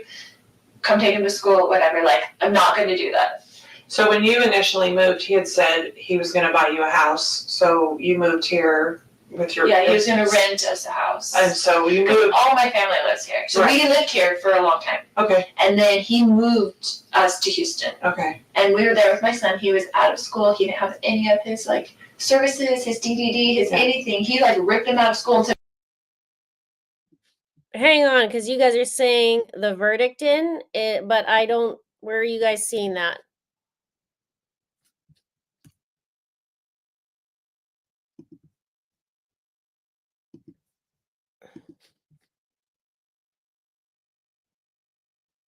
Okay, so. Okay, Justin Lum, Court TV. Hang on, please and thank you. Let's find. One sec.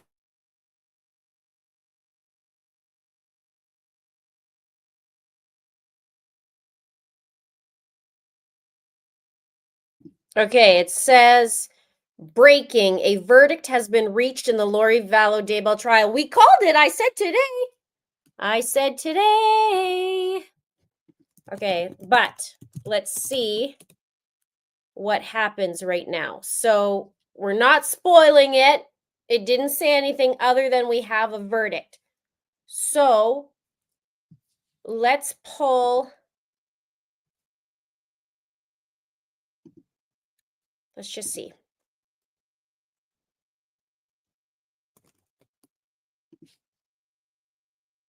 Give me a minute, please.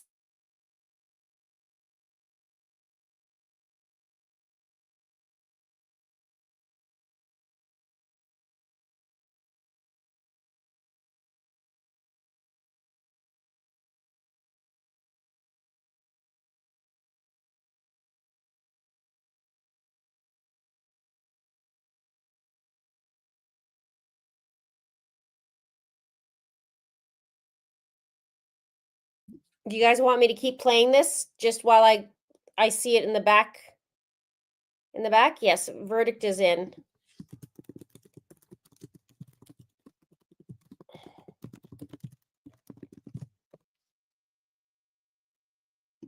Okay.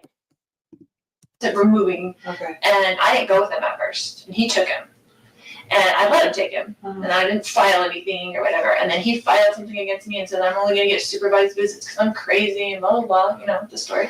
And so I just didn't talk to him for like 30 days and let him take care of him and let him see what I've been doing for the past 7 years. Because men need to do that. You know, I have 5 kids. I have grown kids. I have grandkids. Like, okay, you're going to threaten me that you're not going to let me see my child without supervised visitation? Okay, do it for 30 days and see how long it lasts. You're begging me to come pick him up. Yeah. Which he did.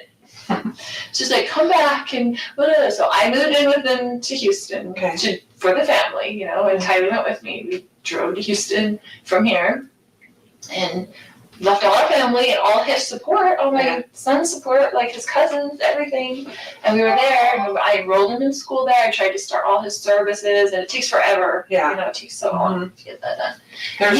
There's no easy transferring. There's no easy transfer. You start from the State to beginning. state, it's a totally new thing. Yeah. And he didn't do any of it in those 30 days. So he just should have gone without services, without even applying. And I'm like, do you even realize? Because he didn't ever do it in the first place. I did it. Long story. I'll keep it short. He hasn't been here in a couple weeks since we moved in. Okay. He came. He was very nasty when he was there, but he travels for business. So he went back to the Houston house, and he's like, I'm coming on Wednesday night, and I'm going to come pick up JJ and take him to school Thursday, pick him up Thursday, take him Friday, whatever. And I said, Casey wanted to come to the house. And I said, you can't come stay at this house because you can't get along with Tylee. She's a minor. She has to live here. Yeah. So because he gets in huge fights up there. Okay. And she hates him. And so I'm like, you can't stay at the house, so I will book you a hotel, because he stays in hotels all the time because he travels for business, and the business pays for it, right? So I said, I will book you a hotel nearby. What does he do? He works with teachers in their retirement plans, but he goes to them, but he mostly works in California. Okay. No matter where we live. And we lived in Hawaii, he'd work in California, he'd work in Texas, he has like books of business in different areas. And so he just goes wherever. It kind of just gives him freedom that he doesn't have to stay home every day and take care of special needs. Yeah. It's like an excuse, right? So I've done that myself for the last 7 years anyway. And I was a single mom before I married him with my 2 kids. Yeah. And he had 2 kids. We got married, tried to make a family. Yeah. Anyway. So he said he was coming last night. I said, well, you can't stay at this house because you can't get along with Tylee, and I'll get you a hotel and you can come play with JJ. But he goes to school all day. Yeah. I got him back into his school. His services, I met with the DDD yesterday, and they finally are getting his services back, but we're paying $125 a day to have him back at school because he's so out of his routine. He's been a nightmare on the floor, kicking stuff, hitting stuff, walls, like, he just ripped him out of his life. Yeah. So, anyway, just how he is, because he only thinks about himself, so. He says, come and get JJ, and JJ's like, I don't want Dad, because he knows Dad took him away, so he was freaking out, right? So I didn't tell him he was even coming, like, Dad's gonna come take you to school or anything. So he didn't bother me last night, which I was surprised. I was expecting kind of an ambush for him to kind of like come over or be just mean and say, it's my house, I'm on the lease, I'm gonna stay here, kind of thing. Because that's kind of his macho attitude. And so he came this morning, I was getting JJ ready. So he got in last night, but he wasn't at the house last night? Yeah, I didn't hear from him, except for he texted me and said, I'll be there at 7:30 to pick up JJ. Okay. And I was like, okay. That was good, because I didn't hear from him. And then he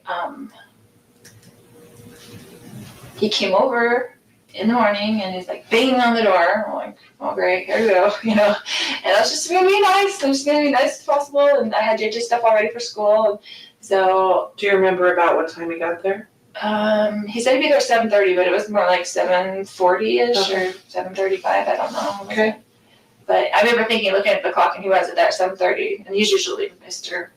On time. Yes. So I was like, okay. And then JJ was like, oh, Dad. And then he was like, Mommy, and like ran to me and was like holding me. He's like, you're not taking me to school. And I was like, it's okay, Dad, can just drive you to school. It's no big deal. You know, just trying to make it whatever. Calm. Yeah, calm. And then he was just being real smirky and real like jerky, you know, to me, and I was like ignoring him, whatever. And so he was like, your brother lives there with you? No. Okay. He had stayed with me last night because I was worried he was gonna come over and cause trouble with me. Okay. And just wanted someone else there, like my brother there, because I trust my brother. And it's been a long story. Like, I had to go live at my brother's when he took JJ, and you know, he's just been difficult. So anyway, so I got JJ stuff ready. And he was like, well, and he's like this about timing. He's like, I'm leaving in 20 minutes because it's like 15 minutes to the school, and like you can't get there early. They don't open the gates until 8:20 or something like that. And I said, well, why don't you just go now? I don't want him in the house. I'm like, why don't you just go now and take him to Burger King, because that's what he likes for breakfast. And he's very particular about food. Like, he wanted chicken fries for breakfast and a Sprite. Like, and I just get what he wants, because if you don't get what he wants, then it's like on the floor screaming, dragging him into school. Like, and he's big and he's heavy.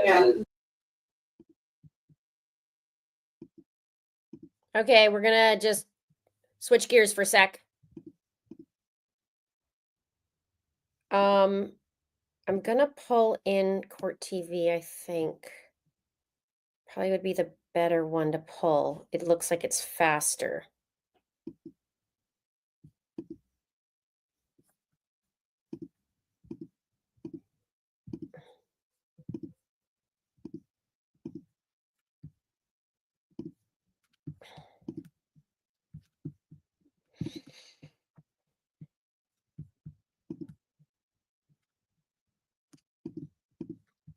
Okay.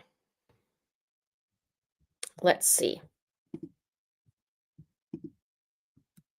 Now we'll just keep looking which one's faster. I think it'll be this one, but if not, we'll just keep checking in. And you guys can help me too, and I'll try and keep up with the comments. Email, petition on the email. I don't know. Let me see.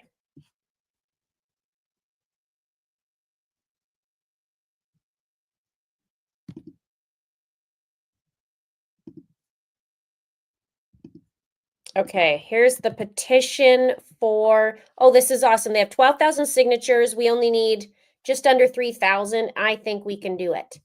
So I'm going to do the petition for Joseph Ryan.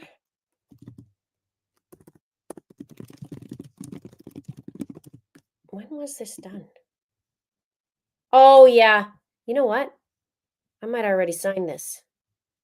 Started in April 7th, 2021. But we'll put it up again.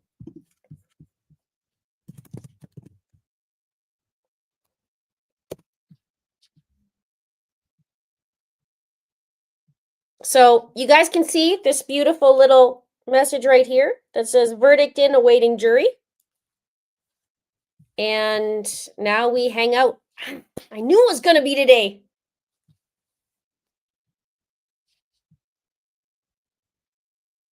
Today is your day, Charles.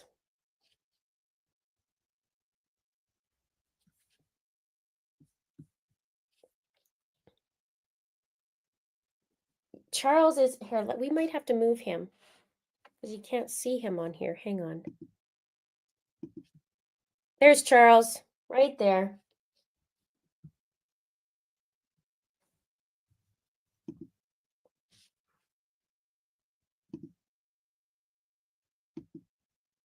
See if I can.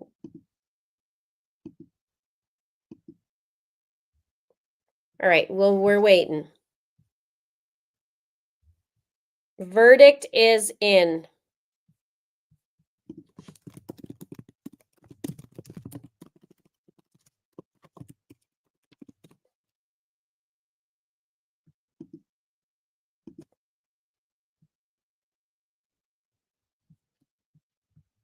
Let's take a look. This is where it gets stressful.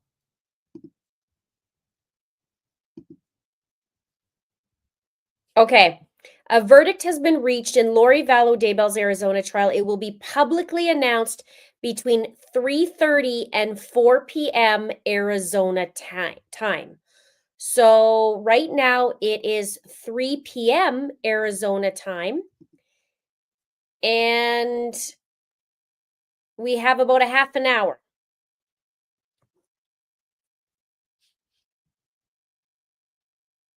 Okay. So verdict at 3:40 to 4, it's 3:30 to 4 p.m. is what I see. Siobhan, nice to see you.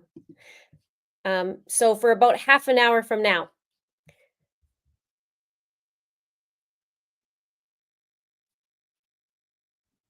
So we can keep watching Lori's interview if you want.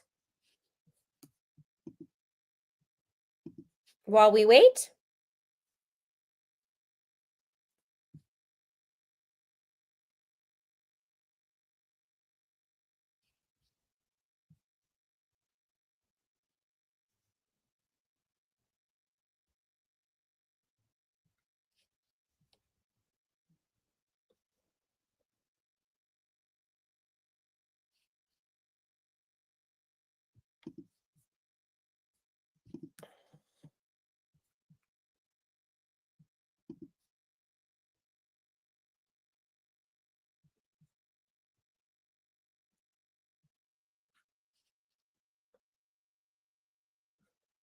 So once they get a verdict too, like they have to give the heads up to family members as well. I think I read that it was an hour delay for the family would get a heads up, but it says right here by Nate Eaton that a verdict has been reached. It's between 3:30 and 4 p.m. Arizona time, which is another half an hour to an hour is the window from now, which is great. We're going to wrap it up. So let us also look. I'm just going to check Justin Lum as well. And 2 minutes ago, he said we will hear the verdict read in 30 to 45 minutes. And the verdict will be read in court, broadcasted on a 5-minute delay. So I can keep playing this for a minute or two, or 3 or 5 or 10. So if you guys want us to keep watching, we can watch and then pass the time.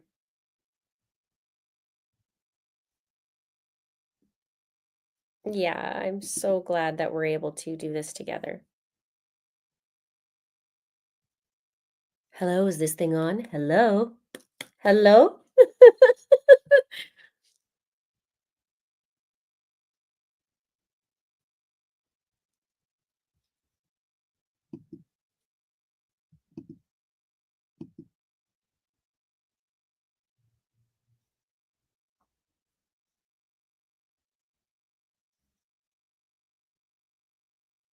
Hello, sweet Linda. Hello, Javon.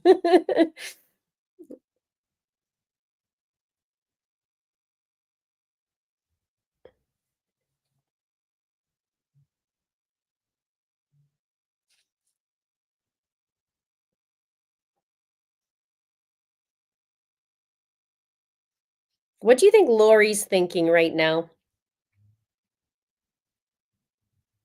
Okay, we'll keep watching. I'll play it a little bit. We'll stop a little bit, whatever we need to do. And I need to grab a snack, or I have my pumpkin seeds here.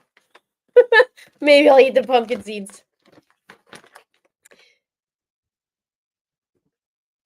Lori's probably like, they totally have me not guilty. How can they not?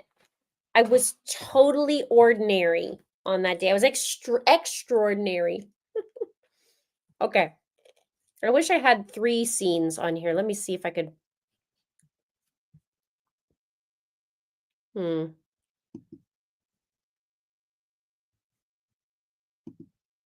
What to do.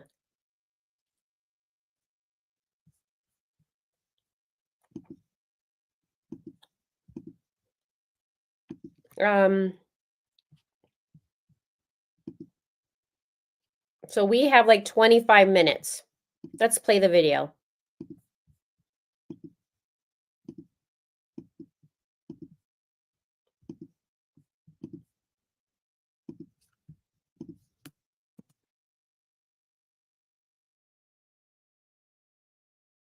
Gave him a backpack. He got in the car. This is his MO, right? He always leaves something in the house and comes back. He never leaves the first time. I always expect my husband to come back into the house, right? So I guess he had left his phone on the counter. So he initially left with the backpack and with JJ? And so he put them in the car, Okay. in the driveway, and then he came back in, right? So I kissed JJ goodbye. He came back in, and his phone was on the counter, and I had his phone. And he was like, give me my phone. And I was like, why don't you show me your text that you've been texting, blah, blah, blah, you know, whatever. Because he's like acting really weird, like he's plotting something against me. Like, I'm like, why are you even here? Like, what did you come here for? You know, he's been talking to my other brother, and my brother came into town at the same time last night. And I haven't talked to my brother in a while, my other brother. And I was like, and so he was texting him on the phone when he first got to my house. And I'm like, why are you texting Adam? Like, do you even talk to him? Like my other brothers. And,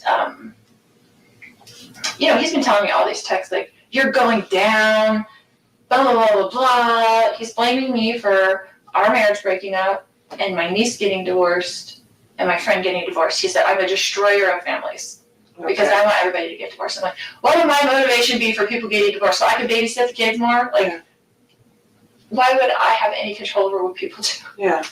So it's just very odd. But anyway, he goes nuts. He's gone nuts on us a lot of times. Tyler and I have had to leave with JJ over the years, probably 5 times, and just stay in a hotel for 2 days because he goes nuts. Like, you don't know what's gonna set him off, like, whatever. And she's mad at me for always, like, going back. But we had JJ and he's special needs, and it's really hard. Like, it's even hard to take care of by yourself. So when you say he goes nuts, that can mean a lot of different things. Right.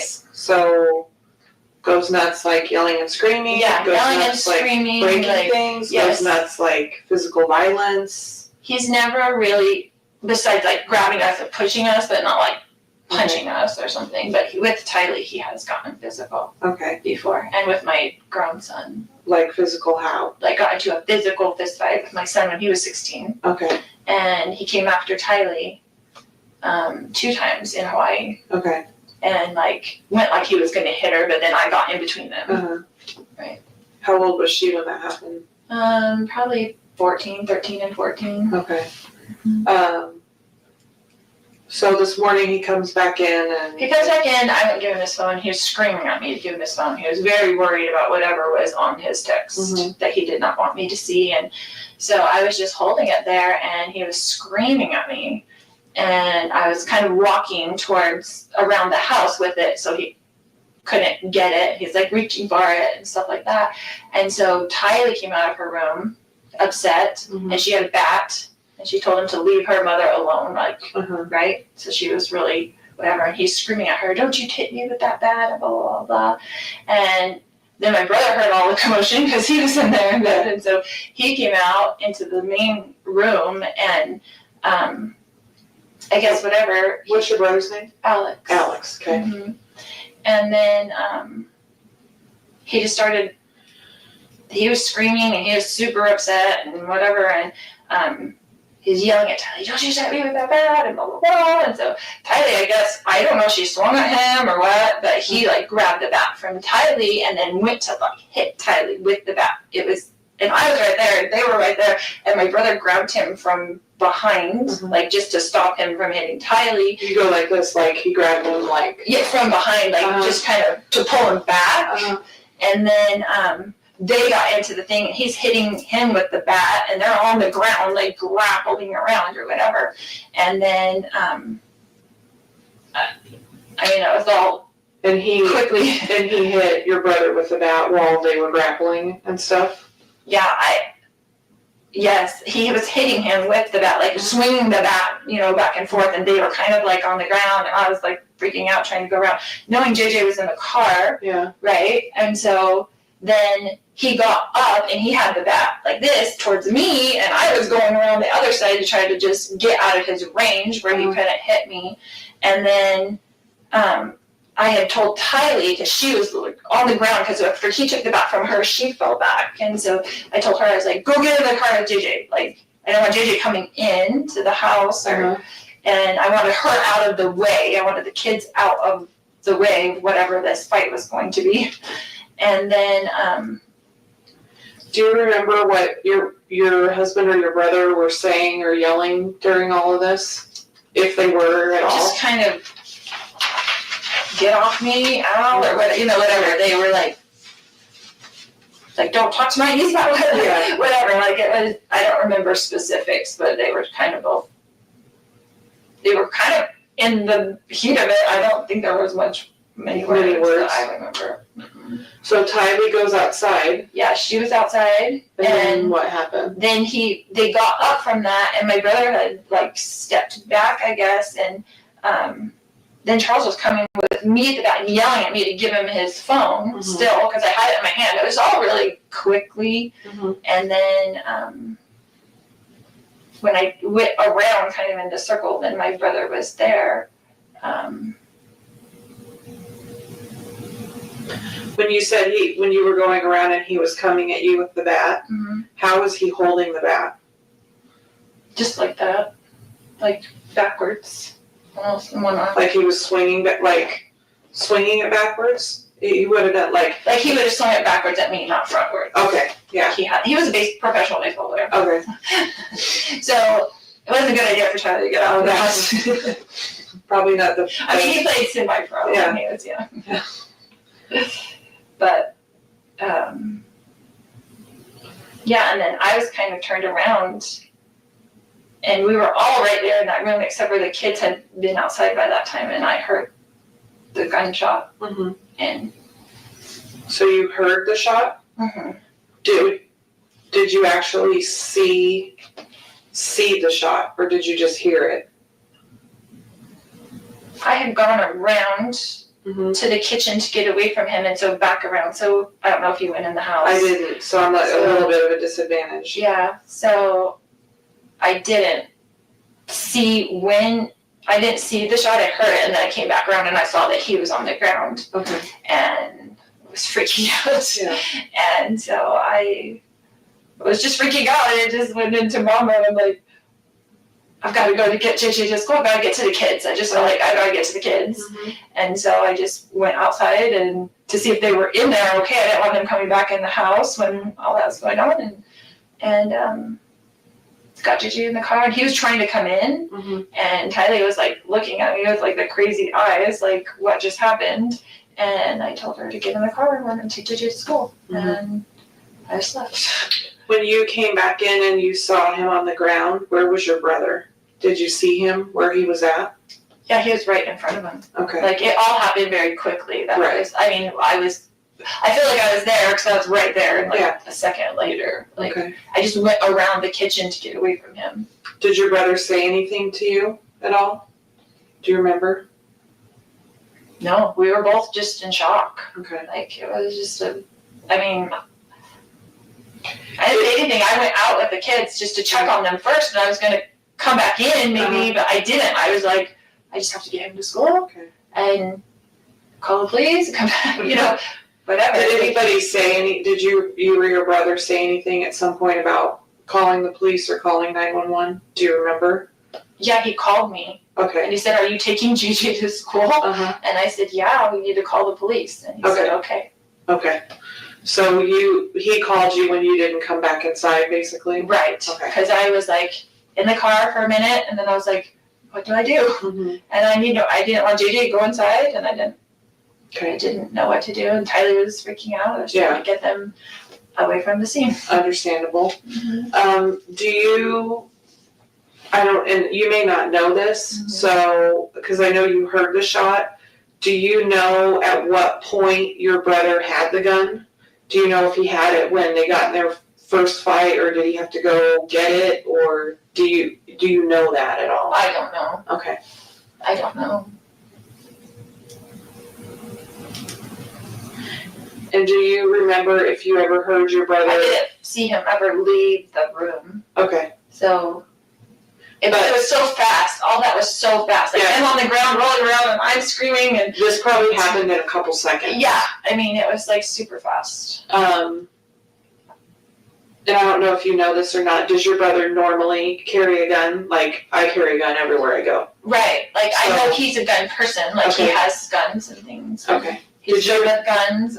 Did you know that he had one with him? No. When he came over? No, but I wouldn't be surprised if he did, because he's very, very professional with guns. Proficient, professional.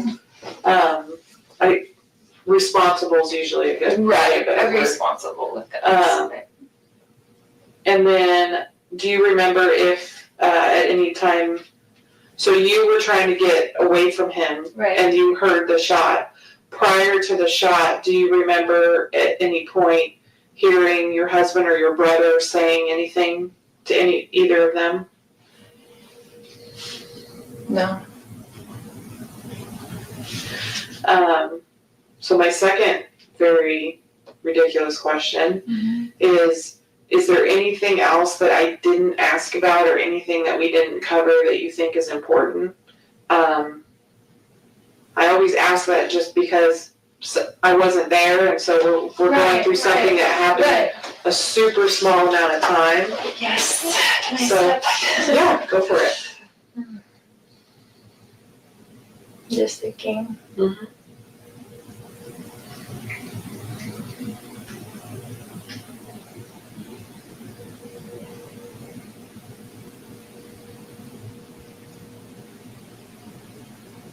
Just that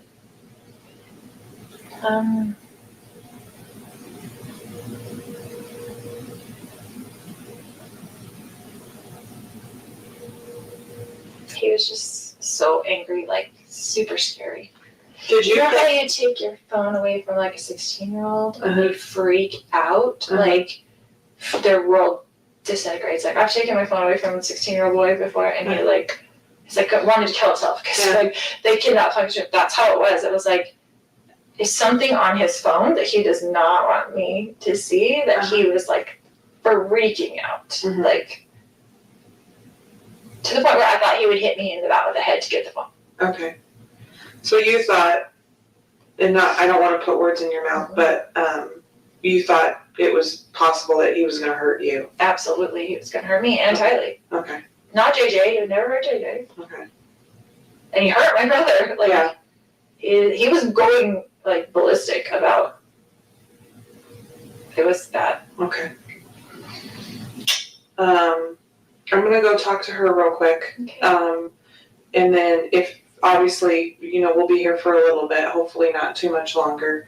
But if you think of anything or there's anything that kind of pops in your head or something else that we didn't cover, obviously. So I'm gonna go talk to her for just a little bit, and then I'll kind of come back and check with you. And then we'll kind of go from there. So I know my partner's talking to your brother over in one of the other interview rooms. So we're gonna just try to get, as much done as we can and go from there. Okay. Okay? And then, is there anybody that you need to call or anything, or you wanna wait a little bit? I don't know what I would say. No. And wait a little bit, we'll see. Yeah. I don't know what I would say. And if you want to, you can think about it. So, we do have, victim services, that work within the police department. They're right over here. They're not cops, they're civilians. And they do, Jessica, who's out there with the fire department, so they're kind of our crisis response. They come right away. Mm-hmm. So our victim services that work in the department are kind of more long-term, type support systems. So, they're just a really good resource because they do a lot of stuff with our families and things like that, and can help with support services and questions you might have. She's been through so much. So it might be a good I idea. just can't stand for her to have to go through all this. Yeah, it might be a good idea maybe before I take you guys back today, that I get one of them to come in and maybe sit and talk with you guys and see. And it's not something there's a bunch of stuff they can, offer, but it's good to have a contact and like a name and a face and a phone number. That'd be good. That way maybe a couple days from now, a week from now, or if there's something going on or you think you need help with something, it may not be something that's necessarily up like me and my partner's alley, but it very much may be up theirs. So I'd like for you to meet one of them before we leave. That way, hopefully if there's something that they can help you and your daughter with, they can, or even JJ or whatever else. Right. Yeah, exactly. Okay. I hadn't even thought about him. Yeah. So. I mean, he's used to him not being there, but he wouldn't understand even if you told him. Right. Like, that somebody passed away, he doesn't understand what that means. Well, I mean, it's hard at 7 to understand that anyways. Anyway, that's true, but with him, he just doesn't, which is probably better because he doesn't comprehend things, but I don't know, it's just, that's a lot to think about. Yeah. So let me go find one of them, and then we'll make sure that you guys get to meet with them before you leave, because that might be something very helpful for you guys. And I'm going to go speak with your daughter for just a little bit, and we'll kind of go from there. Okay. Okay? And if you need anything, let me know, okay? Okay.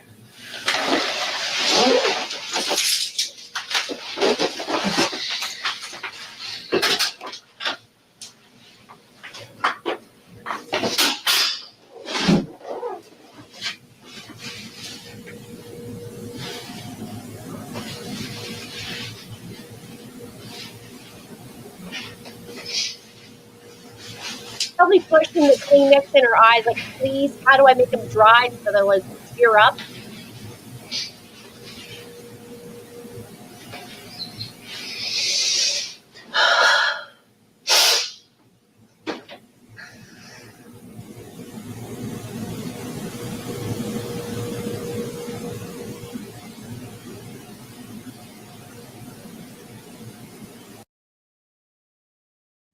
Okay, I am going to switch gears for a sec because I want to make sure that, because it takes me a minute to go back and forth.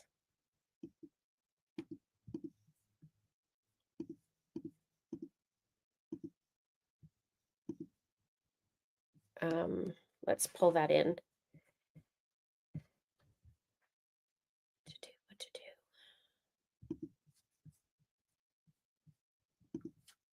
One sec, guys.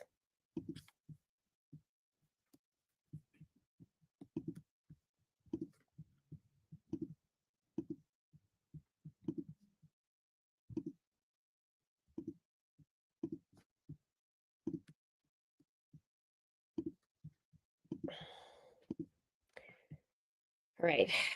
Whew.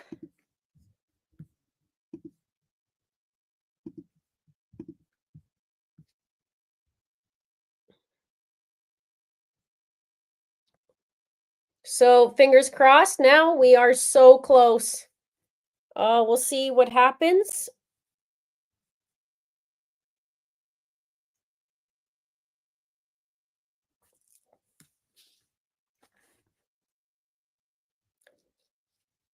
Andrea Colby's watching from home. He didn't make it on time to the court. Oh, shoot. Maybe that's better that he doesn't. You know? Everything for a reason. Thank you to everybody for being here. Don't forget to hit the like. Yeah, so much lack of emotions from her. Justice for Charles.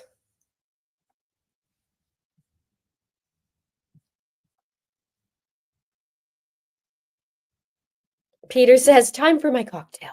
I should be drinking too. We should all be having a little beverage. Whether it's alcoholic or not, a beverage.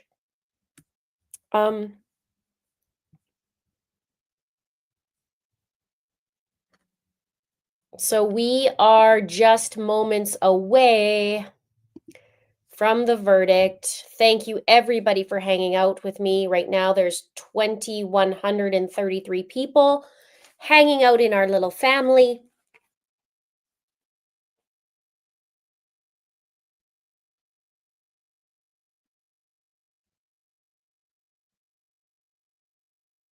Who's nervous in here? Do you feel confident?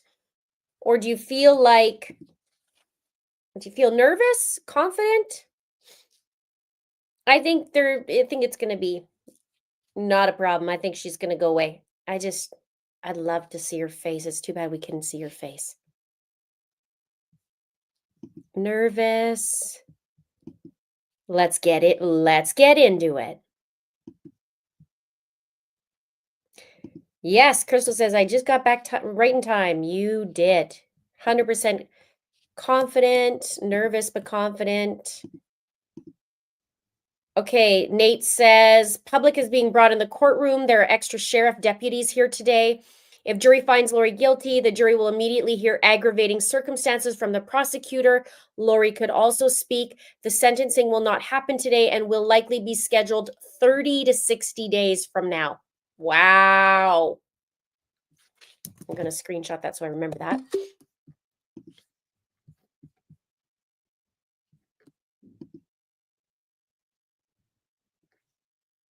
So extra sheriff deputies here today. If jury finds Lori guilty, the jury will immediately hear aggravating circumstances from the prosecutor. Lori could also speak. The sentencing will not happen today and will likely be scheduled 30 to 60 days from now, but you know we're going to be here for it.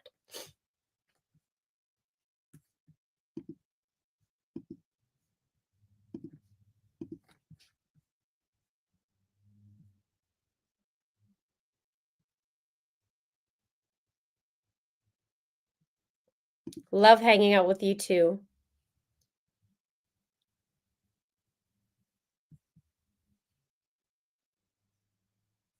Abby says she's going down.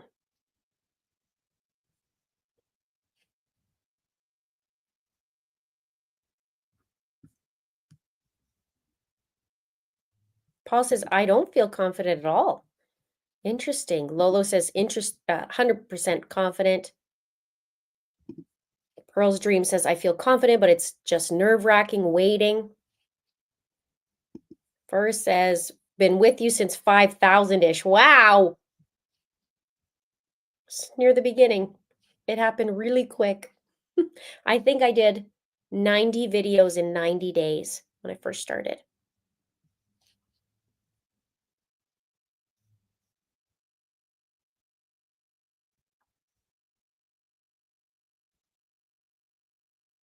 Nerve-wracked. A lot of you guys are scared. Nervous. Dina says, I'm nervous.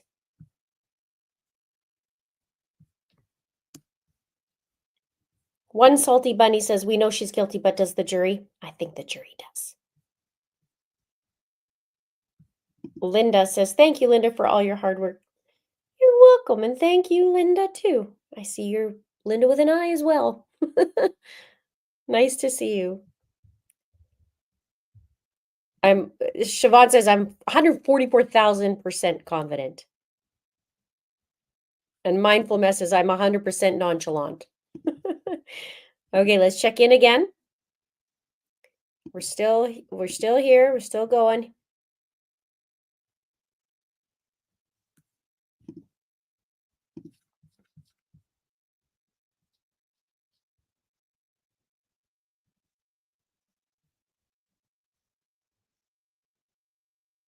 The real Angel Girl 1 says she won't speak. She is a coward. Oh, we've had a few cowards today.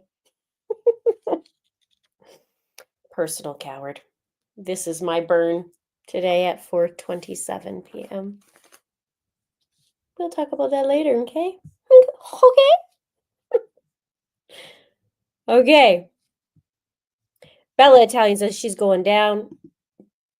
Confident, guilty. Lori, please don't speak. Yuli Jade says, I'm one of your original 144,000. Linda, thanks for the coverage of this since the beginning. 5.5 years, here we are. Jack says, Linda, so glad to hear you on these cases again. Yes. We are going to watch her go down, and then we have Brandon Boudreau. If she gets sentenced between the 30 to 60 days, we'll do that.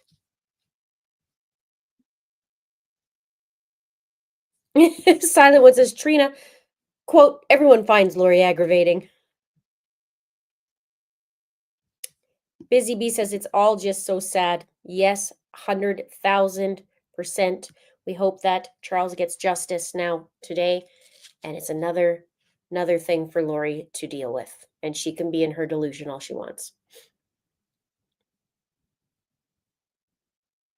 Ray says, I'm feeling good about the guilty verdict.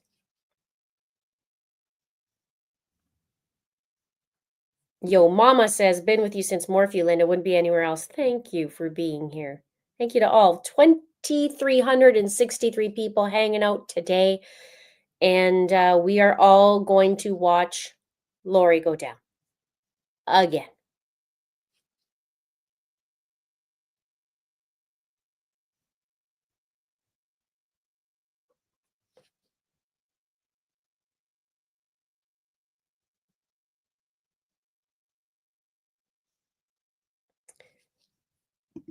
Peter says, closing took 2 hours, deliberation, 3 hours, no worries, guilty. That's how I feel.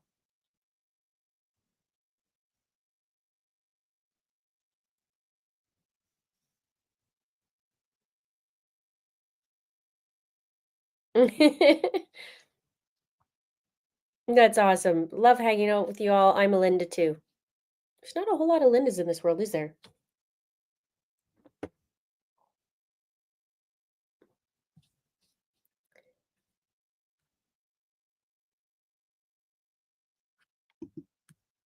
Okay, we're going to check in again because we want to make sure everything's judges, staff, and other court personnel are in the courtroom. There are around 20 members of the public here. Judge Justin Bresky just entered. Lori just walked in wearing a black pantsuit and purple blouse. Judge says the jury has reached a verdict. He says if the verdict is not guilty, the case will be over. If it's guilty, there will be an aggravating phase that will begin immediately. Okay, so we are just like so close, so close. Glenda the Good Witch says, to the first 144,000. Thank you. I love your name too. Thank you so much. We are going to watch her go down. Now, like, my hands are starting to go, okay, like, let's get this going.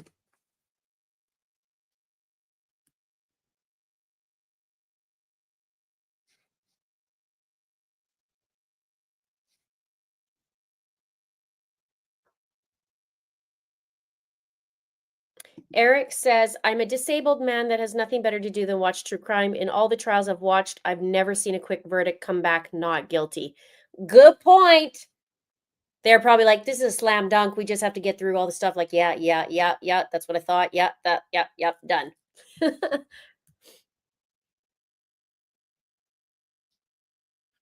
I know it's been 5 years since I started, 5.5.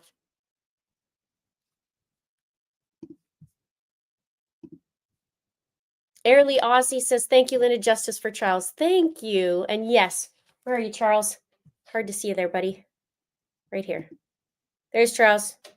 Justice today for Charles Vallow. Wish we could see Lori's face. Thank you so much for the super chat. I really appreciate it. A Murder of Crows says, thank you, Linda and Chad. It's been great hanging out with you all. Thank you. You guys are awesome. I love hanging out with you guys. 2,478 hanging out. We are going to, let's see if we get to 3,000. If you guys have a moment, share the stream. However you would like to share it, give it a like. And maybe people who are coming home from work today are going, oh, shoot, it's a verdict. And they come and climb into the chat and the live stream.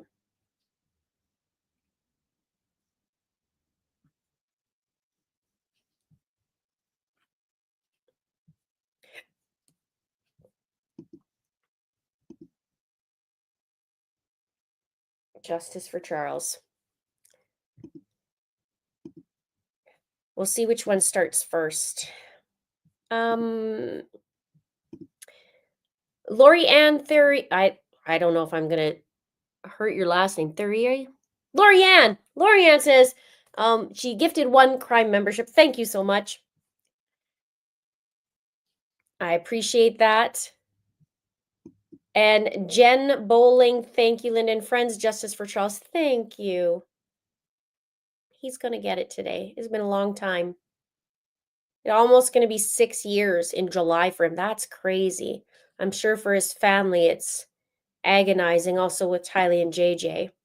John Fran said, for all your hard work, you're the best, Linda. Thank you. Thank you, guys. Thank you for being here. 2,514 people are hanging out. We're gonna watch Lolo go down. Is she wearing her Shih Tzu do today? She has a purple blouse on and black. Is it Shih Tzu time? We will see.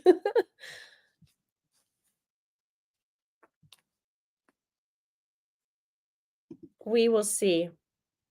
Corey says, Linda, been here since the beginning of Gannon's trial. You were born to do this. Glad to see your face again and the snark. Thank you, Corey. I have to keep the snark going. I can't help myself. I'm glad you guys appreciate the snark. I don't think I could do it without the snark. And I can't do it without you. So thank you. Ooh, here we go. Suzanne says, thank you for all your hard work. Thank you. Thank you, guys. You're so very kind. Thank you so much. Okay. Gotta breathe it out. You gotta get your yoga pose like Lori does.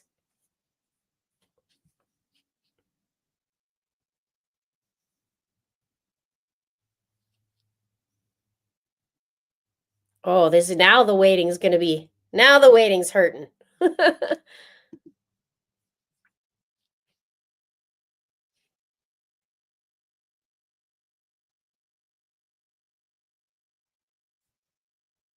Oh, she's smirky. Did you see part of that? She's like, I got this.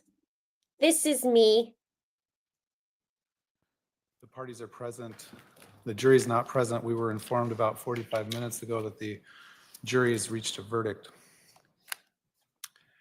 In the event that the verdict is not guilty, this trial will conclude. In the event that there is a guilty verdict, we need to move on to an aggravation phase immediately after the reading of that verdict. I've given the parties proposed aggravating circumstances, instructions, and proposed verdict form. The state and the defense both have a chance to review those. Yes, Your Honor. Are there any additions or corrections from the state? No, Your Honor. How about from the defense? The defense did email my staff requesting an additional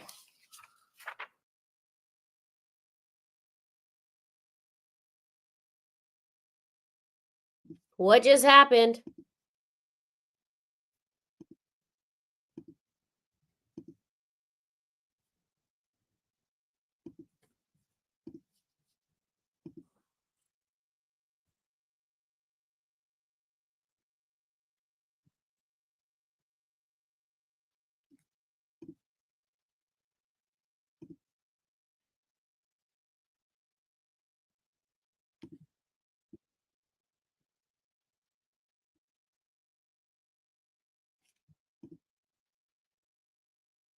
stipulate to whether or not it's a dangerous offense, but I think you should probably wait until we read the verdict to do that. So I guess it will, depending on what the verdict is, we may take another break. If there is an aggravation phase, are your witnesses here yet? No, they are not here yet, Your Honor. The next of kin are, from my understanding, about 5 minutes out. All right, we'll wait a few more minutes before we take that verdict. Please let me know when we're ready to come out. Yes, thank you. Anna says she's 10 minutes away, but she's hot mic.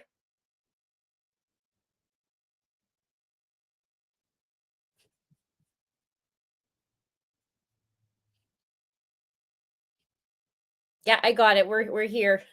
Thank you, Bearcat. Whew. This is stressful.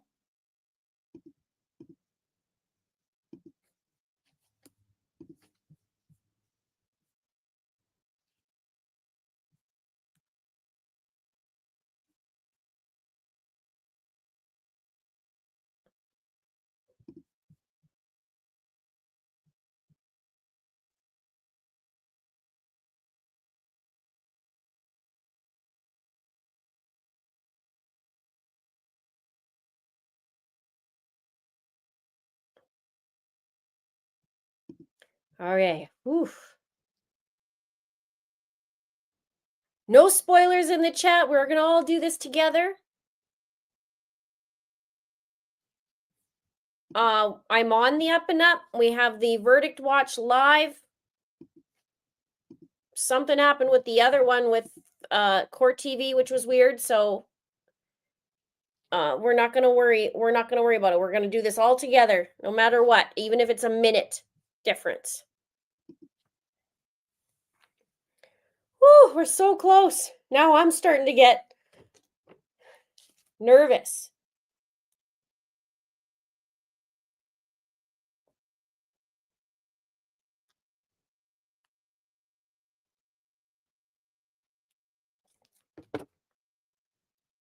Okay, so we are still live. Everything's going well. We're going to double check on Nate Eaton. Okay, Kay Woodcock and other family members are not here yet. Judge says we will wait until people arrive for the verdict. Could be a few minutes. We heard Lori whispering a little bit to the, I think that was Lori, it was the hot mic, as she usually does. But do you hear her going, oh, to the judge?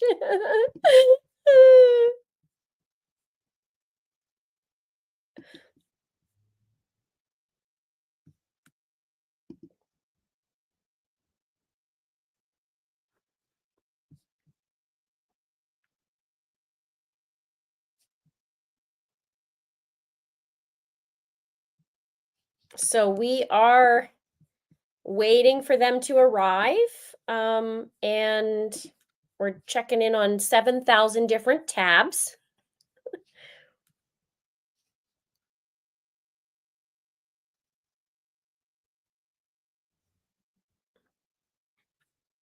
British says, not going anywhere, verdict with Linda. That's awesome. Amanda says, I'm stress eating. I would love that.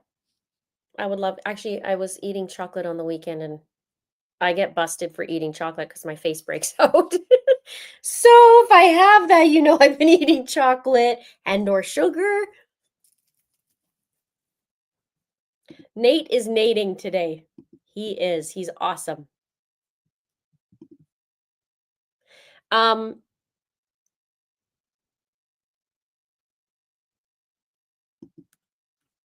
Still on weight.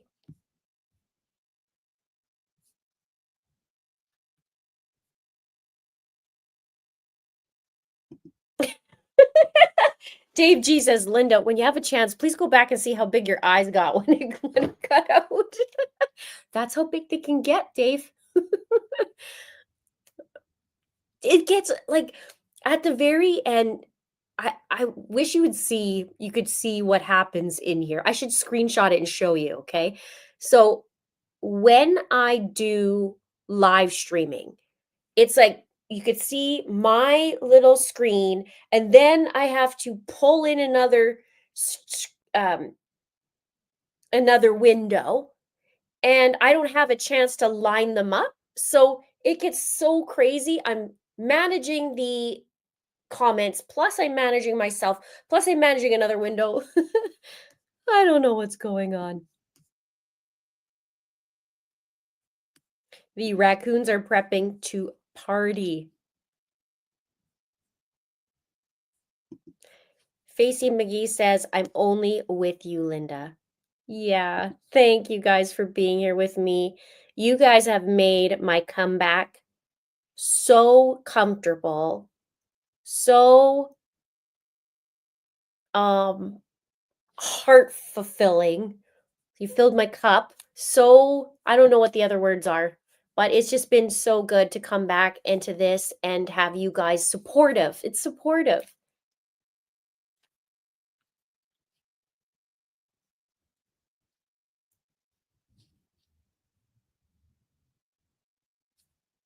Okay, so hang on, guys.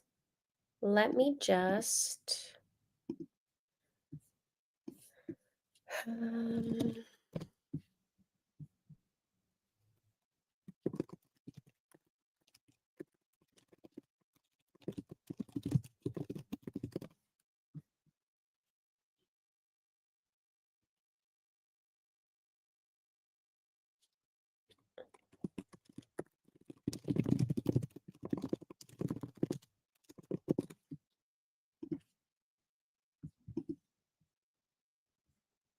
oh, vodka and pomegranate. I never had that before.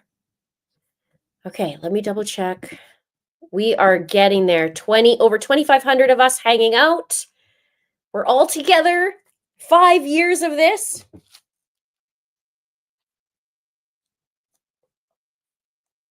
So many videos on Charles Vallow, Lori.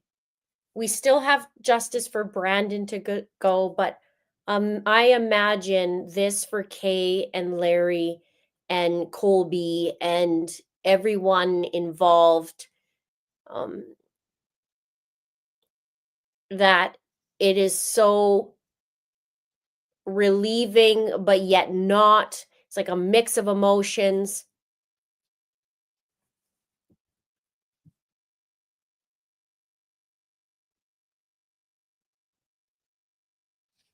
It's enchilada time for Loho. Shih Tzu is going down.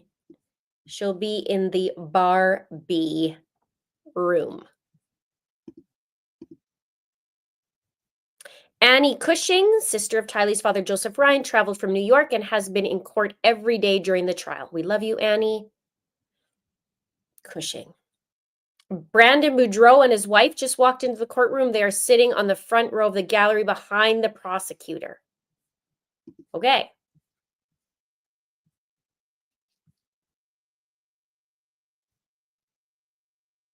The aggravation they start reading these things out. Okay, let me see how I can describe it. I don't know what they had. I should look it up on what the charges were on there, but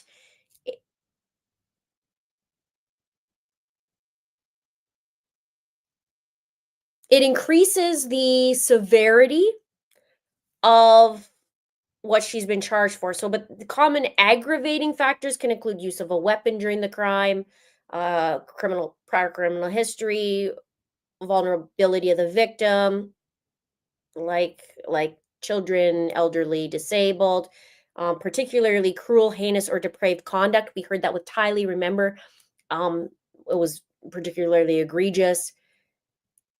You know, these kinds of things. So we'll see what happens then. And then what Nate is saying is that she won't be sentenced possibly for 30 to 60 days after. I love you guys too. So love you. You know, without being too mushy, I super appreciate everybody's support because it was scary coming back. It was scary coming back after taking so much time off. I can't even say it's not like it was vacation because it was rough. But I appreciate your guys' love and support and just open arms when I came back. Super, super, super appreciate it.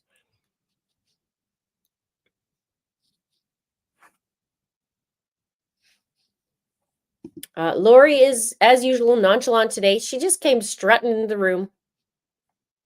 Yeah.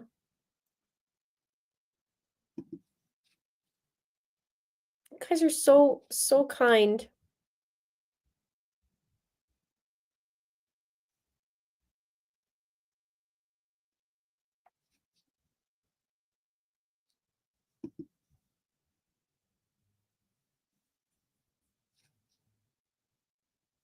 I know. I know. It's the waiting.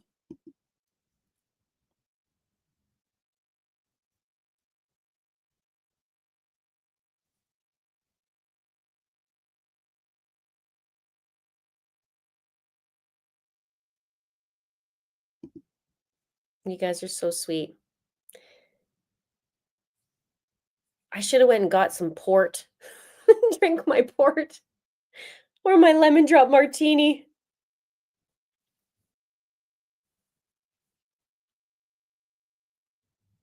Yeah. I really do feel like you guys are friends. Like, you know what's so sweet is I come back after months, you guys so supportive, so caring, asking about how my dad is, asking about how I am, reaching out. I super appreciate it. I don't know what else to say. I really do love you guys.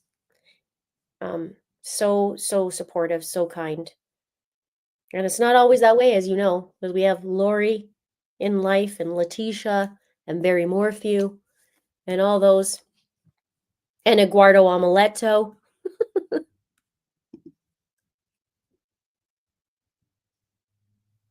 Do you need me to? I might have to slow down chat just a little bit if you guys are okay with that.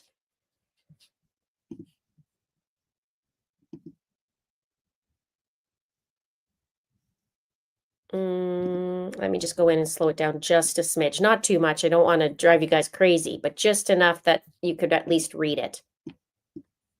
And if it needs to be more, we could do that.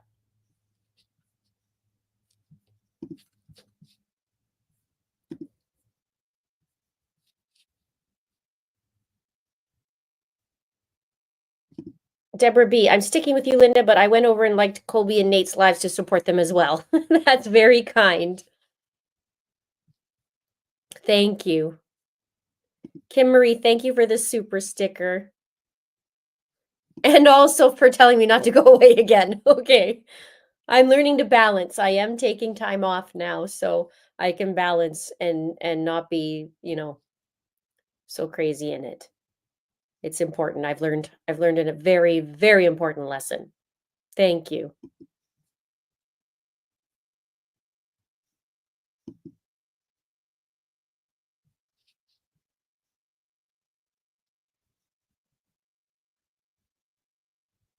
I know, it's been over 5 years. I started in November of 2019. So we are just waiting for Kay to get there and family. Judge asked the clerk to poll the jury. She asked if there's a true verdict. They just say yes. I'm not spoiling anything. It doesn't say anything anyways. Judge asked the jury to retire and be back in a few minutes. Okay, so basically they have the verdict. Here we go. All right, back on the record, State of Arizona versus Lori Daybell, CR 2021-001-704. The parties are present. I'm going to have my staff go ahead and line up the jury to wait in the hallway for a minute.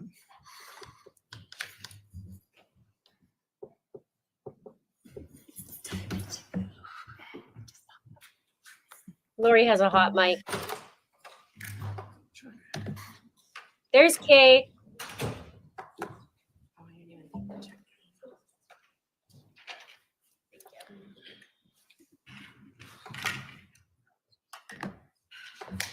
Want to zoom in on her.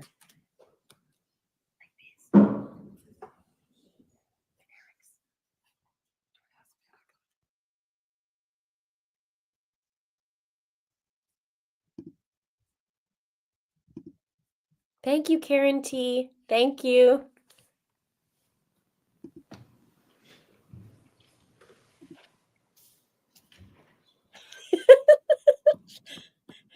Did someone say shitsalada?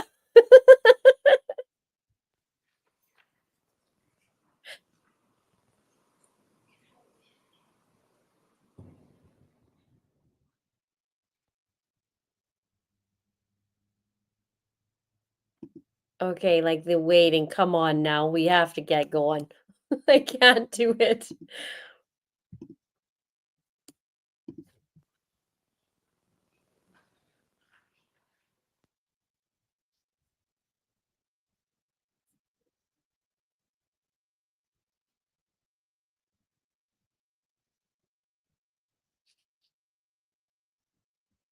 Okay, here we go. See if we could see what happens if they get a look on Lori, a view.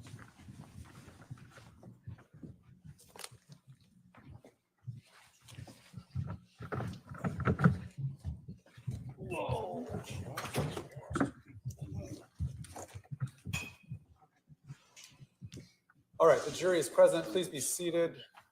Do we have a foreperson? Who's the foreperson? Yes. Has the jury reached a verdict? Yes, we have. I'm going to ask you to hand that to my courtroom assistant.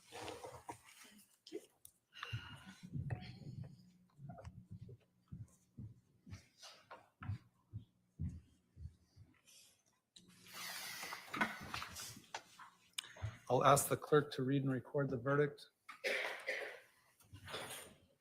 In the Superior Court of the State of Arizona in and for the County of Maricopa, State of Arizona versus Lori Daybell, CR 2021-001704-001, verdict count 1.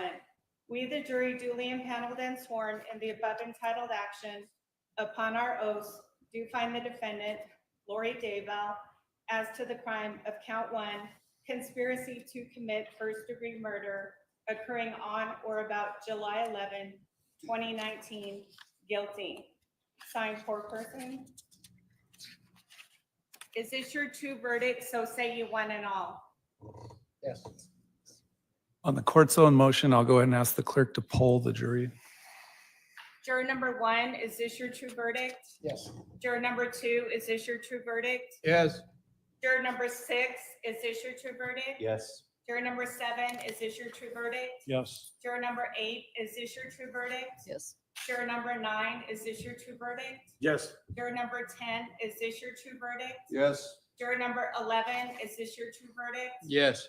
Juror number 12, is this your true verdict? Yes. Juror number 13, is this your true verdict? Yes. Juror number 15, is this your true verdict? Yes. Juror number 16, is this your true verdict? Yes. Thank you. All right, I'm going to ask the jury to retire to the jury room for just about 2 minutes. I need to discuss something with the parties. before we determine whether you're done or not. So the admonition still applies. Please go to the jury room for a few minutes. All right for the jury. Take that, Shih Tzu. Bye, Lolo.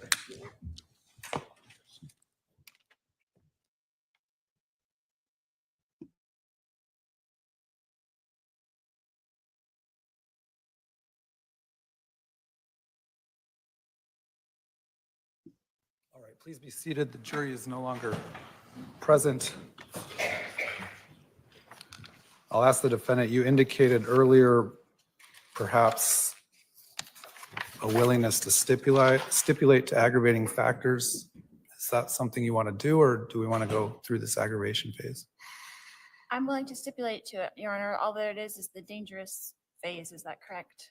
There's only one statute there's only one sentence. Well, the jury would need to find, first of all, whether or not this is a dangerous offense first. Secondly, whether the offense caused physical, emotional, or financial harm to the victim, or if the victim died as a result of the conduct of the defendant caused emotional or financial harm to the victim's immediate family.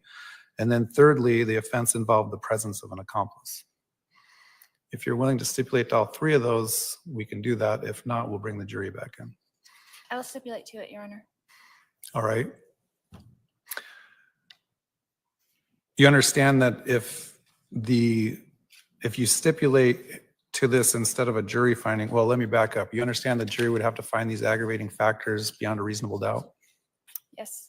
All right. And do you understand that if you stipulate to these factors instead of a jury doing it, I could also find additional aggravating factors at sentencing?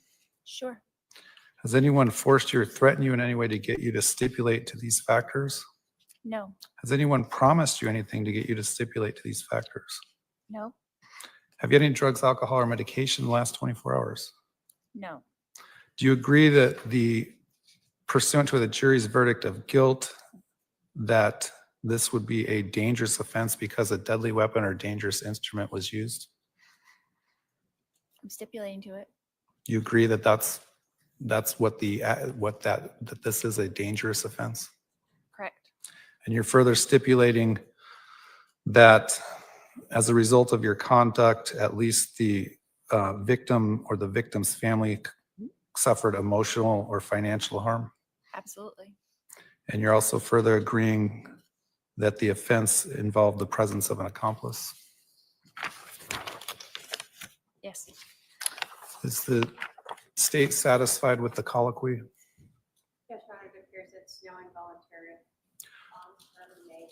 All right, the court does find that the stipulation to those three factors was knowingly, intelligently, voluntarily made. I will accept the defendant's stipulation.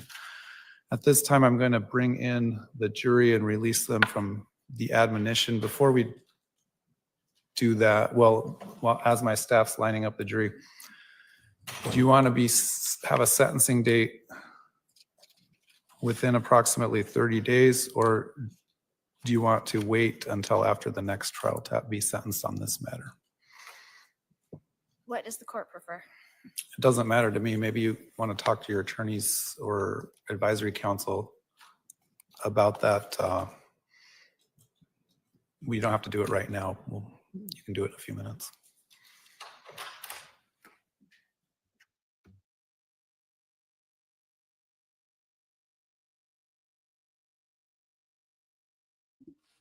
Okay, well, that's interesting.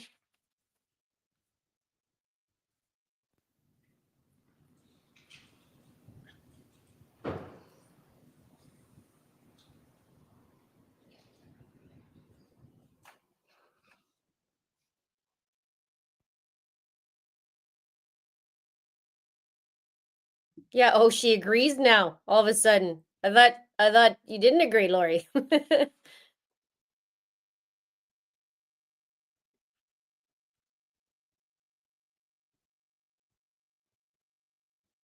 Okay, let's see what's going on for a sec.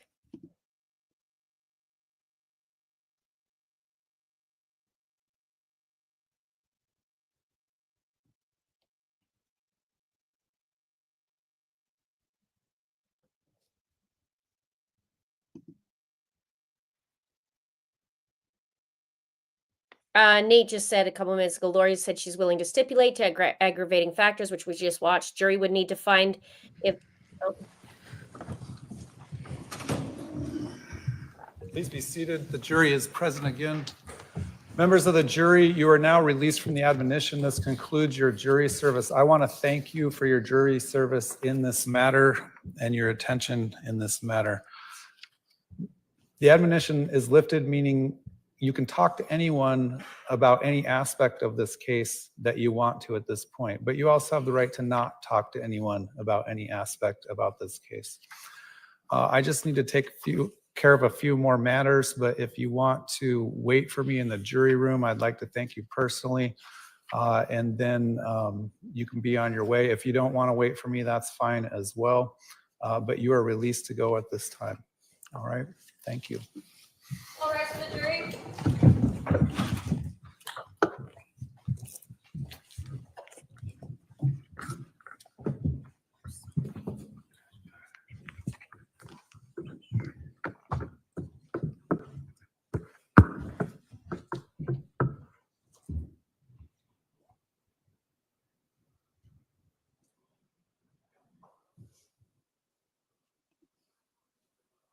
All right, please be seated.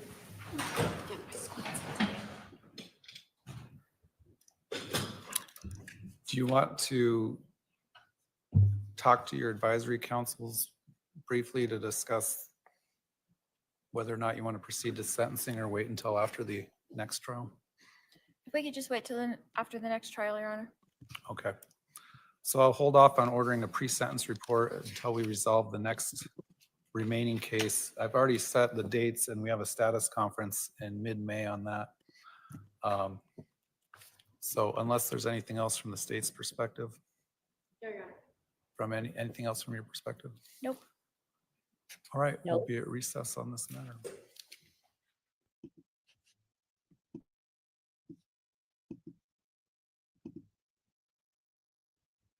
wow, nope.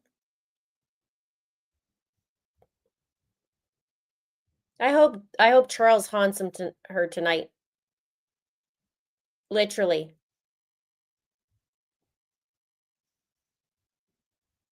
She's probably so sad that she doesn't get to go to court now for another month and a half. She's smiling away. Look at her through the people. Let's see her face. Let's see her face. Trina's just super smiley. There we go. There's Lori. There her just talking like it's no big deal. On her way out.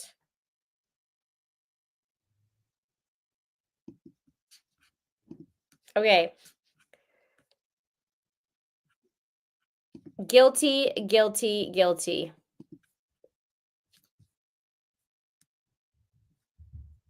Now we can send Lori to El Salvador.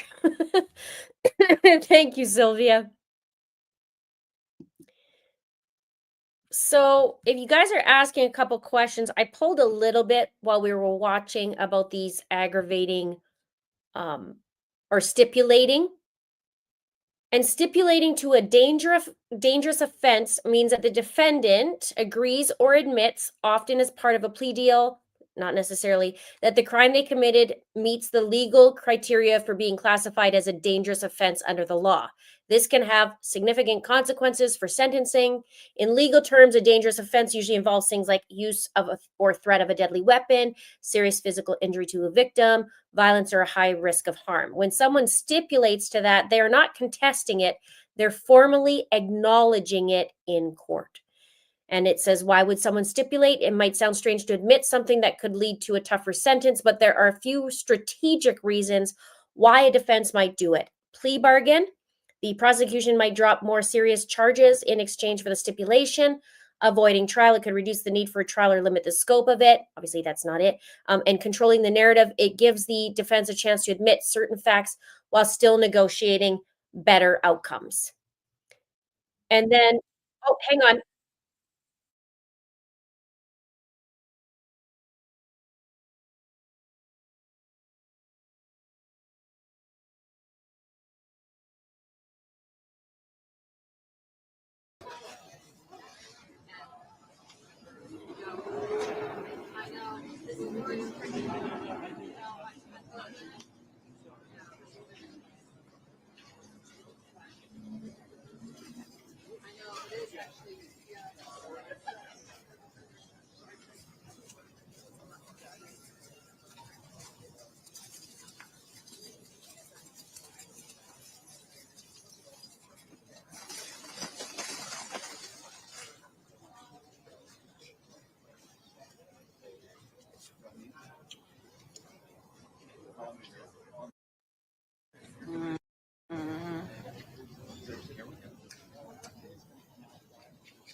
Sorry, thank you. I was on mute.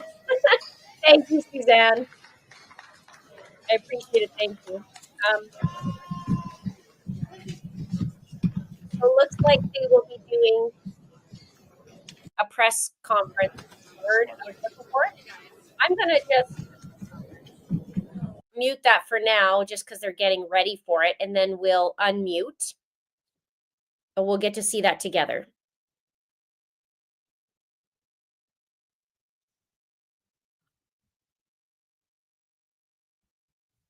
Amanda asks, is Brandon's case an attempt murder case? It's conspiracy to commit murder. So she's being charged with the same thing. Only Brandon survived. Now Charles can rest in peace.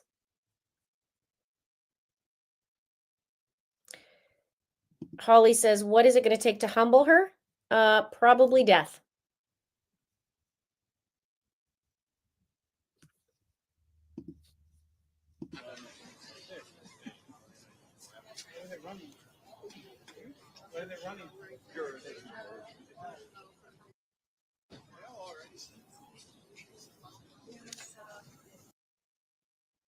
Okay, so we're still going to wait. They're going to do a press release and then we'll...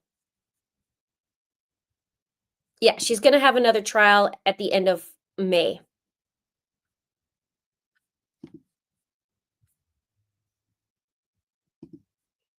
Stelly Watson says, yay, thank you, Linda, for all you do for us. Thank you. Thank you for the super chat. Thank you.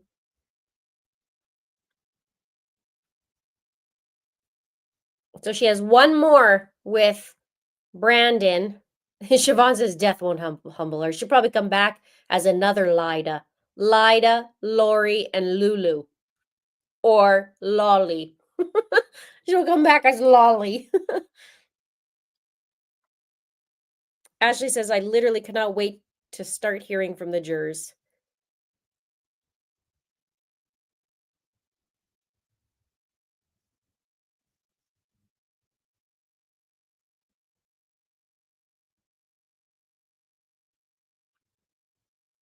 The next trial is Brandon Boudreau, end of May. We're going to be back here, and I'll be doing videos in between.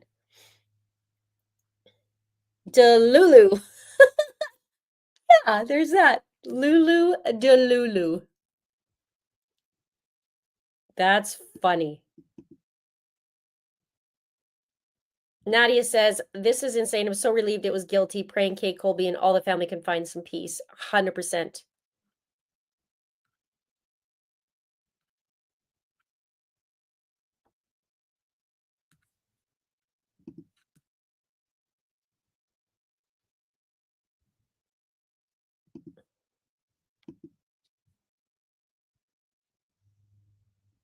Cheryl says, in death she will see she was no goddess.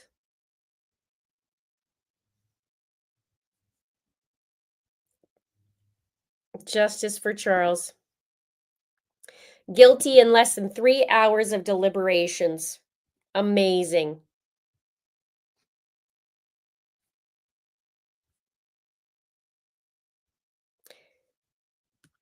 Annette, Brandon is not being charged with, it's Lori's trial for the attempted murder on Brandon. Conspiracy to commit murder on Brandon.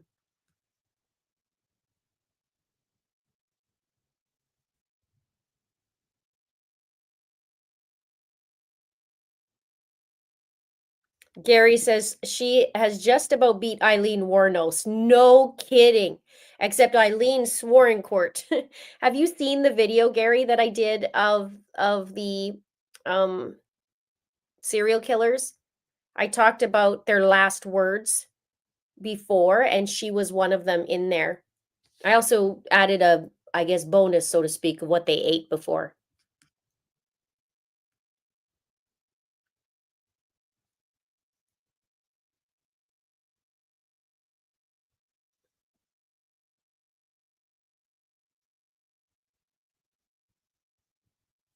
Was it 104? Maybe it was 144 minutes. Oh my gosh, is it?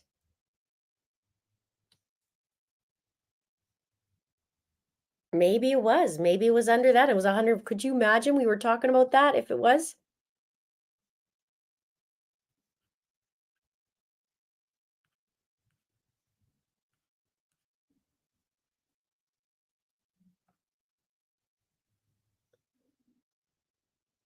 Lori thinks it's social hour. No kidding.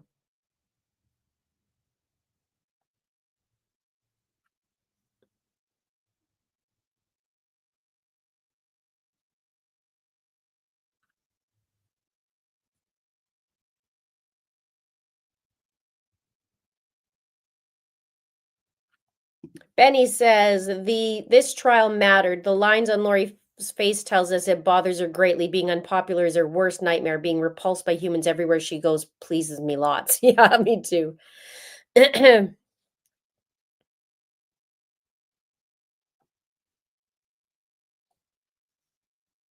Yeah, where's her pool party now? 182 minutes.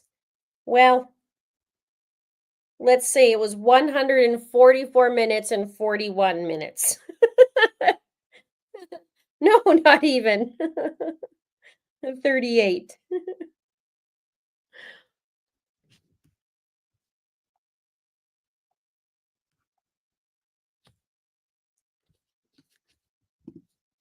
Okay, let's just check in here.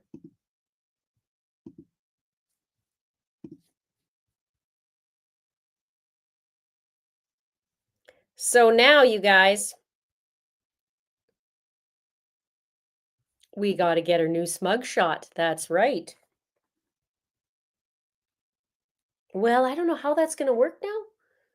She'll get that, and then she does Brandon's, and then she'll be extradited back to Idaho.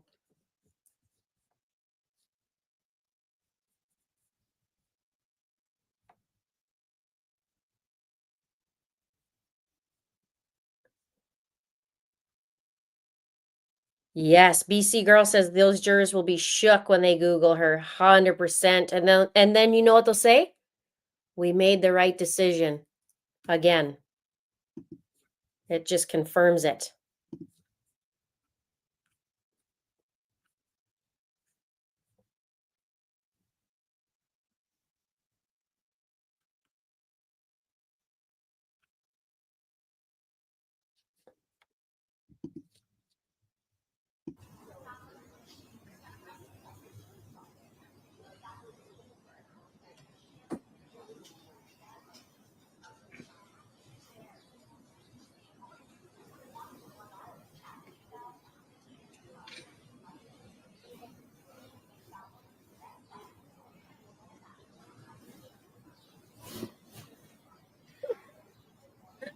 She won't be hireable in prison now as a TV lawyer.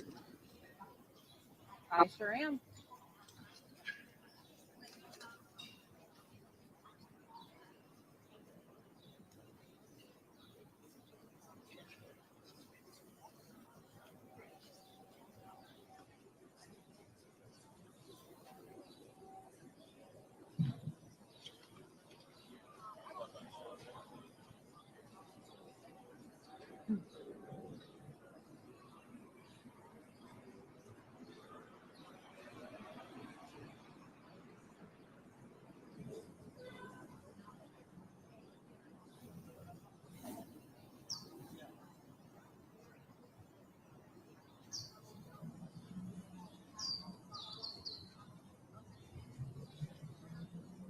Hey there, John and Christina. Well, after several days of testimony and about 3 hours of deliberation, it all came down to one word. The jury said they reached a verdict, and it was read in front of everyone in the courtroom. Guilty. Now, I was able to watch some of the expressions of jurors when they came into that room, and I noticed that none of them looked into the direction of Vallow Daybell.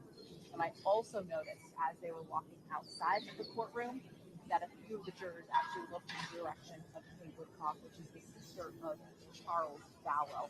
Now, if you recall, this is a case, an ongoing years saga involving murder, marriage, and extreme religious beliefs.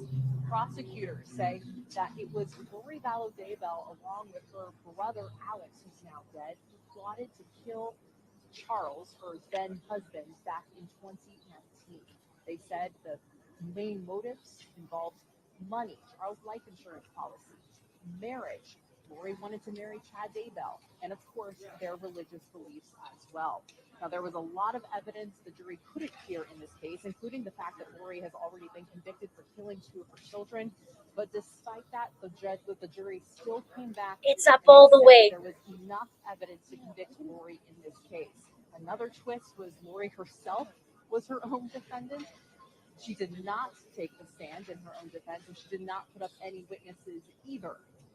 We were able to speak, I believe, to one of the jurors, one of our reporters here at Fox 10, Kenji Beach. She's also here, so can't wait to hear their insights to all of this. But it is finally over after all of these days and all of this testimony, guys.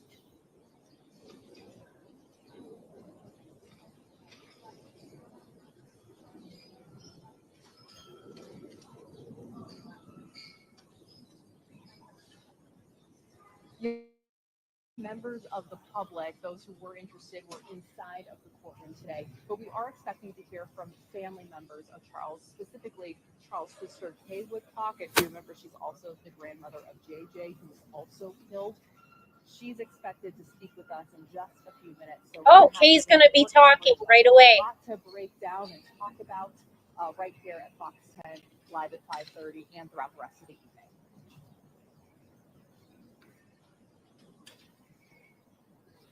Okay, so Kay's going to be talking pretty quick here.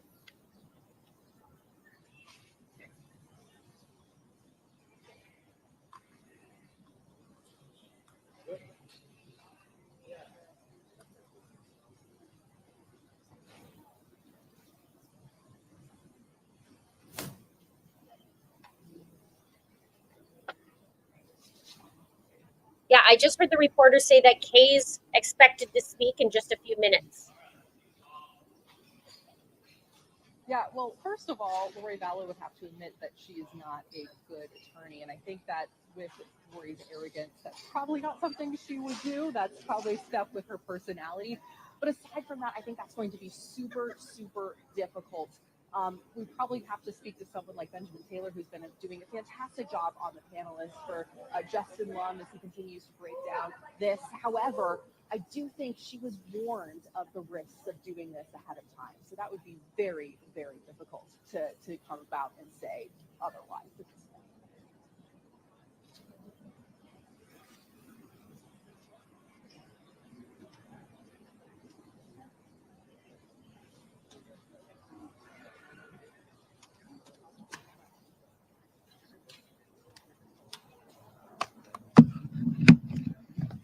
Yeah, so we just heard her say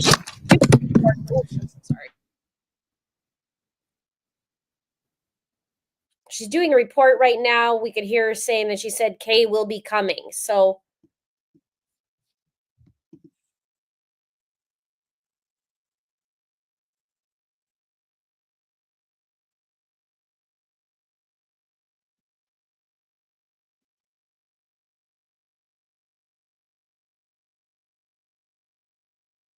I don't know how they learn how to report. I'm glad Eaton doesn't have his reporter voice, because I don't like how they're doing that. And it's today on the news, we are here in front of the courthouse in Arizona, and we are talking for the trial of Lori Vallow and Daybell.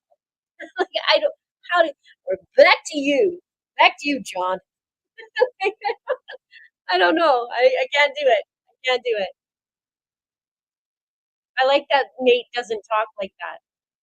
It's just weird.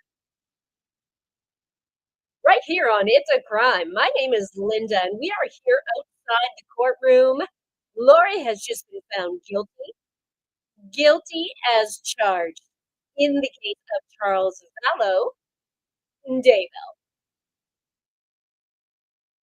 Okay. I don't know how you do it. Like, I can't do it. I don't like it. I don't know what it is about it. I can't do it. How do you learn that too? You're like, Okay, everybody, today's class is we're gonna have to sound fake as hell, okay? So here's how you do it. And just reporting in, okay? This is Linda with It's a Crime. Back to you, John. Thanks, Linda. I don't know how to do it. But that is what it sounds like. I just can't do it. Back to the studio. Today's guilty verdict was just something short of phenomenal. I can't do it, you guys. I Frankie says you sound even more Canadian like that. Like how do you learn it? And just so we are aware that justice for Charles has been served. It has been served today.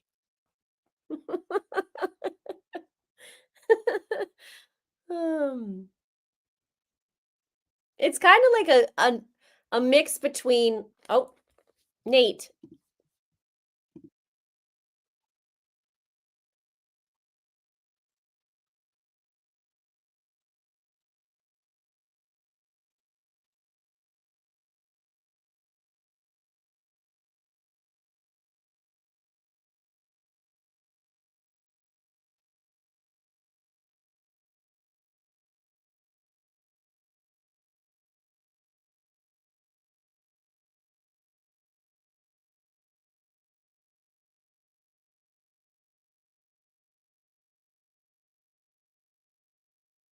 The text messages from Lori, especially the one saying that, 2 bullets in the chest that Chad Daybell sent to Lori, other text messages. I'm going to play those full interviews for you later tonight on Courtroom Insider.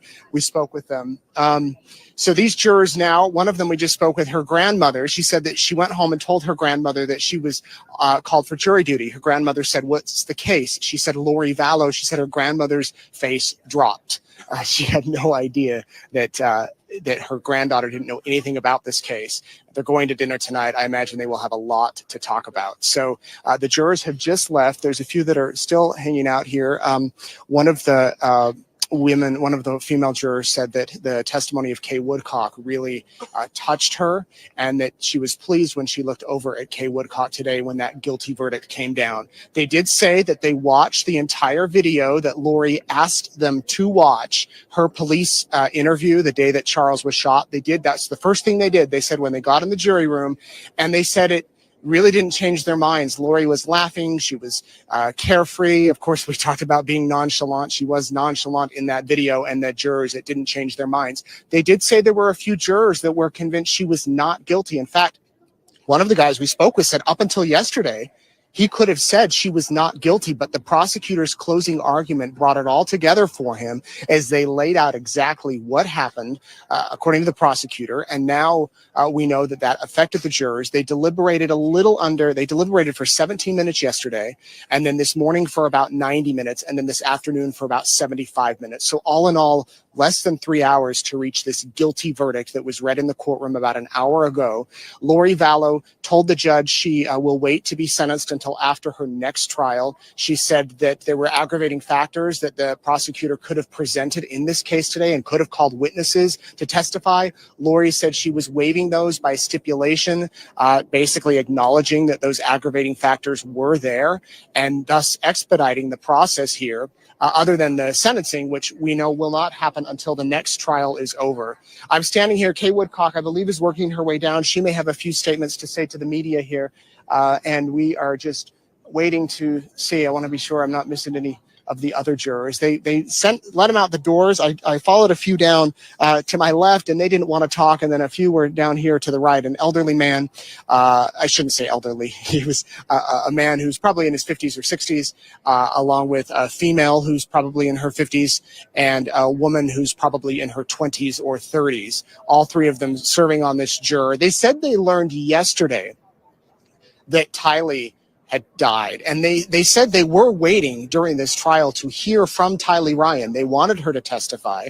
They were wondering what happened to JJ. They were wondering about Alex. They knew that Alex had died. Lori Vallow Daybell said that in her opening argument. What they didn't know is how he died or how he played into this, at least at the beginning of the trial. They later learned that he was actively involved in this, as he was Lori Vallow's co-conspirator. So we will play those juror interviews for you tonight. For now, Lori Vallow is on her way back to the jail, where she will prepare for her next trial, which is scheduled to begin the first 2 weeks of June. She's facing a charge of conspiracy to commit the murder of Brandon Boudreaux, her former nephew-in-law. He was married to her niece, Melanie, when he was driving home from the gym in 2019, and he was shot at the first week of October. He was shot at, busted out his window of his car. He was not hit. He was not injured or killed. Well, Lori faces charges in connection to that crime, and she, again, plans to represent herself with advisory counsel, and that trial is expected to last 2 to 3 weeks. Trina Kay says that some witnesses will be coming from out of state, most likely from Idaho, perhaps some of the investigators there. This trial, we did not hear from anybody in Idaho. It was solely focused on investigators here in Arizona, firefighters, police officers, the medical examiner, the Department of Public Safety. Those were the people who testified in this trial, along with people who knew Lori Vallow well, who were friends with her, along with a woman who went on a date with Charles Vallow the night before he was shot and killed, and he told her a lot of stuff. They had texted back and forth for hours. Those are the people we heard from in this trial, and those are the people who these jurors heard from that led to the led to the guilty verdict. So we're out here outside the courthouse. A lot of media. It's getting warm. It looks like there are some jurors getting back on the jury bus, and it looks like one of the jurors almost missed the bus. So they were hanging. See you later. Good to seeing you. Okay, so the jurors are getting on the bus. I don't know if you can show that, Jordan, or is that out of your shot?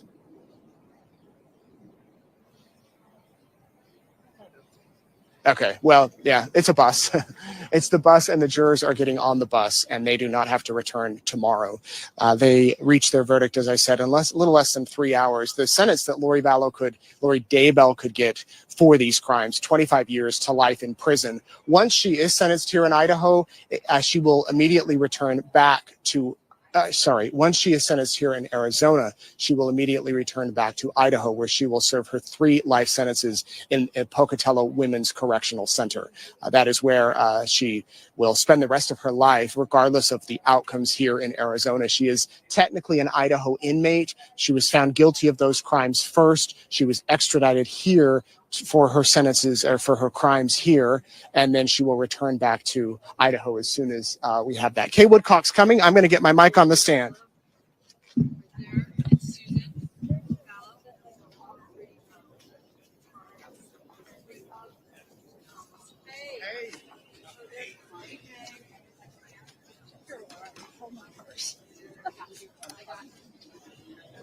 Right up there to the mics, please. How you feeling? Great. I'm sure that everyone has heard by now that Lori Daybell was convicted Introduce yourself. in the first degree conspiracy to commit murder against my brother Charles. And it was a relief, a long journey, and I'm just glad it's over with. I really am. My whole family is, my sisters. And I just want to thank everybody, the Arizona Prosecutor's Office, Trina Kay, and everyone else that was here and got us through it all. Our court advocates and the whole 9 yards. Today's a good day. We won.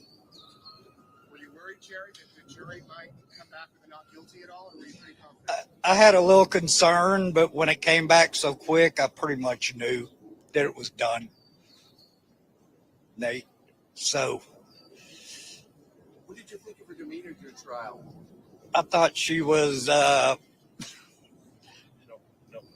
of a smarty pants, not real. I don't know what word I'm looking for. I know which one I would use. Right. I know which one I would use, but so anyway, What did you think of her lawyering skills? I thought she sucked. Do you think she did herself any favors by being her own attorney? Probably not. I'm sure the first day into the trial, she wished she would have had an attorney, You think? a real attorney. Right. Did you look at her when the verdict was read? I could see the back of her head. And what was there? Did you have any reaction? Did she have any reaction? I couldn't see, but she didn't shake her head or that I saw. So. Okay, what did you think looking at her? Who, me? Yeah. Come on, Kay, your turn. I just saw the back of her head too. I couldn't see anything, and she didn't. A lot of times during court, she'd shake her head no when she didn't agree with something being said, or she would just shake her head no, and she didn't shake her head no. So I guess that means she really did do it. She seemed to, Oh, okay. Kay, Sorry. She seemed to really have a visceral reaction to you. That's what I heard. And when you were on the stand, what was that moment like for you? I didn't know that she was that shaken by me being there. And then when I got off the stand, I really didn't even know what I said. And then once Jerry and my sister Susan and our friend Laura Ferris and who else was right there? And Colby was right there. And they were like, "You did so good. She was shaking like a leaf when you," and I was like, "What? No way." And it was, the more I thought about it, I was like, yeah, okay. That's all I needed to know. That made my day. That of all the people she should be shaking for, and she was shaking about me, good. I was very pleased. When the verdict was read as guilty? What did you feel? Oh, just 6 years of walking the pits of hell every day. And about halfway through, I realized, okay, I'm going to make it through. But it was a long time. Elation. It was a long time before I got to that point. But it's still difficult, but it's okay. I'm ready to move on. It's time. We've got a 10-year-old granddaughter we're raising now, and I've got my hands full, and I'm real happy to be being her grandma. So After 6 years, does it feel real after 6 long years of walking through hell, as you mentioned? yes, it feels real, because for about 3 years I didn't feel anything. I was totally just didn't feel anything, numb. Then I started. Like justice for Charles. Yes, and the order in which it's happened, this was the first incident, the first murder, and then everything up in Idaho, and then so Charles would have wanted, take care of Tammy and the kids first, and get to me when they're ready. And so he would have been. He's fine, and I know that he's pleased with us, and excuse me, there's a bug. I know he's pleased with us, and I feel good. We had a juror tell us that your testimony stuck with them, and they even saw you after and felt like there was justice for your brother. What does that mean to hear that? Great. I whatever I said, I struck a chord, and that's what I wanted to do. That's what I was trying to do, and I'm grateful. I mean, hey, the Lord gave us. This was thrust upon us, and our lives just went into like a tornado for a long time, and then getting to say things in the first 2 trials, and then getting to speak about Charles finally, because he's been so silent. And I mean, it's just been silent where he's at. I know people thought we forgot about him, and no way, and but law enforcement never stopped. Like Lori said, they didn't stop. because I was right there behind with law enforcement here in Arizona, talking and saying, "What's going on now? Tell me."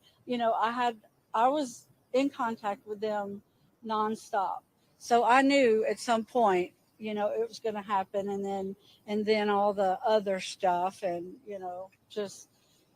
I'm just glad we got to. I'm just glad this is done. Now we just have to get justice for Brandon, and I will be back.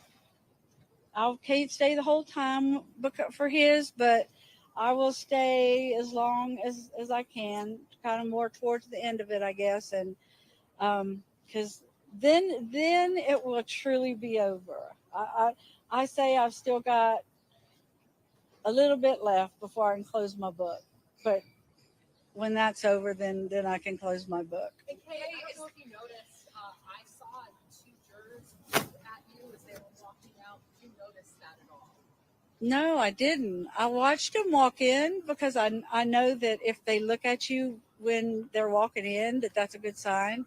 And nobody looked at me, but I didn't see, so I didn't watch them walk out. I didn't think to look. So good. When Lori If aggravation, what'd you think? I really couldn't hear her because that baby talk she does, that baby voice. She needs to lose that, man. I hope she grows up in prison and learns how to talk like a woman, and not a baby. But anyway, one of the jurors, the woman with the long hair, she said that she really just wanted to give you a hug. She's like, afterwards, I really just wanted to give her a hug. Just tell her sorry. In Idaho, all the jurors I've met from up there, from both trials there, that was the one thing they were like, I just wanted to hug you. I just wanted to hug you. So I hope I get to meet her. I hope she reaches out to me. Nate, if anybody calls you, give them my number, and just make sure they're a real juror. And I want to talk to them. Absolutely. I was going to say, Kay, I'm wondering if there's anything you'd say to Lori at this point. We got you, and you're not the smartest person in the room, and now it's time for you just to hide away, and well, after Brandon's trial, but you can just hide away, and everybody's going to forget about you. We'll be on our way through our life, and she'll be rotting in prison where she deserves to be. And like Charles always used to say, love always wins. Yeah. So.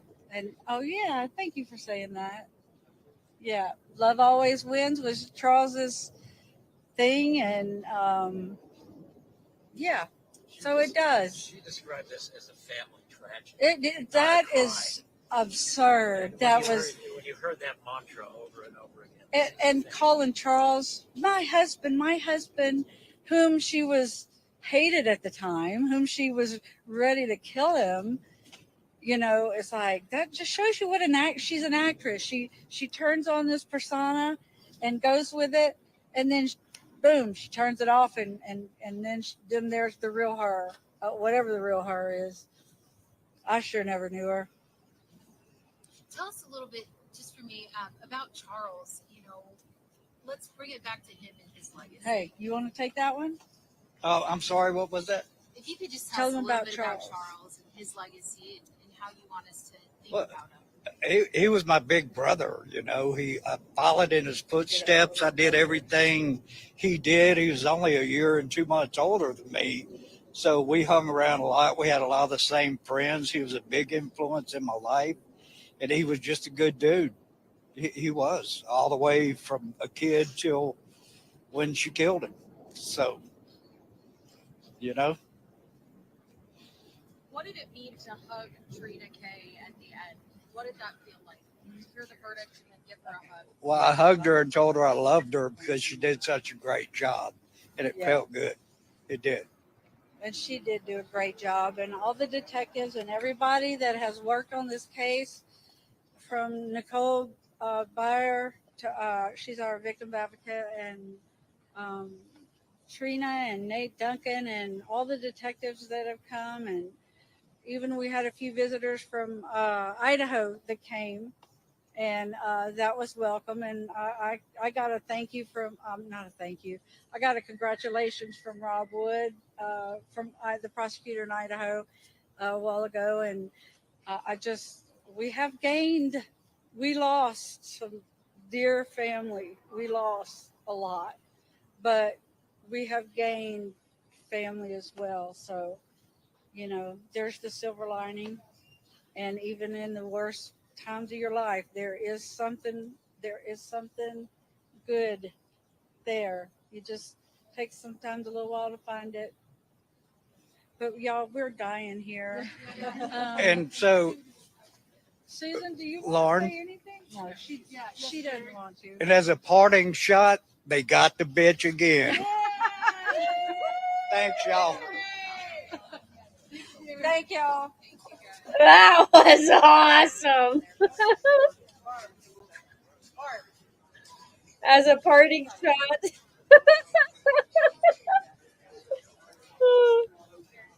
I gotta write this down.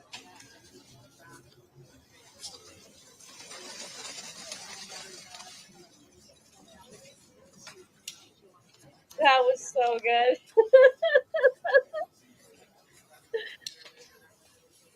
Wow.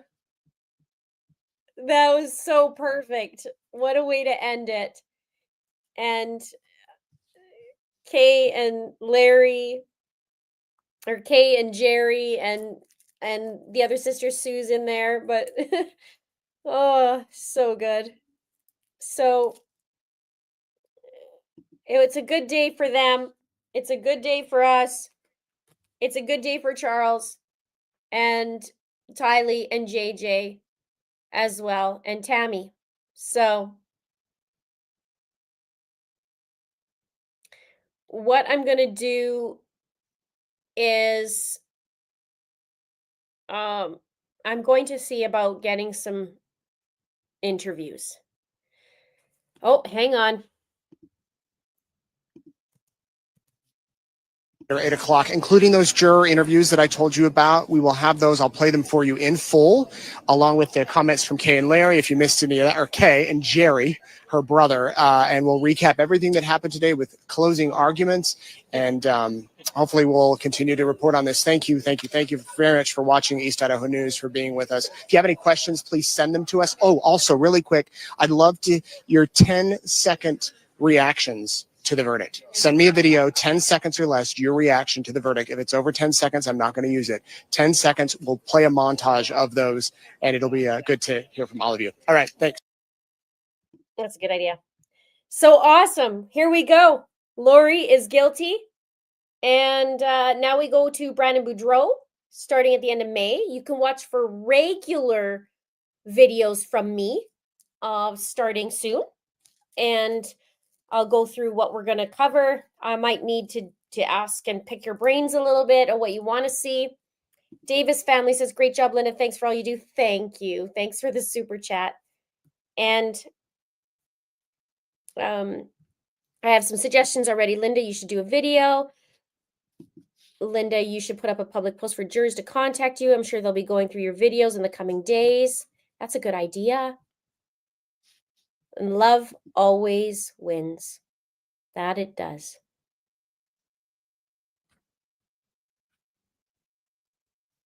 I love you guys. All right, I am. Thank you. So watch for me in the next coming days. I'm going to put some stuff together. I have a couple things behind the scenes to do for the channel. I had a message yesterday that there's 2 sponsors who wants to sponsor some videos, which is great. So that'll help out a lot. And we'll see. That's not finalized yet. And we'll just keep going. And that's that. That's about it.